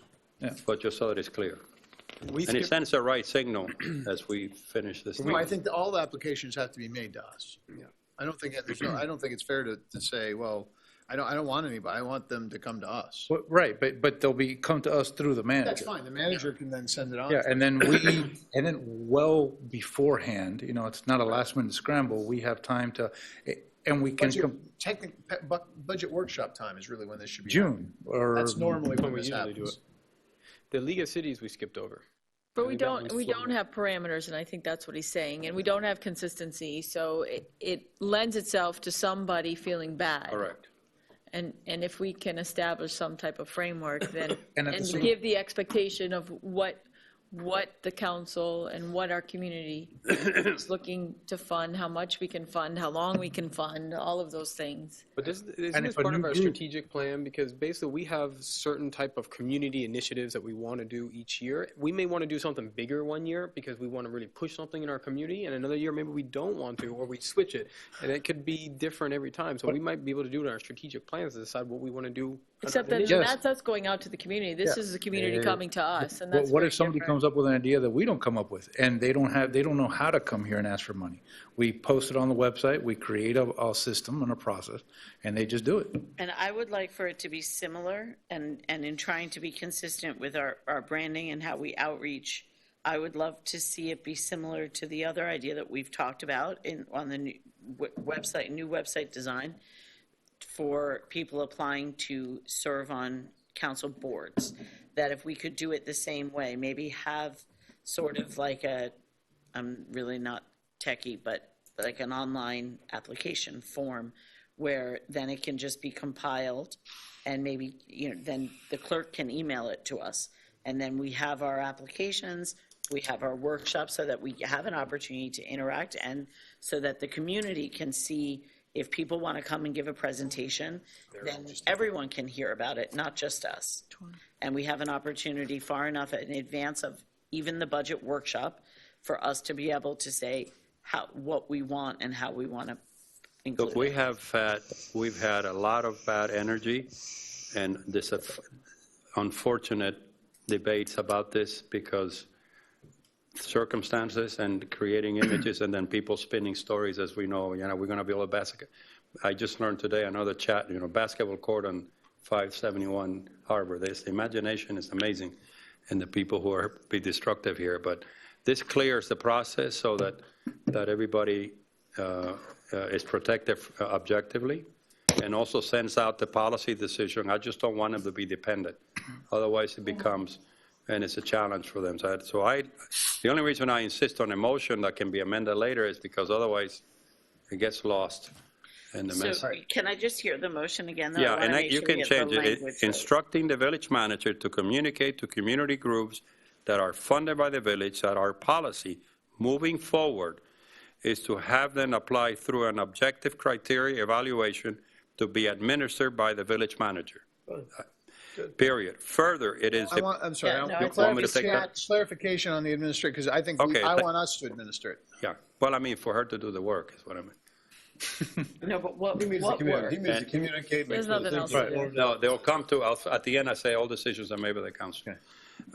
Further, it is the policy of the council that community groups should plan for phasing out of village funding as they consolidate and secure other financial support within a reasonable time frame. So it gives us flexibility. All decisions on this matter shall be made by the council. And you're going to send that to us, we'll look over it. and then- Yeah, I mean, I'll give it to the attorney. I don't get why it's going Phase out through. if practicable. In other words, there's certain things Yeah. which might not be able to phase out, so that's a, If possible. That's all. But I think we can do this in the next. Right, I just Yeah. want the word to go out today because they're getting funded already. Yeah, exactly. Well, you know what, though? At least we got through CIP, and we're not talking about postage for 72 hours.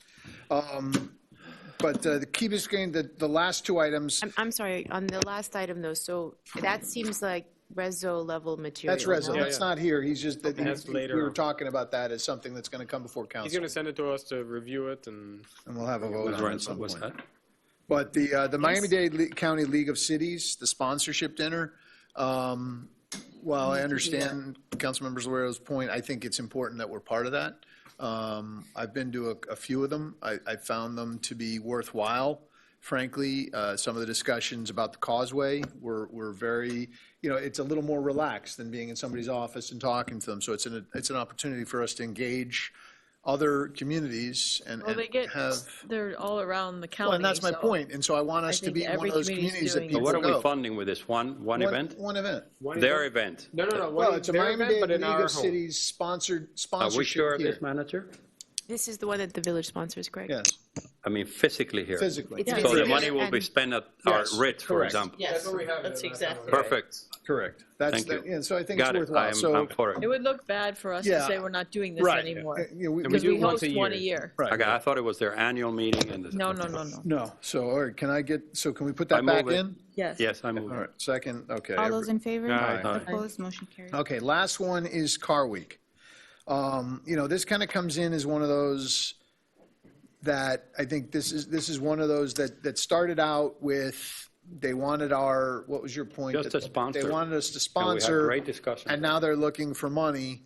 But the thing is, I kind of get it. I get what they could provide to us. I don't know how many of you attended the Car Week. I did. I thought it was a great event. And I thought A lot of kids in town. a lot of people I came, don't and know a how lot we of could not kids. fund this. If I we had agree. funded the piano That's kind of my festival. point. These are events. Okay, I agree with you. They make our community, these events, all of this is what makes Key Biscayne different from other communities out there. We do these events, and I understand. I'm totally, I don't want You people got me. dependent on us. I but would only think- ask you to consider this, Okay, and I'm trying to be, as usually, politically incorrect.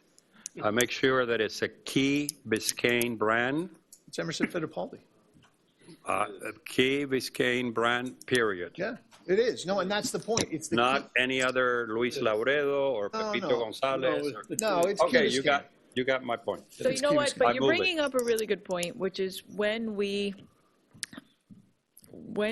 give money to help, and while we're doing that, there probably should be certain things that we require, and it's our seal, and Sure. there should be a package that goes out, And I think that goes back to Ignacio's point And about we don't how do share the, and that it The has to be title. branded a Agreed. certain it's Key way. Biscayne. So there are certain Let's bring that restrictions. back. I think that's really Huh? important, Let's bring that actually. back before we give them Right money. now, as it stands, if we give this funding, we can't demand Key Biscayne. No, we're putting the money in our budget. We're not giving anybody okay. money. She's So- not Some here, Future date, Yeah, we'll yeah, work out gotta the come back to we're- us, and we we're- gotta give them the money. This is budgeting money. We're not giving anybody anything, we're budgeting money. And we can give them less, we just can't give them more. Right. Can we get a motion to extend? No. Move.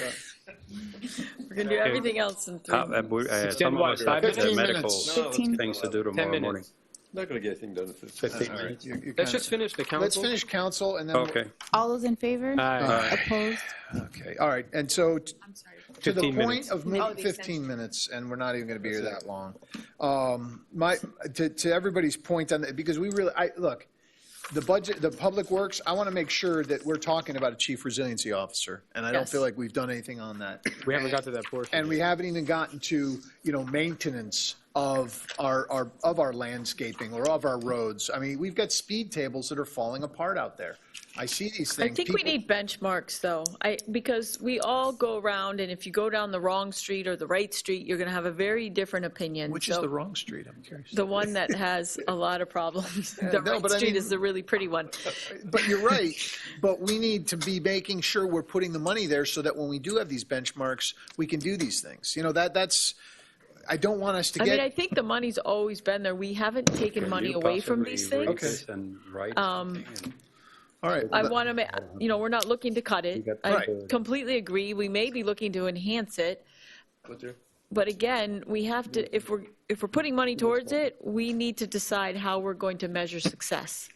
I agree. That I agree with you 100%. I don't want us to just say, oh, we're spending more on maintenance. Well, that takes care of the problem if we're not seeing results that aren't showing that landscaping looks better, the roads look better. Because people's expectations change too. Like, I mean, a perfect example are the trash cans, which I can tell you, have always come out to the street on my street. There are other streets that they don't come out. Right. I didn't even know that contractors, or that in our contract, that They were it was that they supposed should go back. Right. So that hasn't changed since I've been here. But there's certain, Except well, something has Ignacio, changed on that. And what I've seen change I have no is control that, on I'm this meeting. sorry, but the garbage cans are a big issue. People are upset. Yeah. What I've seen change is that the vendor is inconsistent about taking out and putting back. So if you have always had your street, bring them to the street, they pick up your trash, and your street always puts them away, you have a system that works. If you're a house who always had them come to the side yard, pick up your can, bring it to the street, put it back, and all of a sudden now all they're doing is bringing it to the street and leaving it there, that is what I think has changed. Councilmember Cigarillo. On that point specifically, you'll probably be seeing some proposed ordinance changes from the Village Beautification No, I Board was just soon. bringing up. To be. Okay, so Okay. anyway, I just want to bring up So that go- these are go things ahead. we're going to have to resolve at the next meeting. We're obviously not going to get to them tonight. I would like to add, I would like to change. I Okay. want to add one, the Chief Resiliency I Officer. think that's the one thing that I really want to see us bring in. Chief Resiliency, but I don't want to add it as 2 additional people, which is So with what the you, communications. right. I So you think want a chief resilience officer, who's going to be our communications? I want them to have a large element of their job to be communications. But you might get mediocre in the two, right? You might get some, because you probably need like a real specialist engineer, scientist You type do person, not. right? No. For resiliency? No. The Chief Resiliency Officer at Miami Beach that we spoke to today, she's an English major. And so there's a huge. But does she have expertise in it? Yes, she is, Before she that, was she started working explaining, for them. she was explaining, she's considered an expert in the field. You can ask our manager if she wants to talk about what the skill set is, and she could bring this forth to us at the next budget hearing, which is what is the skill set of a Chief Resiliency Officer? It is not a scientist. Engineer? It is not an engineer. Communicator. It's a communicator. See, and Make- what make did everybody happy Julie, if they what think did you're doing Julie the right Dick thing. talk to you today about what we need in a chief resiliency officer? I mean, my take was that it's more about programming. It's not so much the communication effort. Programming is communication too. I mean, it It's can be. part, you're right, absolutely, that's part of it, but that's not, it's more about being able to take a look at what we want to do, what projects we're going to want to do, and how they fit in, and how we should structure them for resiliency and sustainability. I'm all for a chief resiliency officer, but I do think we also need a communications person. And so that's, I guess we're going to have that debate, because I think we need to have, I'll get up to speed on that, but I would like, Madam Manager, I understood you'd put some money aside for a chief resiliency person? No, so No. what we have right now, and I'll try to reword the paragraph to be more clear, there is a placeholder in the backup that if you want to add a chief resilience officer, but right now the position itself is not funded. What is funded is the community engagement and communications officer. Where's that? It is in, right now, the communications program for the strategic plan. The summary of the program is on page 10 of the manager's memo, the elements of the Where in program. the budget, where is it budgeted? So in manager's budget, there is one line item where we put all the strategic initiatives for ease of discussion, and it is called strategic planning. It used to be called contingency. And how much is that? I don't see it here. Where is your backup? So if you go to, In the manager's budget, I don't see it. in the Oh, there it is. worksheets, Okay. the second to last page of the worksheet, These have page It's numbers. like- Which page number is it? on the I got- and summary, it's, I have a comment about, I know I need this to be easier to deal with. Second, which one is it? the strategic, Priorities? yes, previously called contingency. Strategic priorities, yes, sir. And where is it? So that total, the total of that line item is the 241,200. Okay, no, but which one is for, so the communications person is 115? The 115, the breakdown of the 115, if you look in the manager's memo, I put a I don't, I look at numbers, sorry. I read that, but I don't, I like to have my numbers broken out. So the 115 includes elements of the program, including 50,000 for the website, data retention tool, call reporting software, customer service training, as well as what is already budgeted in everybody's budget in that communications line item is the current contracted part-time service provider How for much is that? communications. Typically, it's around 65 budgeted. I think this year will come in higher than that. Why? She's been working a lot for Ultra. She took on some extra time for, yeah, she's contract. Contractor, okay, all right. Henny. Against But I Ultra. thought, I'm sorry? She was working against Ultra. She was working against. Well, I mean, I got to wait, correct hold on, you. I'm sorry, but Henry's leaving. Right. Okay, So that frees up the allocation for her. so that's 65,000 that we're budgeting. 65 is already in everybody's budget in the communications line under, items. under this item. No, all of that 115 is additional. Okay. All right, yeah, I need this broken down, I'm sorry. I need to We need a understand. briefing, Mayor. I need a No, briefing no, with to be you. fair, because I'm happy to have the briefing, but this is more about making sure that I can, this needs to be transparent for the So people on out there. page 10 of the memo, sir, if you would. I understand the memo, but the memo's not the budget. The budget's, this is the budget. The narrative is one thing, the budget's this. The budget worksheet here and everything else, this is where it needs to be broken out so that if somebody comes, if a community member wants to come in here and understand the numbers, they should be able to dive right in here and look at this. It shouldn't be moving from one page to another, looking at a narrative, looking back.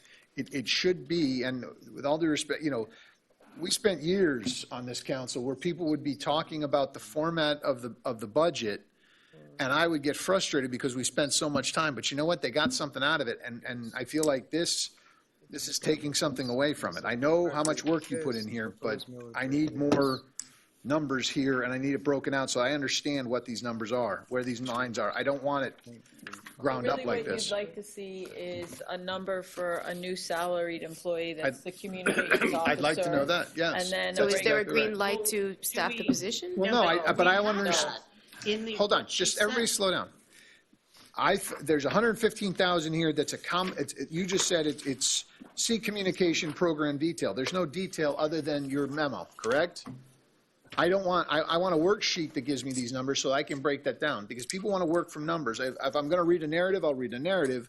When I'm working with numbers, I want a worksheet so I can understand where those numbers are. If I want to play with the numbers, I want to move them around, I want to do that on the worksheet. Okay. Okay? That's what I'm looking for.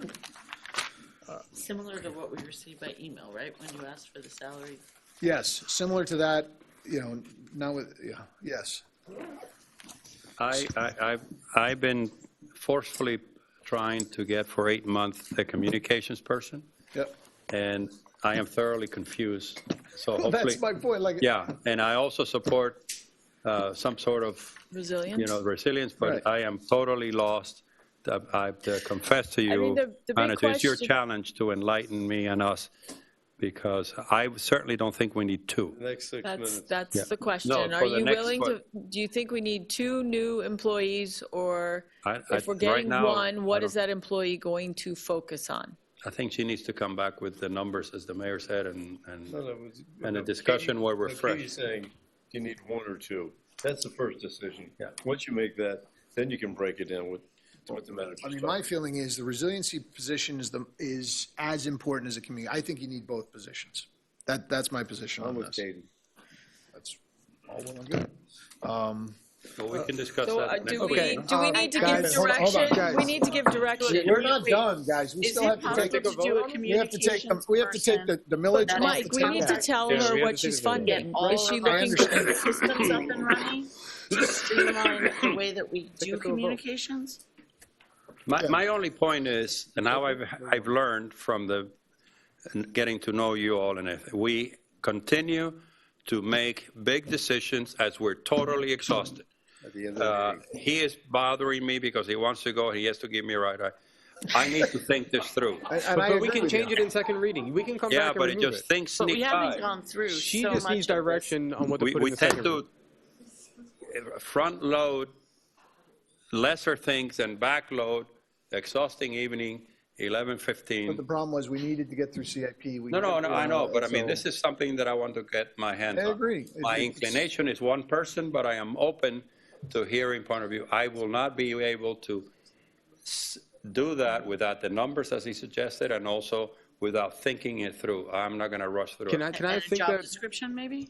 Exactly. But But I think- I remind the manager that this is now the 8th time I brought it up. I think for the budget purposes, we should go with a worst-case scenario right now, and we come back in second reading, and if we don't like it, What's that or we want to worst-case combine scenario? it, 2 separate positions. Concho. Why don't you take the good sense of it? But it's not, we're not passing it. We're only just getting it a second to see what the worst-case scenario is, and if we don't agree with it, you combine them. Pull one of them out. You can't fund that I don't second think so. person and pass our millage. We're not passing our millage. We're Why? only going through the first, we're only going through a first reading. So we can be I don't think we above have it right enough now, Can we but next discuss it reading, we got to bring it next in. week or next time? Do Why we? isn't there enough money? I don't think we can be above what we had a trim notice at the end. But of Trina July. is 3.195, she has it at 3.178. Wait, But wait, we hold have on. room. Okay, that's We're fair. at three, yeah, we've, We have enough. okay, can you untable, okay, no, wait, direction to the Motion manager? on table. Wait, hold on, direction to the manager, Madam Manager, do you understand what we're looking for? So we're going to include both positions Correct. with job descriptions, job duties, and a salary A range. reasonable salary estimate. Other costs involved, like you Right, mentioned. correct, yeah, like the base salary, like for everybody else, the base salary that you have for each position, that we didn't go through. Do you want to give her instructions or about taking the community thing out? I think we can do that quickly next time, because that's just, you know. I mean, that would, we already, I had that as one of the actions. We were going to move everything back from community groups to where they lived before. Okay, all right, great. Okay, guys, it's a statutory process, we have to follow it, so Okay. just give us a second here. So we need to now table the budget.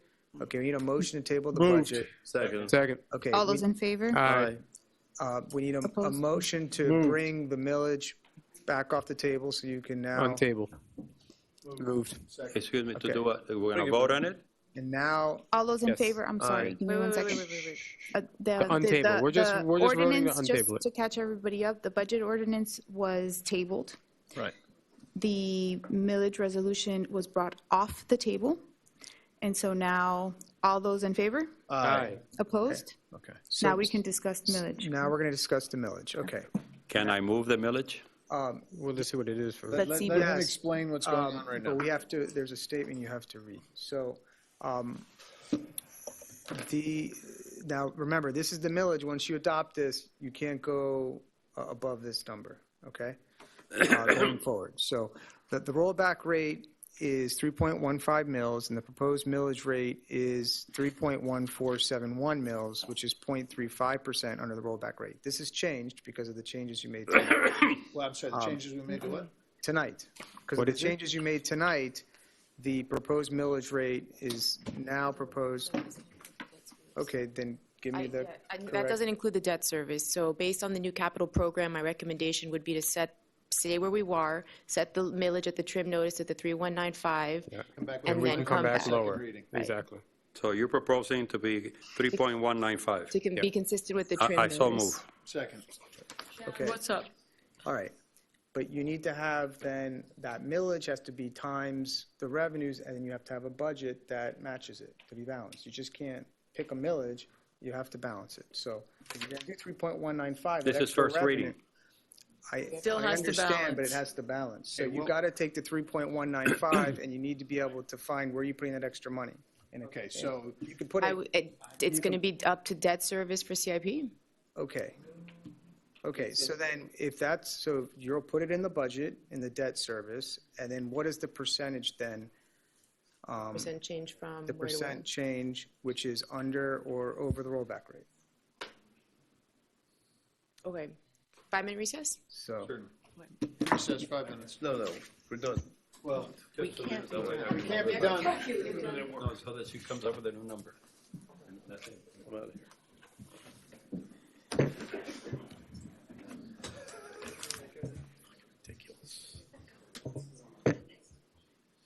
Oh, Edward, Gotta start moving this thing faster, Mikey.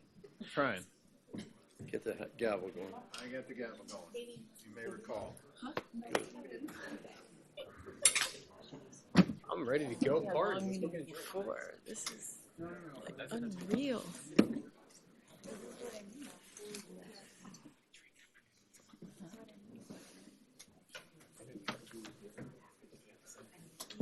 Every party has a pooper, that's why we invited you.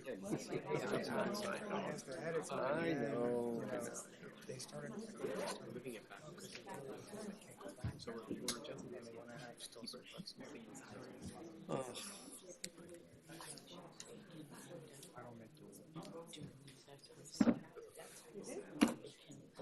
I think I'm a Sudoku with you. You're busy. Listening. Good. I remember you've been doing that a long time. I mean, this is so. I'm on it. I remember. I mean, I could do Sudoku, do this, and write a letter at the same time. I remember I did. sitting next to me when he was a council member. The Holloway was doing, what's it called, fantasy football all the time.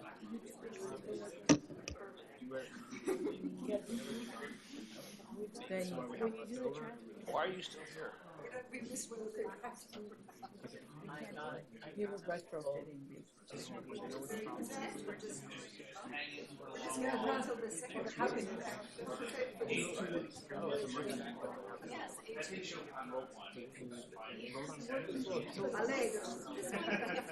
We have 7 million. That would be nice. But I know. But then they're in a recess because the finance guys have to work out the number so the lawyer can pass this thing because they actually have to adopt the bill.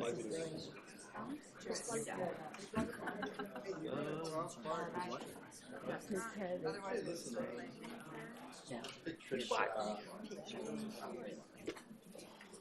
What's your first concert, sweetheart? You guys stayed the whole time? Oh, please go home. My goodness. You're welcome. We're excited. Can't believe you guys stayed Yes. the whole time. You're Can't welcome. believe you guys stayed the whole time. I know. Yeah? Nobody called me. Going to the restaurant?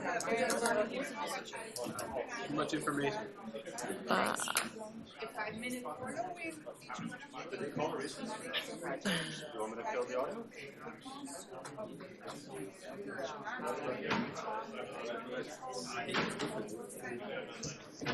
Que no va a ser un gasto para toda la vida.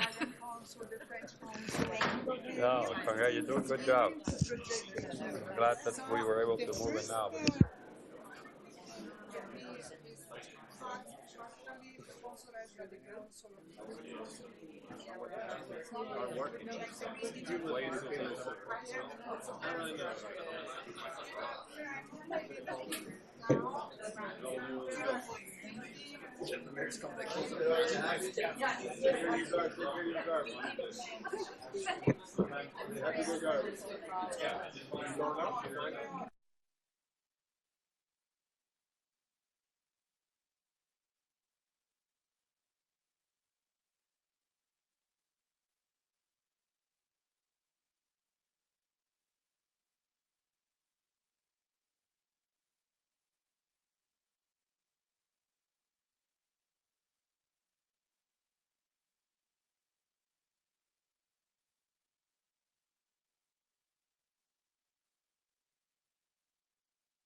You're welcome. You're welcome. Ciao. Ciao. No, you guys got to go.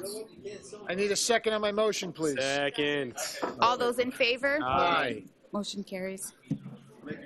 Okay, real quick, if anybody has anything else that they would like to talk to the manager about getting on the budget, do so by Friday. That's the deadline, okay? Do we all understand that? I want to make sure that Ed London get his own fire truck. Yes. So could you Well, put it'll be that an in the electric one powered by London But it'll Electric. be blue. It can't. He wants to strip it in materials. All right, so now All right, we have so, the, so let me read the revised numbers. That the rollback rate is 3.1580 mils, and the proposed millage rate is 3.195, which is 1.17% over the rollback rate. Okay. The final public hearing to adopt the millage and budget for fiscal year commencing October 1st, 2019 through September 30th, 2020 will be and hereby set by at the council chambers on Tuesday, September 24th, 2019 at 6 p.m. Okay. Move. second. All those in favor? All those in favor? Okay. Now, Opposed, motion carries. now you need the vote on Now, we the The budget. ordinance. motion to bring the ordinance back on the table? Move, Back off the table? second. Whichever. Second. All those in favor? Aye. Opposed, motion carries. And now this is the roll call for the first reading of Of the the budget. budget. Councilmember London? No. Vice Mayor McCormick? Yes. Councilmember Moss? Yes. Councilmember Petros? Yes. Councilmember Segurola? Yes. Mayor Davey? Yes. Councilmember Laredo? Yes. The second reading to this ordinance will be September 24th, 2019. Motion to adjourn. Meeting is adjourned. Thank you.